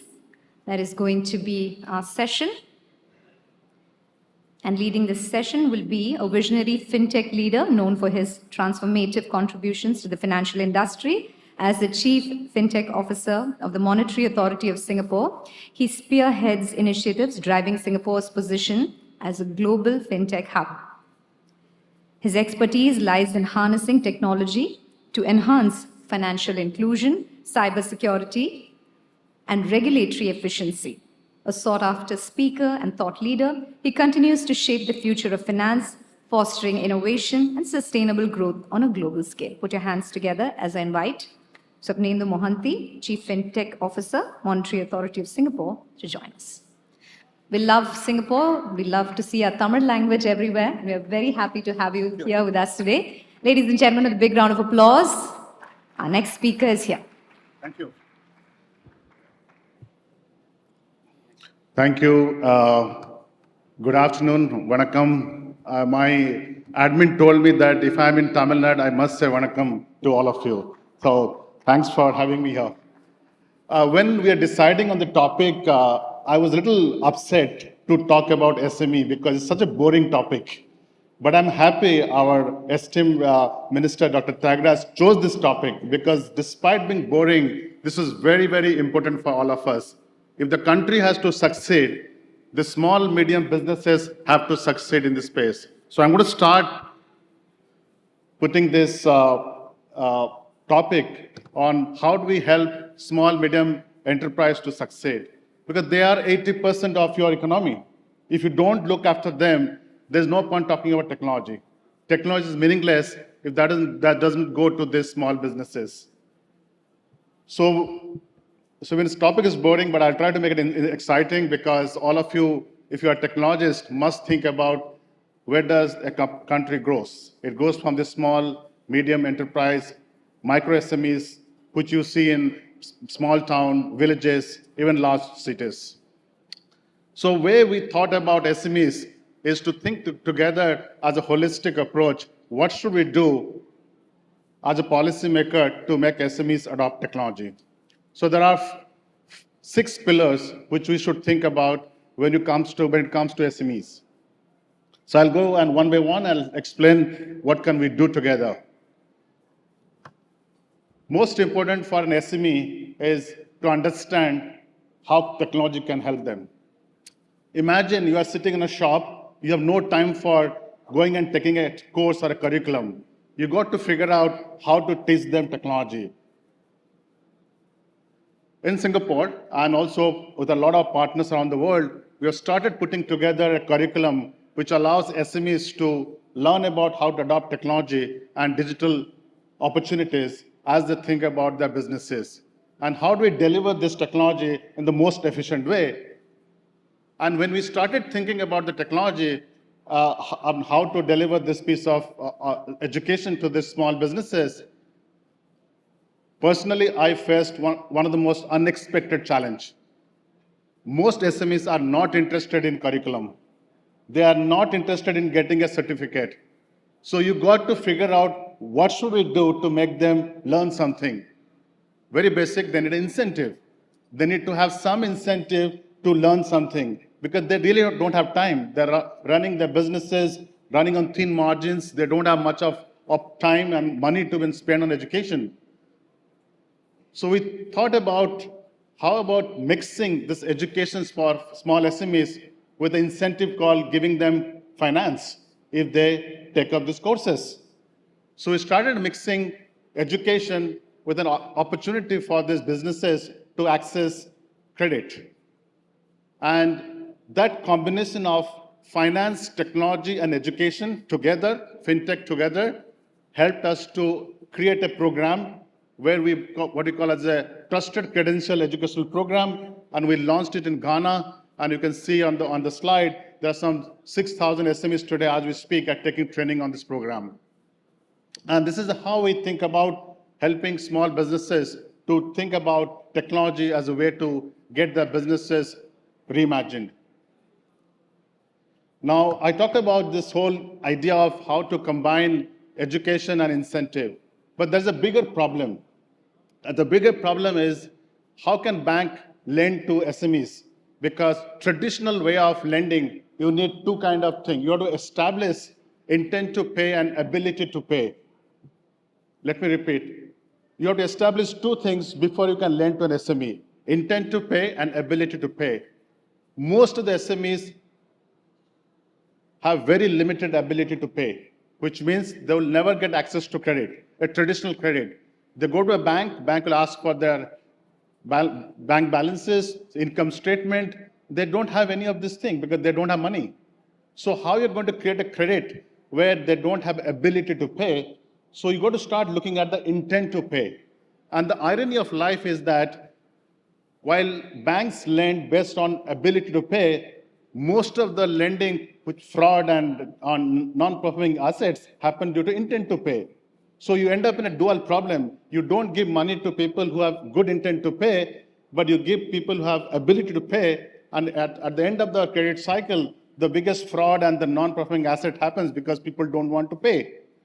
So we started thinking about creating a whole set of technology opportunity or technology innovation in helping to establish in a credible way trusted credentials which will establish the ability for SME to demonstrate intent to pay. And what you see on the slide are some of the matrices or some of the data point which we have now used latest technology using blockchain and tokenization to credentialize the intent metrics. The intent to learn is a good credential which you can tokenize. The intent to attend a seminar is also a good way to think about how to tokenize this credential and how can we capture this data, pass it to the state, and the state can use this credential to be able to ask banks to lend to these SMEs. So this is one of the examples of innovation being used, how to provide alternate method to extend credit to the small businesses. Given we have limited time, I'm going to give you a glimpse of the future opportunity. This is a bit controversial. This is much forward-looking. All of you have heard a word called crypto, very bad word. You should not invest in crypto. This is one of the worst products we have developed in our sector. So stay out from crypto. But what crypto has done exceedingly well, they've given us a good technology. And that good technology is what you see in the slide. And the technology allows us to think very differently about money and about ownership of assets. Because most of the economic process when it comes to money or giving money or transferring ownership of asset is the complexity and the inefficiency of the institutions which deliver these processes. So now we can use this same crypto technology to tokenize money, to tokenize assets, tokenize house ownership. And can we use this new technology to start building a new financial infrastructure, even a basic public infrastructure for the state, so that we can find a cheaper way to deliver both how to move money and also how to do business in a very creative and alternate way, which perhaps in my mind is the future of finance when it comes to SMEs. So think to understand in this slide that this is the future, that the future is looking for a very alternate way to provide finance and incentive to the SMEs, and we can use all the good technology which came out of crypto to deliver that value. Now, the fourth leg is moving money. Singapore recently connected the payment system with India, UPI. We also connected our payment system to Malaysia, Thailand. Why I'm showing you this slide? One of the key challenges for SMEs is to find a way to pay each other when it comes to overseas transaction. A lot of SMEs can participate in a chain of supply chain process to do and export products and services outside their home country or home state, but they don't have an efficient payment system. So we are looking at opportunity to connect payment systems around the world. Good example is the Singapore-India connectivity of payment system, which India's UPI is now connected to Singapore's Pay Now.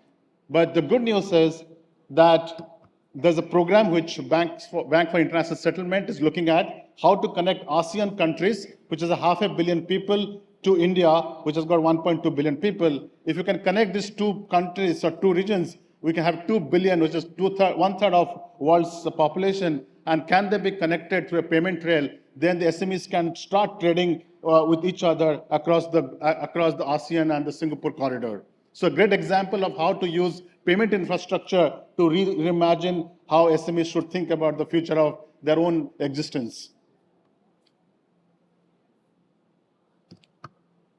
Another example is the fifth way, example of how to think about SME in a fintech construct. India has taken a huge leadership. So the ONDC program, which was launched last year, where there's a marketplace for SMEs to participate in a fair and a transparent way. Singapore has stepped up by connecting our own similar platform called Proxtera with ONDC. And that allows SMEs from India now can find buyers and suppliers, not only in Singapore, but also in Africa, ASEAN countries, China, and other markets. So we are trying to connect global marketplace to different systems and platforms around the world. So together, these systems can provide a common shared platform. So the SMEs can now, in a very transparent way, can get into a mobile phone and find suppliers and buyers right through the phone and have a trading relationship. So having a global marketplace becomes a key part to the fintech ecosystem for SMEs to succeed. Lastly, this is very, very important, and we should not forget that future is very challenging for all of us. And sustainability is a big part of our thinking. Now, every SME, because they contribute to 80% of world GDP, they must think about sustainability. They must think about practices which will allow them to think how can they run sustainable businesses. But the challenge for SMEs, they don't understand ESG or sustainability, all the fancy word. So we started developing a public platform called Green Print, which I hope some point in time I can bring it to Tamil Nadu, where small, medium enterprise with a very basic education can do a disclosure process on this platform. And what you can tell them, here is the gap you have for you to get into a sustainable business. And using that platform, they can plan their transition. Very critical, because the future of finance is also going to be linked with sustainable practices. As regulation comes in, where finance and credit will be linked to sustainable disclosure, is very important for a state like Tamil Nadu to start thinking about putting sustainable disclosure platform as the future public platform for SMEs to start thinking differently.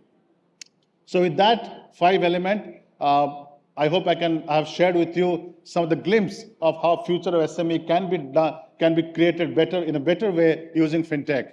With that, thank you very much. Thanks for having me. Let's stay connected. I hope I can come back to Tamil Nadu again and work with Minister on some of these ideas we have, and hope together we can build a better ecosystem. Thank you very much.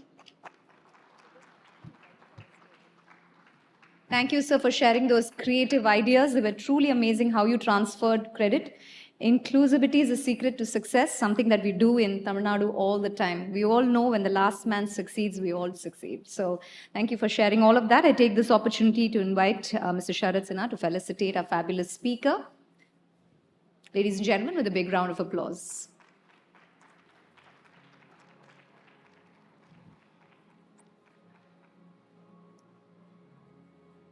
Sharad sir.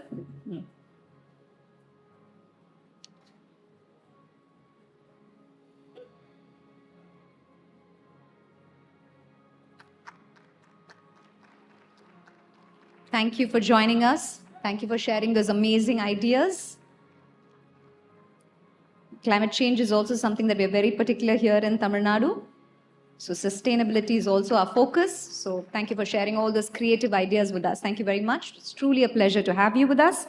Our next session is going to be about emerging verticals in global capability centers. That is going to be another interesting session that awaits all of you.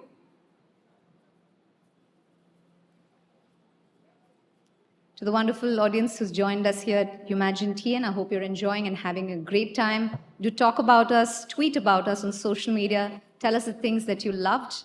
We'd love to hear from you. So we urge you to make your presence felt on social media as well. There's so many important and beautiful things that were discussed today. So we look forward to hearing from you.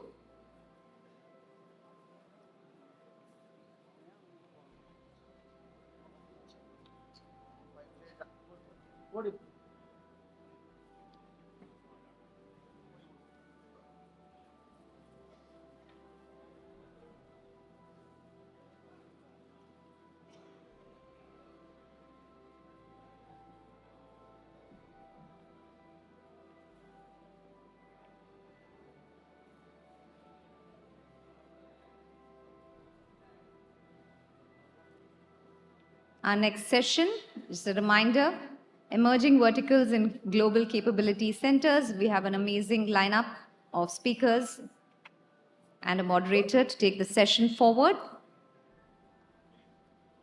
To all those who are probably outside, I request you to please join us inside and be a part of this session. Please take your seats so we can begin.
We invite the audience who's outside to please join us for this session and please take your seats.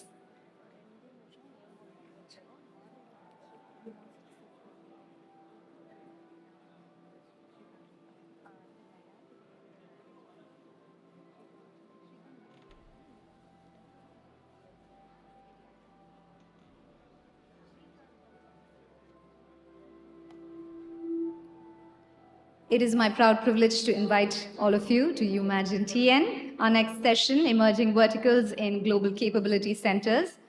I request the audience to please settle down.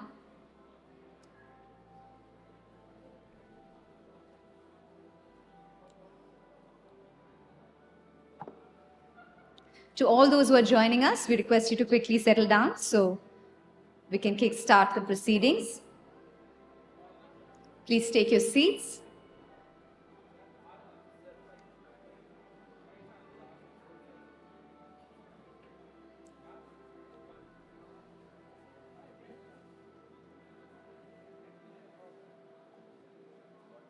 In a few minutes, we will begin the session.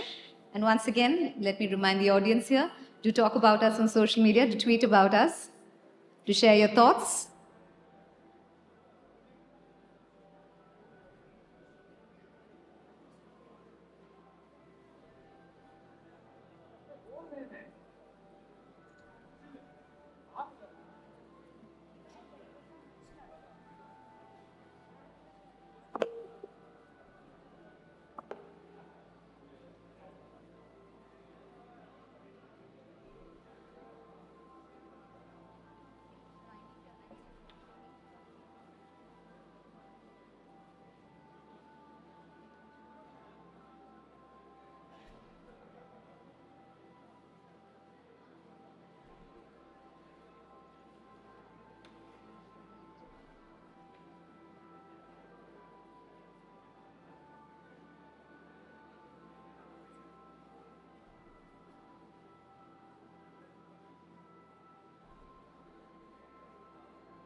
Ladies and gentlemen, we are all set for the session, Emerging Verticals in Global Capability Centers. Our moderator for the session is Mr. Shrikant Srinivasan, Vice President and Head of Membership, NASSCOM. I also invite our panelists, Mr. Ravichandran Purushothaman, Mr. Sivakumar Padmanabhan, Mr. Debashish Panda, and Mr. Balaji Rajaram. Ladies and gentlemen, with a big round of applause, can we invite a fabulous moderator and speakers on stage. Thank you so much.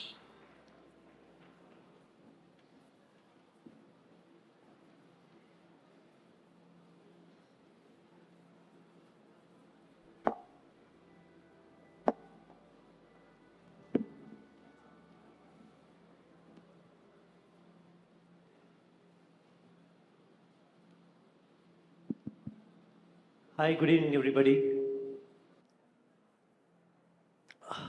Well, as we start this panel, I think, first of all, thank you all for being here, and thank you to all my esteemed panelists here for consenting to be here to share their thoughts and ideas.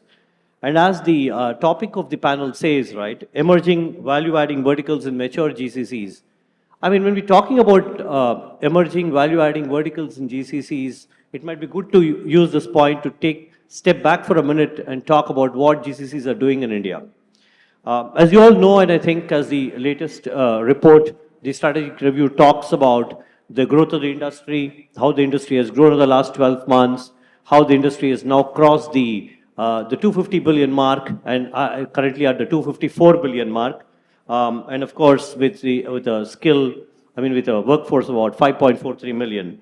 But more importantly, I think the GCC contribution too is pretty huge, just under 50 billion, with about 1.6 million people in the GCC world across the country. The best news of this all is that India continues to be a very important piece in the outsourcing world. Still, as we talk today, 57 to 58% of outsourcing still comes into India, and that's real good news for each one of us. We have probably crossed the 1600 mark in the GCCs and so on. But more importantly, today, I think the GCCs is not about having yet another foot in the country, having yet another presence in India, but more importantly, how this GCC entity of India is adding real value to the global enterprise, how it's adding real value to the larger ecosystem of the organization, both in terms of various things, right? In terms of how it can eventually add value to the organization. And if we step back and see, the next phase would be how does this organization really contribute to both the top line and the bottom line and eventually customer efficiency. With that, as we continue to grow this whole ecosystem, I think the GCC ecosystem in India will become even more inevitable to the parent organization, even more inevitable to the global enterprise. With that, I think I would like to now step back and talk to each of our panelists here. I would start with the first question on saying, what ways and means would each one of you suggest for a GCC to grow their maturity curve over the next few years, and how, if you make it a little more micro, do that for the Tamil Nadu ecosystem? I would start in the same order that you're sitting here. Start with Siva with you. Thank you. Thank you, Shrikant. Thanks everyone for being here and for the opportunity, Umagine, to speak here. So as Shrikant just said, the GCC wave has just been growing stronger and bigger in the last several years. And the reason for this is obviously that the businesses are now looking at what we're doing inside these GCCs, whether it be with data, AI, software, virtualization, immersive experiences as core to the enterprise. It's no longer peripheral to the enterprise. So rather than outsource, I think companies want to keep it inside and in-source. And that's the reason why we see more and more GCCs setting up all around the world, and especially in India. So if you look at it from that perspective, a CEO is today very engaged with the GCC. A CEO of a Fortune 500 company or a Fortune 1000 company, they are very engaged because they really see this as very critical and crucial to their future, the future growth of their company, the success in the marketplace.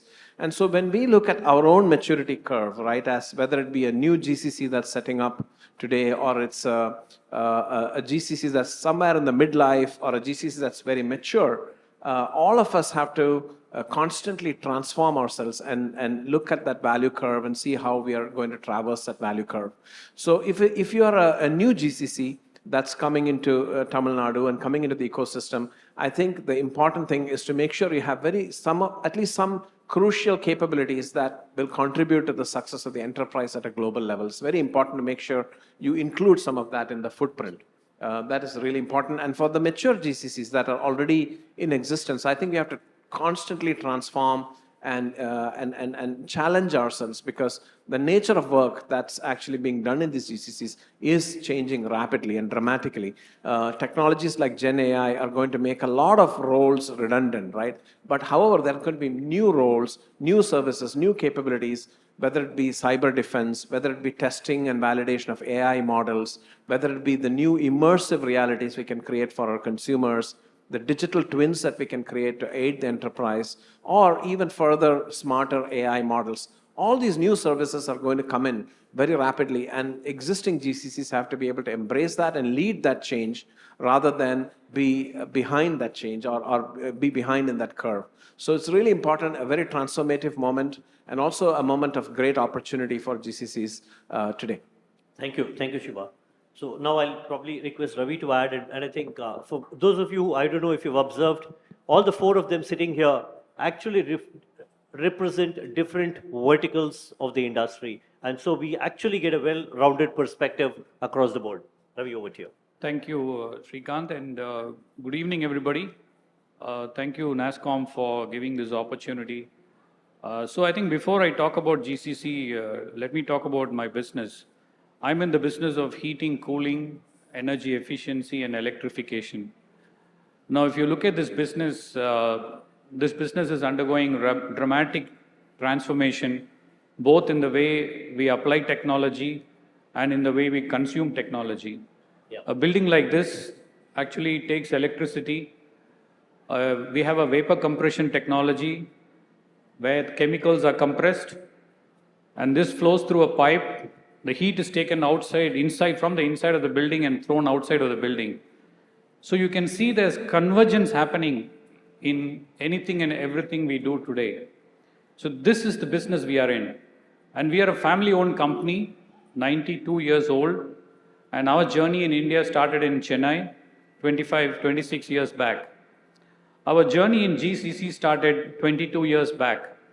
So when we came to Tamil Nadu, we came because of the ecosystem in Tamil Nadu and some amazing engineering colleges. However, we didn't have anyone who wanted to come to our industry because it is all about cooling, heating, refrigeration, very boring subjects actually, right? So we really went out to the colleges and made the colleges and the teachers aware who we are, why we are here, what is our long-term ambition for India, and we built lots of education to first the professors and the lecturers in the colleges so that they become our ambassadors for the discipline that we are in. Because today we work in climate change, actually. So this is the most relevant industry for the future in our view. We have come a long way as a GCC. We started with SAP. We had close to about 30, 40 people who are working on SAP and rolling out SAP for the entire enterprise. Today, we run a GCC with more than 1,400 people in a multi-domain expertise for all our technology development as well as all the futuristic products that are made out of here. Now, there are fundamental things that we do right in GCC. I mean, we as a company believe in doing what our customers feel is right. So we have empowered all our GCC colleagues to first talk to our customers, understand what they do and connect what they do to what customers want. Many a times, in this whole transformation of GCCs, no one knows what they do and how it impacts the company and finally the customer as well. So there are lots of unique things we have built as far as a company is concerned. And I think the other important thing is we rotate people quite a bit from business to IT to technology, from technology to sales. So this free flow of people across the different value chain of our business really makes the individual much stronger, and also the longevity of the person really adding more value to what he is doing has been immense. Today, the GCC we operate out of India manages close to 2 billion euro of business. That's the transformation we have gone through. We are no more called as GCC, we are actually called as Innovation Center.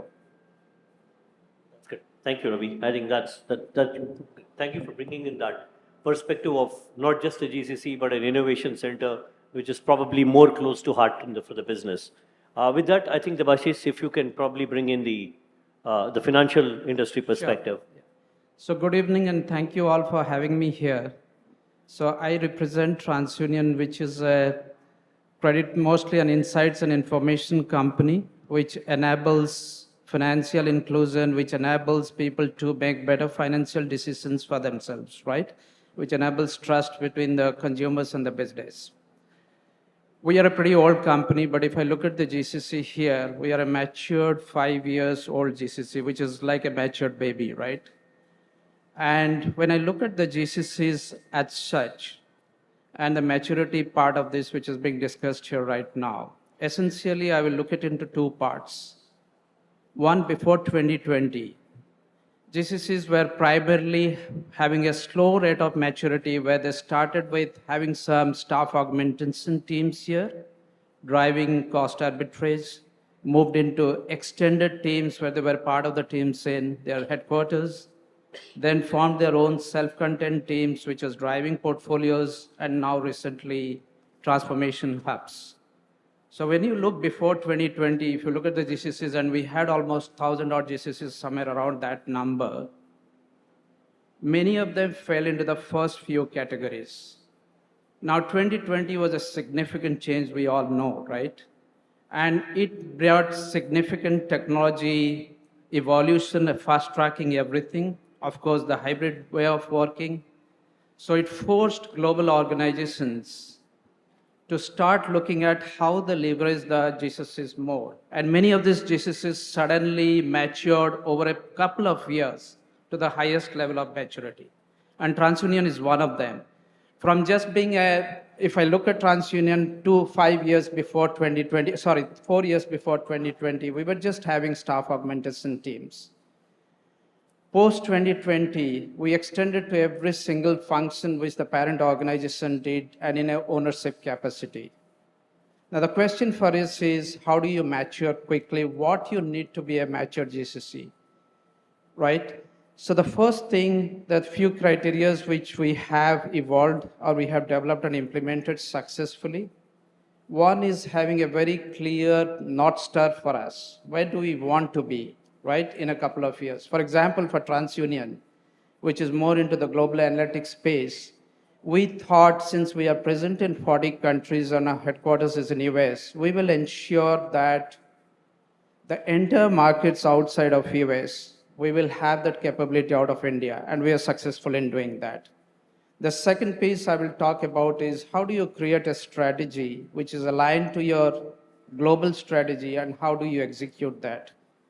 Many of you are coming out of colleges, many of you are just getting into jobs, all of you have strategies, how do you succeed in exams, how do you do well, right? So executing that strategy is also important, which drives it. So if you ask me how we have done it, I will say we have an approach where I feel like you have to think big, which is your North Star, where you want to be as an aspiration. Then you have to act small, which is in terms of, okay, this is my strategy, whether I'm going in the right direction, whether I'm implementing the strategy in the right way. And then you have to scale fast because speed is the essence of the day, right? Post-COVID, everything you have to do fast. So that is how we have matured, and I'm sure many of the GCCs which are different stages are looking to that because that adds a lot of value to the organization. Thank you for that. Thank you.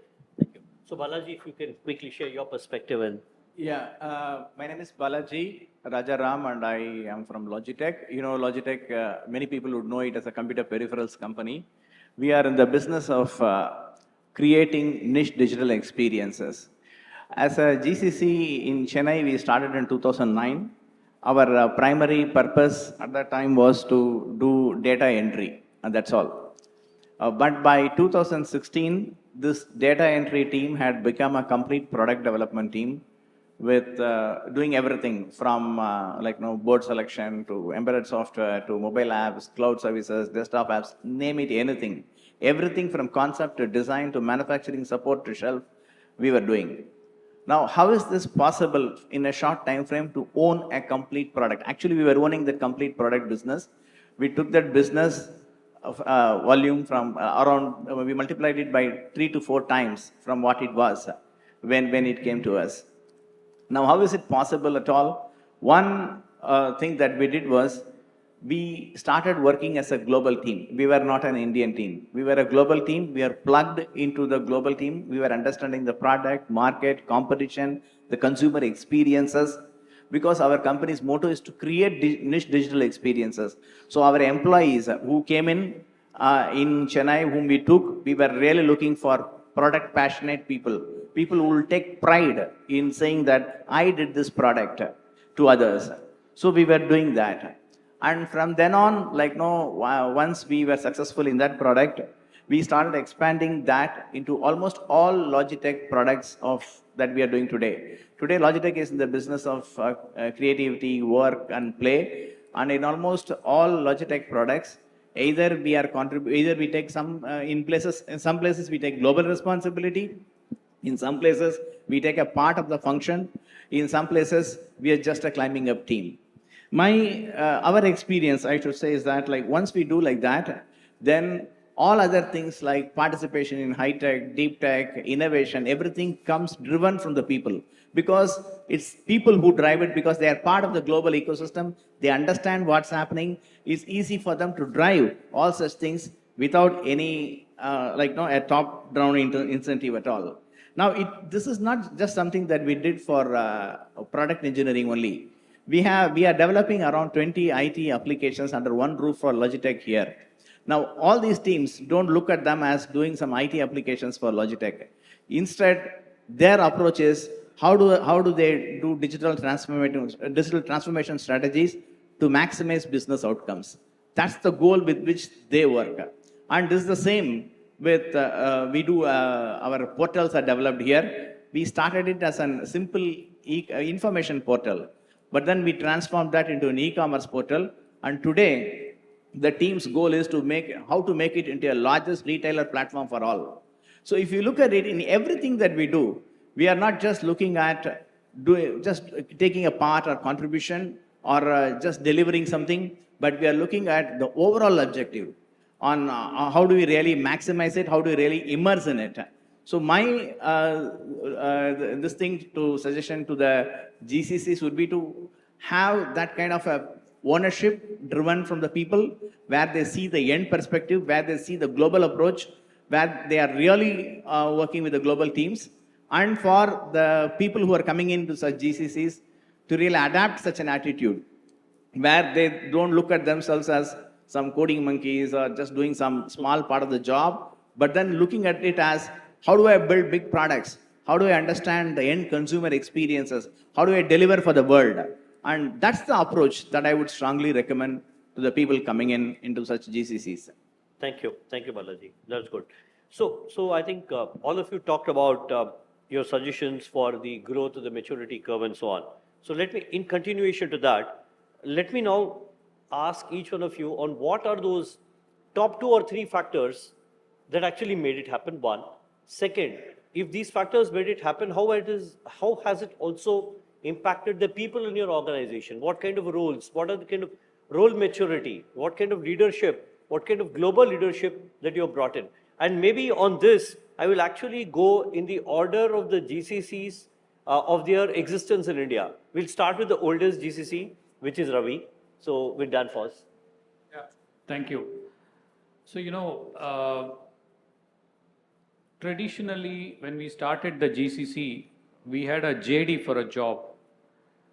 Today, if you look around in the world, there are so many disruptions happening from a geopolitical side, from a technology perspective, and also from how customers apply products today. Most of the products today are moving from CapEx to OpEx. So how do we actually play this game with lots of agility from a GCC perspective? So we no more have in the GCC a JD. We actually send the GCC colleagues to where the business is moving. For example, if my business is to become a decarbonization partner for my customers, so I work with data center, for example. How do I decarbonize all the data centers faster? What are the technological shifts data centers need when AI is coming in? What more cooling requirements data centers need when a lot more AI is coming in? So the GCC colleagues are now not focused on JD, but they go into a data center and learn with a lot more agility and really try to innovate solutions that helps my customer. Yep. So this is one approach we take when it comes to moving from JD to more organizational goal-driven and customer focus actually. The second approach we have taken is to work with universities. You know, from a GCC perspective, I have baby boomers, I have Gen X, I have Gen Y, I have millennials, and then Gen Zs, all working in one organization. Now, multi-generational workforce is a very strong employee resource group. Because on one end, I need a lot of domain expertise. On the other end, I need a lot of technological expertise, actually. So blending them, very important. We have launched what is called as employee resource groups in the organization. So employee resource groups are very powerful tools which actually makes diversity and inclusion an integral part of what we do and how we live every day, actually. Yeah. So this is the second example that I can give. The third example that I can give is we work intensively with universities. And here I want to call out one example. To decarbonize supermarkets in the world, you need to move from whatever refrigerants today to natural refrigerants, which is CO2. So CO2 is not very widely used in India. So we wanted to build the entire ecosystem from scratch. So we signed an MOU with Indian Institute of Science 5 years ago. Today we are looking at even a kitchen like Akshaya Patra getting decarbonized using CO2 and electrifying a kitchen. This is a small example, and you can count how many canteens are there, So this is driven more from the GCC, it is not driven from sales. So what happens, we bring in people with multi-skill sets and do it fast. So I think today the world is more appreciating technology, but at the same time, your customers want to get it right fast. First time right is very important for companies, actually. So I think if you put more and more focus by exposing the GCCs in front of our customers, we have seen immense value creation for the organization. Wait, no, thank you, Ravi. I think thank you for bringing this up and also bringing it with respect to the verticals that you're talking about, right? And today we all know how important the whole piece of ESG is, decarbonization is, and every organization is committing to it in some form or the other and has a plan for it. Now let me go to the next. I think next is Logitech. Am I right? Okay. So Balaji, over to you. Yeah. So first of all, I would just repeat what Mr. Ravi said. The most important thing in our experience is to put the GCCs in front of the customers. That experience, right, transforms the GCCs in many ways. And that's how the first product that we took up complete ownership, which is the Harmony Remote, that was the secret of success for that. Then there is another product that we did, which is basically a desktop platform that we built that we are still supporting. Basically, our desktop platform runs in millions and millions of computers across the world. Now, when we took up that, it was a big challenge because that competence that we needed to do that was not available in India itself. And so one thing that we did was to really train and retrain people, a lot of our people into that competence. So the next thing that I would say is that continuous competence building in terms of adding new skills and not being afraid to take people and then retrain them is something that is very key if you want to really graduate and then get into newer things. That's what we did for our desktop platforms. Then there was another product that we did, which is called Logitech Wireless Pro, which is a headset device that we did totally from here, which has advanced machine learning based adaptive noise cancellation. Now again, we set up a totally new team. We believed in the team. We think that now we took up a team that just does only embedded software, but then they were having some DSP experience. But then we kind of again built a lot of ML competence in them. We built a lot of acoustics competence in them. We built with them kind of a world-class acoustic labs, anechoic chamber and reverb chamber in our office. So with all that building that acoustic competence, we were able to again transform them and create those headsets. Again, the next step is to really not only get them into the competence, but as part of this competence, right, kind of navigate the world. They were dealing with multiple chip vendors globally for that, global ML vendors for that. So which means that they were interacting with the global vendors and the audience directly, not just within their internal counterparts.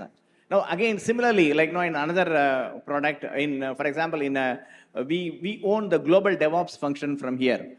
Again, the DevOps started as a very build engineering team in India. But then basically what we did was we made it as part of a product engineering team, which means that they were taking part in the sprint development. They were also, even though they were a build engineering team, they were also understanding the customer experiences. They were also understanding what is required for the product.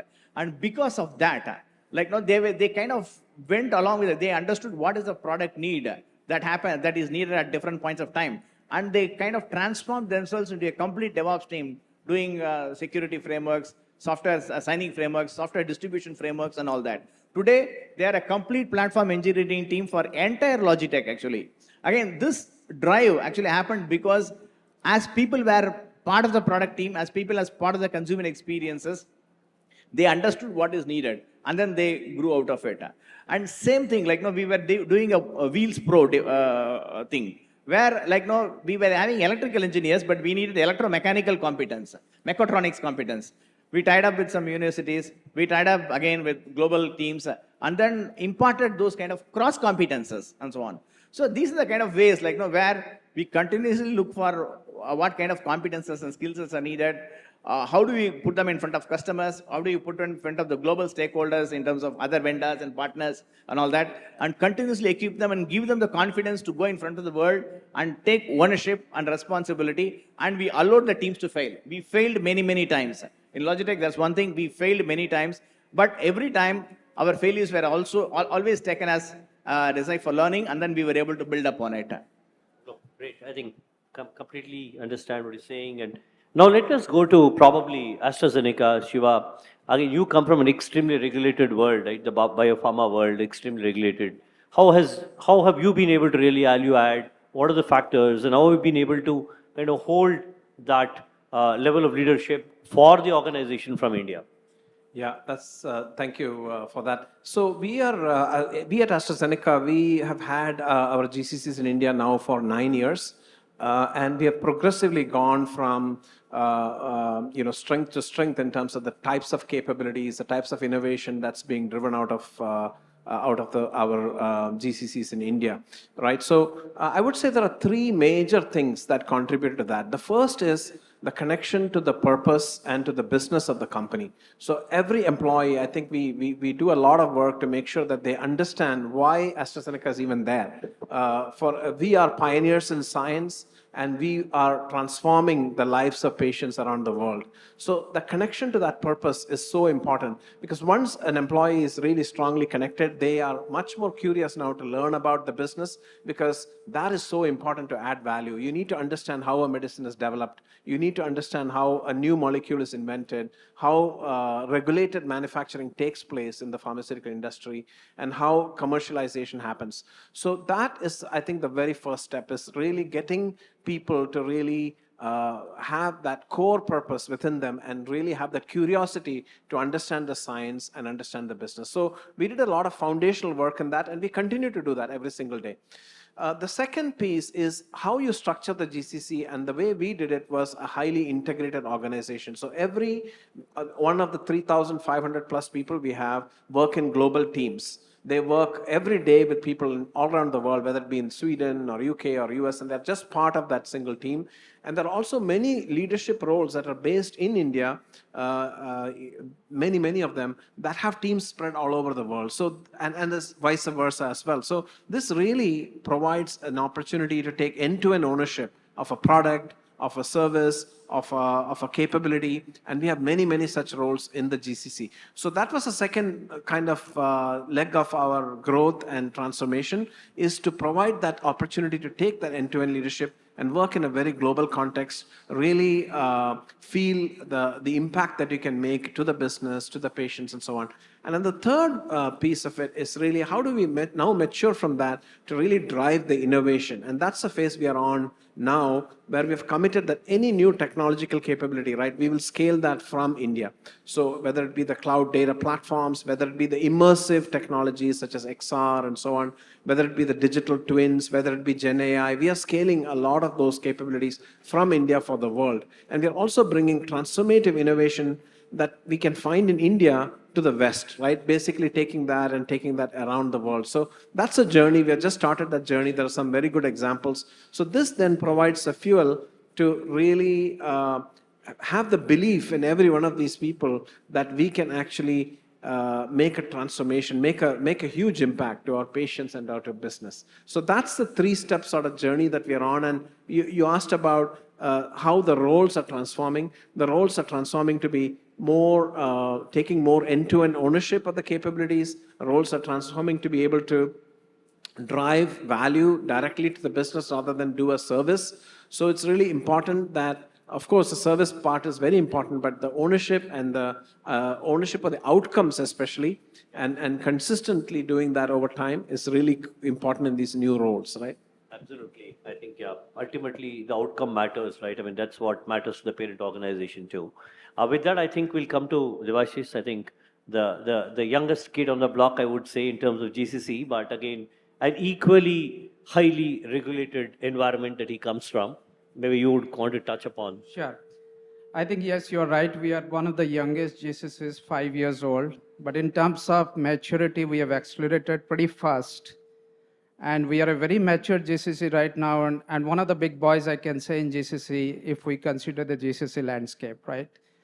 So a few reasons for that. I mean, I'll say we are almost now 35% of our TransUnion workforce across the globe. And that's no small feat in terms of how you perceive GCCs. And we moved from a technology organization in India to all functions organization. So every single function which is in TransUnion is embedded within the TransUnion GCC, which is a huge factor in terms of how we have the maturity. So a couple of factors in that, right? First thing is creating opportunities is what enabled us to grow. And when I say about opportunities, a little bit about TransUnion. TransUnion is a very, very unique business where you create trust between the consumers and the business. So it touches a lot of people, every single people who is getting into the credit, right? Everybody who is in college comes into his professional career, will go for a credit score. And we are there to provide that score to bring him or her into the financial industry or the financial market, right? So financial inclusion is a big thing which you do, which has a lot of interest and creates trust among the people.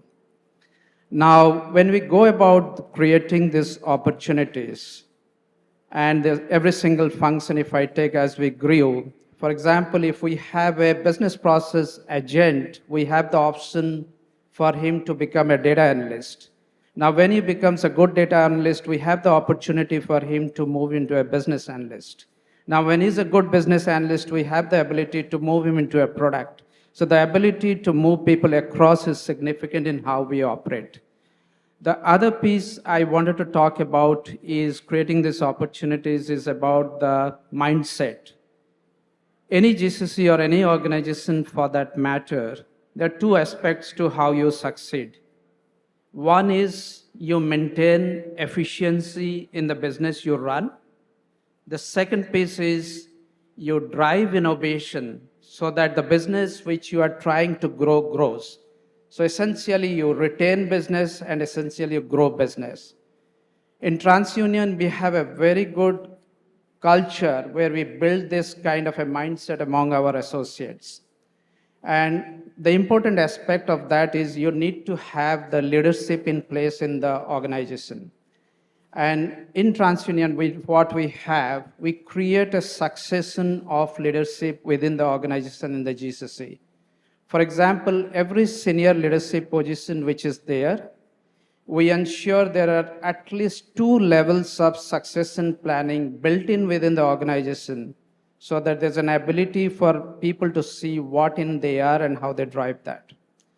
The second important piece, what we have seen is how you grow as a leadership or how you influence is having a very structured sponsors and mentors in place. That helps every single individual, no matter whatever level he is in the organization, to have a sponsor who is voting for him in different areas and how to grow, and a mentor who is enabling him to grow. So these are all important parameters as we look at and see at the roles, how we drive it, how we drive the culture is extremely important for us. and is helping us to succeed and become a very important aspect of our entire organization. Thank you. Thank you, Debashish. And I think, as I'm conscious of time, I think we've got about 5 odd minutes. What I'll do is probably do a quick rapid fire to check with each of you on saying, what is that one single piece from your respective verticals? And I will start with, maybe I'll start with Balaji. No, I'm sorry, I'll start with Shiva. On any unique challenges that you had in this space, because given it's a highly controlled space, any one unique challenge that you think has impacted you or you've come over it? I would say, yes, it's a highly regulated environment, yet at the same time, the innovation is very important as well, because the velocity with which products need to reach the patients is constantly increasing. So how do you balance, I think, the regulated nature and the ability to prove to the regulators and authorities that your processes are compliant and consistent, and balance that with the speed that we need, because the patients are waiting. We are making life-changing medicines at AstraZeneca, and every day that a medicine is delayed getting to the market, someone is suffering, right? So how do you balance speed with the regulated aspects and the controls that we need? That would be very important in the pharmaceutical and healthcare industry. True. No, and maybe then I'll probably request Ravi, because given that ESG is becoming an important subject that everyone is talking about, how do you think that, what are the growth prospects here? And from a decarbonization perspective, what's that GCCs can do? When you look at decarbonization as a big opportunity, the amount of money that the economies are going to see is roughly between $3 to $5 trillion year on year. Roughly, if you take today, the world's GDP is about $100 trillion. And to decarbonize the entire world, let's assume over the next 30 years, you're going to see anywhere between 3 to 5% of the GDP of the world being spent on decarbonization. And this will be spent on 3 verticals. The grid decarbonization, which means switching off coal plants and moving to renewables. The grid opens up humongous opportunity for the GCCs, because your entire grid is going through a huge amount of investment in net metering, which means everything is getting digitized in terms of energy. There is going to be a Netflix moment in the grid management. And this Netflix moment is $1 billion industry for GCCs, actually. That's one example. Sure. The second example is industrial decarbonization. In industrial decarbonization, the biggest polluter are the steel plants, the cement plants, and the paper industry, actually. Yeah. If we have to move this industry to decarbonization, there's going to be tons of money into hydrogen, carbon capture, and alternative fuels. Okay. This is another massive opportunity for companies to innovate in this space. And many companies who are all in these industries are going to be really spending those amount of money, actually. The last vertical is the mobility decarbonization. And I guess we are already on it today. The 2-wheelers and the 3-wheelers and the 4-wheelers, these are already getting fast moved to mobility through electric vehicles. But the big ones are coming, which are the trucks, right? Yeah. And every truck is going to be digitized. So you can track and trace anything that moves in the world with driver, without driver. All of this is huge opportunity. I think the world is getting digital. The world is getting electric. There's no better moment for GCCs in my view. Absolutely. No, thank you. I think I like the way you kind of put it. There are the three steps to do this, and how do you achieve this over a period of time. Maybe Debashish, if you could quickly take your perspective, and then I'll go to Balaji. And I'll need the slide, please, when Balaji speaks, not now. Okay. So for me, for the global operating model or for the GCCs, right, I feel like the GCCs are the second headquarters of the parent organizations. That's where our North Stars should be. And the most powerful currency today in the world is not the US dollar, but it's skill. Skill is the new currency of the world. And if you look at, right, 50% of the jobs which exist today were not there 20 years before. And 50% of the jobs which exist today will not be there in the next 10 years with all that is happening. So what is extremely important is how do you upskill yourselves? How do you reskill yourselves? How do you keep your transferable skills in place? Because to me, that's the single biggest product or the single biggest differentiator which will make GCCs the biggest jewel in the parent organization and maybe the most powerful influencing component of the parent organization. Thank you, Devashish. So I think the last one would be with Balaji, and if you could talk about the overall product ownership, the ownership that you built here, the leadership that you built here, the org that you built here, and can we have the slide, please? Thank you. Yeah, it's there. Okay. Oh, it's here. Okay. So thank you very much. So yeah. So how did we build the product ownership, which is from here in Chennai? So at Logitech, I would start with we are one global engineering team. Our engineering team is distributed totally globally across all continents that you can think, except probably Africa. But we all work together as one global engineering team. And the biggest advantage that I see in this is that in future, everything is going to be global. Whether we are doing a startup in India, whether we are an existing Indian company, unless we become truly global, we will not be able to succeed. So GCCs offer a great playing ground for testing our global driving skills or global leadership skills. So this thing is here in Logitech, right? We are one global engineering team. Can you move to the next slide, please? So another this thing is that we are also home to a diverse teams, diverse set of competencies that complement the product development journey. Whatever competences, teams that are required for product development journey, all those teams are with us here. So we become a globally contributing center and just not one part of the capability. We have become a complete global contributing center. Next slide, please. So what is the uniqueness here? The uniqueness here is you can see something from concept to shelf, and you will be able to understand the product, the market, the competition, the consumer experiences needed, everything together in whatever product that you are doing, or if you are offering an IT service or building an e-commerce portal, in everything, it's the same thing. You see from end to end. Next slide. So some of the things that we kind of took up are, in Logitech, travel is available to all. Like, no, it's not a perk, it's not a feature, it's not a benefit. Everybody who's coming into Logitech can travel, they can travel globally, and then they can work with teams abroad. And the biggest pride that we have is we offer the same work experience wherever you are in the world. Whether you work in US or Europe or in India, it's the same experience. And we offer a lot of horizontal growth where you are able to build competences across, like where you are able to gain new competences horizontally and just not look for only a vertical growth. We provide both. And the biggest thing is we provide opportunities to lead functions globally.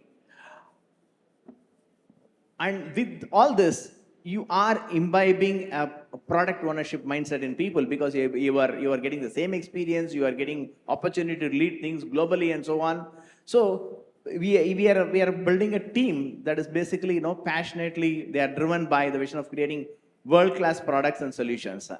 We collaborate as a global team actually, fostering leadership in many domains.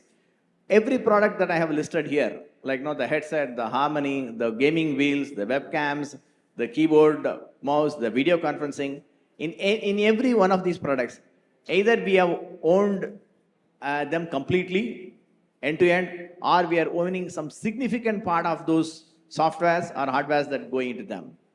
And this is possible because we all work together as one team and a global team. And as I said, it's the same experience. So I think this thing that we are able to do things globally in a GCC is very important for our in Tamil Nadu, in the entire country itself, because it gives you a cutting ground it gives you a playground to build companies that can really operate globally in future by all the people who are coming into these GCCs. Thank you, Balaji. I think we're completely run out of time, and so probably if there are any questions, you can get hold of the speakers a little later and ask the questions. But I think thank you again for this opportunity. I think we had a well-rounded perspective of GCCs of various domains, bringing out their stories on how they've been able to add value to the larger enterprises. And I think, in my view, the game has just begun. There's much, much more value to add in the years to come. With that, thank you all for joining us. Thank you. Thank you very much. The biggest currency in the world right now is skill. That was an amazing session. Ladies and gentlemen, applause for this panel. And I request our moderator to felicitate our fabulous panelists with a memento as a way of saying thank you.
We request the audience to please give way for our Honorable Minister. Just give space.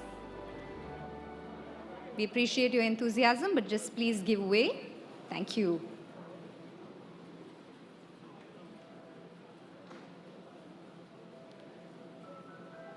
Thank you so much for understanding, but please give way for our Honorable Minister. I know many of you want to take those selfies, but just a humble request to please give way. Thank you so much for understanding, and thank you for your cooperation.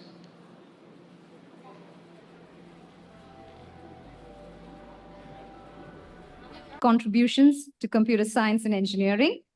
His visionary leadership at NSF drives groundbreaking initiatives to advance scientific discovery, promote STEM education, and bolster innovation across diverse sectors.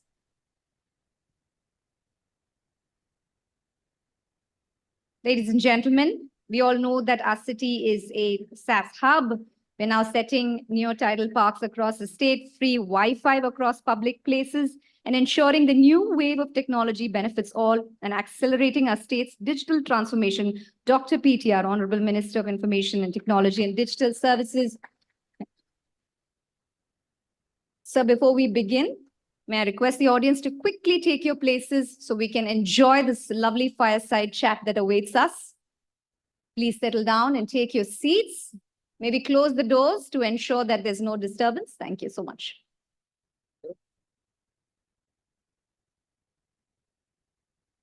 Good morning, Paj. Good morning, Mr. Tyagarajan. How are you? I'm very well, Director.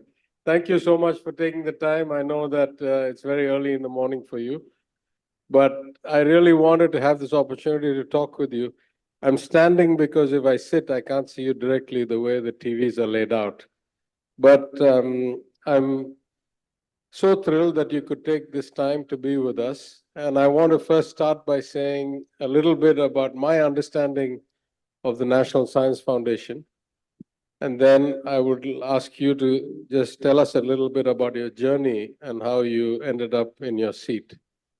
So I spent about 20 years of my life in the United States, of which a substantive part was in some universities where I got 2 or 3 different academic degrees.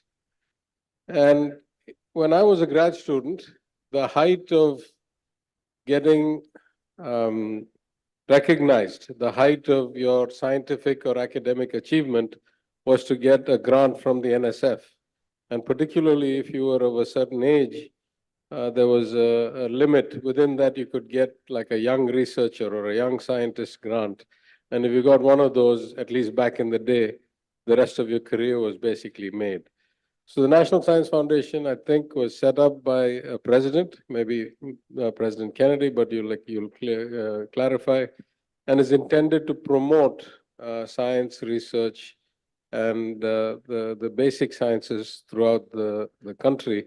As such, it is a premier federal agency that that is in the promotion of science and technology, and it's a very prestigious institution. And so we are particularly proud first to say that a son of the soil, our own director, is doing such a stellar job in this role, and we congratulate you for it. And I think it would help, I think, inspire a lot of people to understand your journey and how you went from here, your academic career, and how you ended up in your seat. So if you wouldn't mind. Thank you, Tiaga. I mean, let's not say it very lightly, Tiaga. You had an illustrious career in the United States.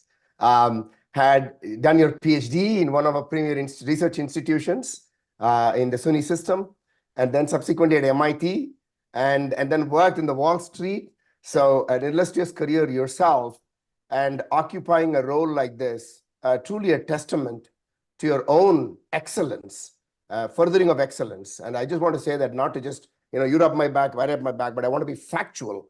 And Tamil Nadu, my home birthplace, is fortunate to have you as the IT minister. And I'm sure great things are going to come out of the Tiaga. I already see that with your energy, with your enthusiasm, with your vision, and your commitment to serving the people. And particularly the conversation that we have had, Tiaga, which is going to be based on what we're going to talk about today, is inclusive innovation, inclusivity of every form, opportunity for everyone. You and I share that common thread of the desire to make sure that innovation is not for a few, chosen few, but for everyone. And that everybody should be able to participate and have that opportunity to realize their personal and professional dreams.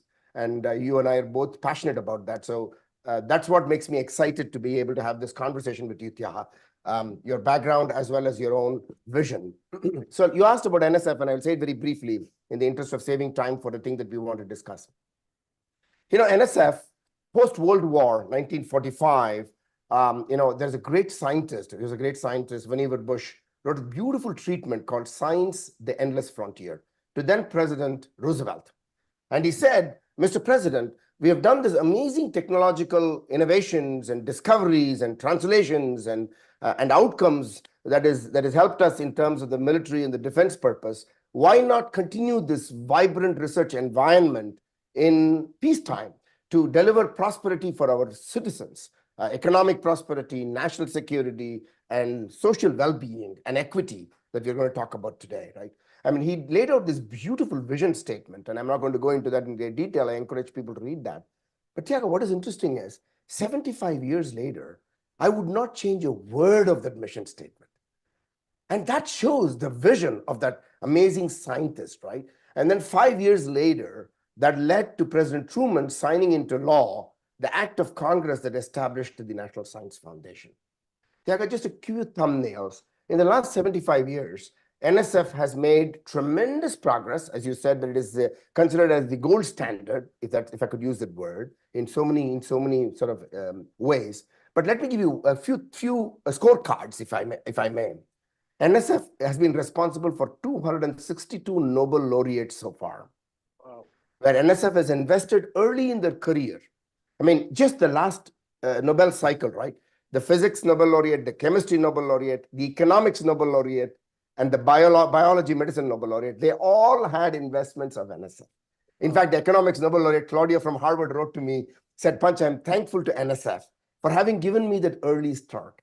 That's what NSF does. Invests in these people and ideas early in their career and then sustains them that they achieve this unbelievable aspiration of a Nobel Prize as one facet. I'm not saying that's the only thing. That's just one exemplar. There is no agency on planet Earth which has got that kind of an outcome-oriented activity, right? On the other hand, and that's why I describe NSF as like a DNA, this I made up. one DNA strand is this unbelievable curiosity-driven, discovery-based explorations, right? Anything that you can think about, black hole discovery or fundamental discovery in quantum or AI, NSF would have the imprint on that. The other thread of the DNA is what I call use-inspired, solutions-focused translations. And here, Tiaga, there is not as much understanding of NSF's contributions, and I want to say a few things there, and then we'll dive into the discussion at hand. Google, two graduate students funded by NSF, wrote a proposal to NSF in 1994, Larry Page and Sergey Brin. And in 1999, they wrote the final report in which they said that this was Digital Libraries Grant. They said 1 year earlier, prior, they had founded a company called Google, and that's $1 trillion history. And again, another Tamilian leading that is a pride for all of us. Yes, Sundar is a great guy. Now, likewise, if you look at Qualcomm, in 1980, when Viterbi came to NSF and said, I've got this great CDMA algorithm, and I want to start a company, NSF invested through the Small Business Innovation Research Program, which we still have. And in fact, it was founded at NSF, now used by other agencies too, to spur companies. And today, Qualcomm is hundreds of billions of dollars of company. Tiaga, there are thousands and tens of thousands of companies who have those tire tracks back to NSF's early investments, high risk, high reward investments that has gotten us here. So that's what makes NSF unique. This is the STEM talent agency for the nation. It is an annual budget of $10 billion and spurs amazing progress. So right now, as I was talking to you when you and I met on both occasions, is I am deeply committed, Tiaga, and maybe that is because you said some of the soil, because I grew up in Tamil Nadu, because of my own background. You asked me, I went to the Madras Christian College High School, a fantastic high school, okay, fantastic high school. And for those people who went to Don Bosco, too bad, we compete. So we always are in competition, right? And then went to Vivekananda College, went to the Indian Institute of Science for my undergraduate degree in engineering, Vivekananda College in physics, my first degree, my second degree in engineering, and then went to IIT Madras before I went on to do my PhD in Ottawa, Canada. So I will tell you, I have seen firsthand, the need for STEM inspiration at a young age and what it can do, and opportunities for everyone and what it can do, firsthand. And so when I came here, I felt like I need to do the same for every region of the United States. Tiaga, you know this very well. New York, where you lived, and Boston, where you lived, and California, these are all well known for prosperity. But that's not everywhere across the United States. Not all 50 states and territories have the same progress. Not all rural areas have the same opportunities as in urban areas. So the problems, Tiaga, are no different between Tamil Nadu and the United States. Okay? For that matter, any country in the world. I talk to a lot of leaders, right? So what we need to do is, what are we going to do about it? And that's what I find the common thread with you and me, is that let's talk about what we can do to change that. How can we bring more prosperity? Okay? Not just for a chosen few, but for everyone. Okay? And so with that, I cede back to you, and then I would like to continue our conversation. So when I came, it is about innovation anywhere, opportunities everywhere. That's my slogan for NSF, and we've been working hard at that. Well, thank you very much for that. For those who may not really heard about him before, this great scientist that the director is talking about was Vannevar Bush, who was a visionary man in so many ways. And one of his seminal papers that I read was a paper titled As We May Think. It was the precursor to the notion of computers and now artificial intelligence. So it's amazing to think how some profound thinkers can actually seed so much future policy, funding, outcomes, Nobel Prizes, companies, trillions of dollars of market cap, and that political leaders were astute enough in a day and age to be able to accept, absorb, and act on such wonderful, brilliant advice.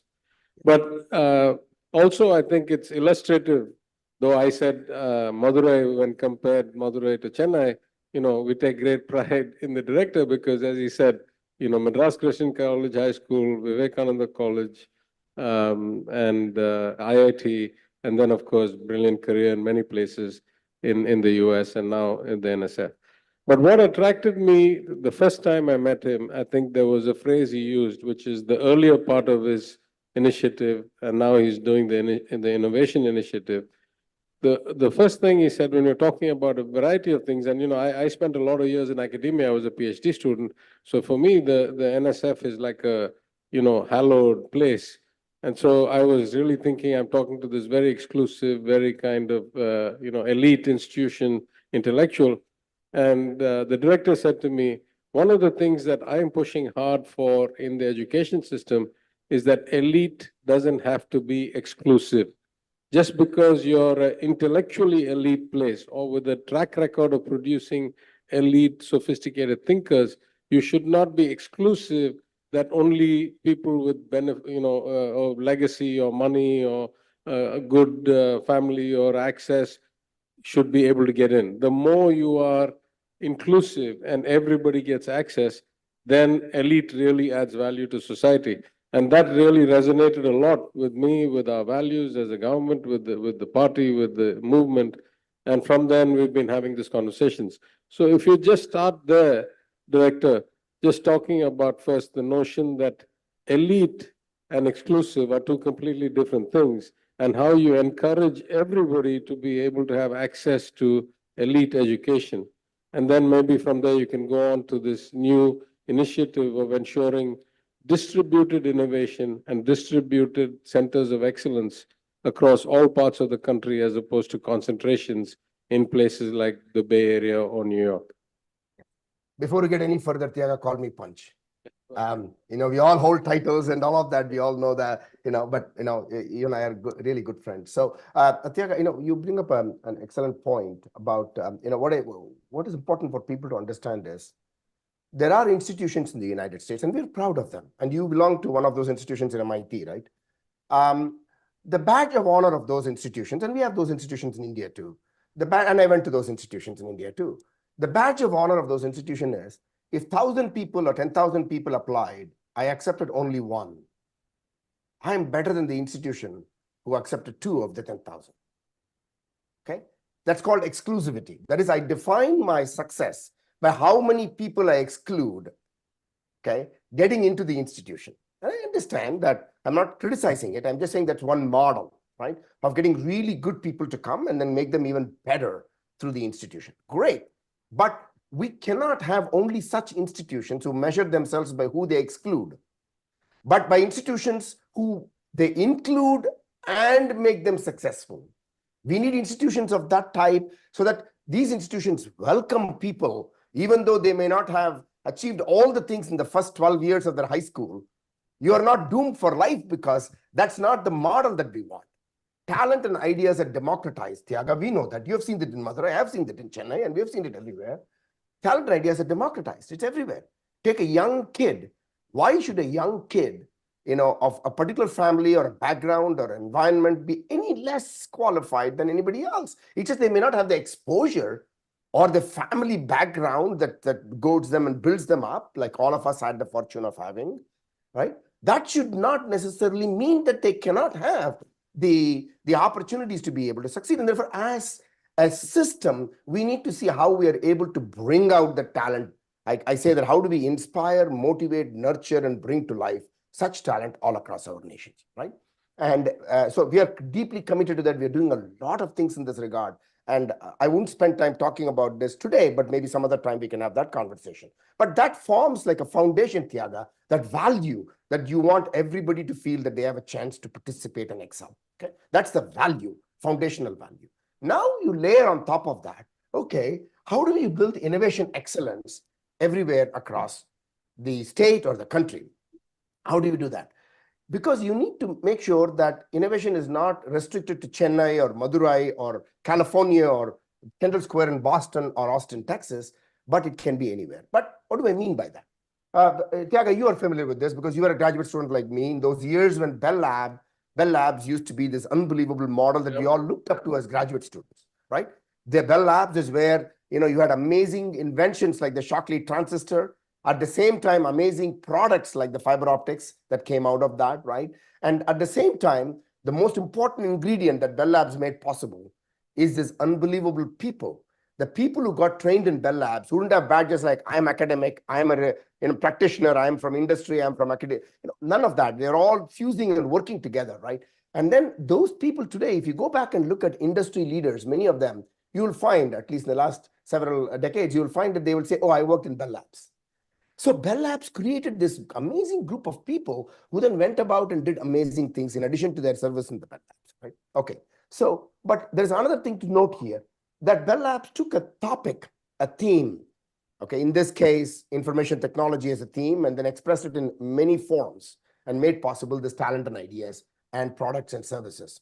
Now, imagine that you can do the same thing everywhere across the nation around themes that are akin to the place. In other words, place-based innovation, right?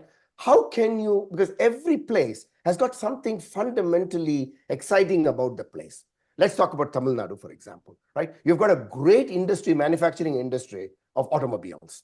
Now, if you're looking at the next generation of how you want to move into the future, one, among many other things, one theme could be, how do I make sure that I build this base that I have of automobile companies, and now moving into the EV world, how can I build that for that future EV world? How can I build, amazing green tech, amazing renewable-based green tech? How do I build an ecosystems of regulations, standards around EVs? How do you build the green tech, battery technologies, you name it, all kinds of things that you can build around that, because you have already got the ingredient at a macro scale of these automobile industries. And you say, where else can it happen? Because I've got these people right here. And I'm going to now expand my thinking to be much more inclusive and at the same time, much more responsible to the green innovation that all of us are feeling, that we need to be a player in. So I think that's just a thought. So talking about this place-based innovation, we launched a new directorate at NSF. When I came, I said, I need this directorate launched right away. The first new directorate in 31 years at NSF. And that directorate is called the Technology Innovation Partnerships Directorate. A disruptive way of looking at the future. That is, this is not a typical directorate like mathematical, physical sciences, or geosciences, or biosciences, or computing information sciences, or engineering, and so on. It is a cross-cutting directorate. That is all the great innovation that's happening in AI, quantum, next-gen wireless, biotech, whatever it is. You pull them rapidly in partnership with industry and economic development ecosystems, and then build innovation excellence and centers of innovation that then becomes the basis for startup companies, industries expanding, new industries moving. It becomes a very rich ecosystem of prosperity, jobs, and therefore educational ventures like community colleges, technical training institutes, polytechnics. Let's not only focus on universities, because skilled technical workforce is required. I talk to all the CEOs, they say, Punch, yes, we have great PhDs and undergraduate students and graduate students, but remember, even in the semiconductor industry that we are talking about right now a lot with the Chips and Science Act, I meet with a lot of CEOs, they tell me, Punch, we need people who can do the skilled technical work for the fabs of the future, right? So that's a different kind of educational institution. So how do you bring an ecosystem of all these institutions, new entrepreneurial ventures birthing, industries expanding already, and the new industries moving into the place because that ecosystem welcomes that kind of a focus area and working together like that. And so we launched this concept as part of the Technology Innovation Partnerships. I invite all of you to check this out. Many programs which went live right away, and I'm about speed. There's no time to talk. We need to get these things done. I tell people like yesterday. So the regional innovation engines, and I encourage people to go and check that, called RIEs. These are innovation concepts that people bottom-up innovation, Tyaga. In addition to top-down, like what we talked about that could make the state successful, there's also bottom-up innovation. Let me give you a concrete example. The RIE type ones were just $1 million scale, where we motivated people to come up with concept papers. What is the thing that you think in your region that you think can be a vibrant, new, innovative concept, right? We got 670 concept papers from every territory, every state, every region of the United States. We then made them public so that people could see what others are doing and collaborate more. And we got a couple hundred proposals. We chose 44 of them, which spanned 46 states. Now we are investing in a few more. I'll come to that in a minute. So all of these are amazing early innovation ecosystems, which have something that makes the place in a shine. Let me give you a concrete example on that. In Nevada, Reno is one of those 44. It is about lithium mining. I never knew, Tiaga, that the largest lithium mine is in Nevada. And the people got together and said, the University of Reno, Nevada said, we want to develop they have a center which works on the full life cycle of lithium mining lithium, processing lithium, and then doing a full green life cycling of lithium, right? Reuse of lithium. And so they have a research center. Then they built a minor in battery technologies in the institution to train people. The community college built an entire curriculum on how to train people for lithium mining and processing, right? And then Tesla Gigafactory is there. They are partners. So the governor's economic development folks participated. So this, for just $1 million, we were able to get everybody coming together and building the future of lithium mining, extraction, processing, and delivery, right? As one example. We also at the same time built the regional innovation engines type 2, more mature ecosystems, right? I was just with the First Lady, Dr. Biden, and I were there in North Carolina. And there we launched 2 of them, right? Out of the 10, 2 of them were in North Carolina. One of them, and I state this example because one of them was focused on textiles. And I say this because Tirupur, for example, for us is a counterpart you would think, right? So you've got tremendous assets around that, existing industries around that, but they're all trying to out-innovate and see how they can be in the vanguard of textile innovation for the future, right? So the entire ecosystem, Yaga, about 40 partners coming together and saying, let's develop the talent pool that is necessary with universities and community colleges working together. Let's make sure that all the industries already there are partaking. Let's make sure that new entrepreneurial ventures with venture capitalists can birth right there to build a complete supply chain relation-based ecosystem of textile, the future of textile, right? Manufacturing, design, and engineering, and spanning the states of North Carolina, Tennessee, Virginia, and South Carolina, right? So all of them participating in that, right? And the other one in North Carolina was on regenerative medicine, like developing artificial kidneys and so on. A very mature set of ideas. Yeah. And so they came together, Tiaga, and Wake Forest University. So these 10, we are investing, each of them, we are going to be investing $160 million over 10 years, so $1.6 billion, right? The first 2 years of investments of $150 million over 2 years, we already launched on that. And the CHIPS and Science Act, thanks to President Biden and the Biden-Harris administration. And here, total bipartisan support of Congress. That's the, you talked about vision, and in these kinds of things, the leadership of the nation and the commitment of President Biden and the administration, as well as the full bipartisan support of Congress on both sides of the aisle, feeling that this is a moment for us to supercharge innovation in the United States and take it to the next level, make possible this vision that we are all talking about. How do we make possibilities? The president talks about possibilities, which is about opportunities. And how do we make that happen? So I'm very excited. And if it's not coming through in my voice because of my cold, I apologize. No, it's coming through loud and clear. And actually, I was struck by 2 aspects of what you said. And if you don't mind, I'll expand on that a little bit. One is that in this day of artificial intelligence, when everybody is worried about the fact that jobs are going to disappear and everything is going to be done by machine, here you're talking about ecosystems that have to include community colleges, the equivalent of our ITIs, our polytechnics, not just our colleges and our research institutions and our think tanks, but actually people who can then work the factories, who can work the mines, who can run the equipment, who can run the lathes and so forth. So it's interesting that we should think about the world as a kind of vertical, rather than that this slice alone will do. No matter how much technology comes in, for you to be commercially viable, you should really have the entire spectrum of skills, of functional outputs, and of functional people to basically achieve that success. The second thing that struck me is that if you look around most of the world, we strive and we struggle because we think if you get industry and academia better connected together, you will get efficiency in economic growth and outcomes. But here you're talking about an ecosystem that is much more comprehensive than that. It's not just industry and academia, it's research through government funding and therefore some de-risking.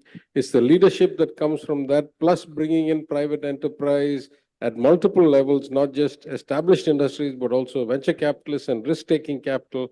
And so you have this, comprehensive ecosystem of participants. And what ties them all together is because it is about a local product or a local resource or a local skill or a local advantage, whether it is in, medical devices and replacement kidneys, or whether it is in textiles, or whether it is in lithium in this case.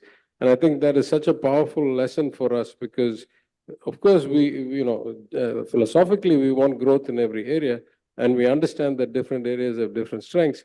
And again, it has been in our core identity that we want local self-governance, individualization rather than homogeneity. But I think this is a very comprehensive approach for us to emulate, and it's wonderful to see. And I hope that we will get to do some of these things in our own place. But the identity of Tamil Nadu, I always talk about identity, right? So because people should know why, right? So the moment you have the identity of the place at a macro level and at the micro levels all coming together, then you have a very vibrant economic development ecosystem that promises jobs, prosperity, health and well-being, guarantees social equity, and and so I think that and a pathway for everybody. And I think once we do that, I feel that we are really delivering the goods for our citizens. Because even NSF, you talked about the ivory tower, Tiaga. I'll keep reminding people. Let's not forget, NSF's $10 billion of investment annually is that hard taxpayers who are investing. So yes, we want to show that we are working on the industries of the future of the industries of the future, things that don't even have labels. AI of today is 5 to 6 decades of investments by NSF. Quantum of today is 3 to 4 decades of investments by NSF, right? Yes, but today there are things that NSF is investing in which don't even have labels, which will only appear in a decade or two. So we need to do all of that, but yet show value that people can see tangibly that my investments are really not only promoting unbelievable prosperity, but for the future and ideas for the future, but also delivering for today and will deliver for tomorrow. So I think I'm so pleased because our Consulate General Chris Hodges, I'm not sure whether he's there. He's also hugely passionate. Chris is hugely passionate about how to make sure that when we are partnering, that we are bringing together this collective mindset and promoting this identity of what can Tamil Nadu be really good at, and how can we advance that vision. And both Chris as well as Ambassador Garcetti, Eric, are committed to this partnership, the US-India partnership. I just coincidentally 2 days ago gave an interview to PTI. I think it appeared in Financial Express yesterday. Talked about the partnership, how we are rapidly advancing because we have shared values. When we have shared values, two great democracies, shared aspirations, we can do a lot of things together. Yeah, though I had not particularly made any effort to ensure his presence much as you would expect the kind of person he is. Chris is here. Thank you very much, Chris, and thanks for being part of this with us. I completely endorse your views. We're very thrilled that Chris is our Consul General here in Chennai. We look forward to working closely with him and with you. Let me conclude because I think we've run out of time, but let me conclude by first thanking you for taking the time so early in your day at Washington, D.C. Let me congratulate you again as one of us, as a son of the soil, on the many wonderful things you have done and that you continue to do. And not just the outcomes, but the manner of the equity and the fairness in the way you do things. You're a beacon of hope and a star for all of us. And I thank you for taking the time, and we hope that we learn from you, we can benefit from your advice, we'll get to do things together. Thank you very much again, Punch. Thank you, Thaga. Thanks for the opportunity. Romba santosham. Thank you very much.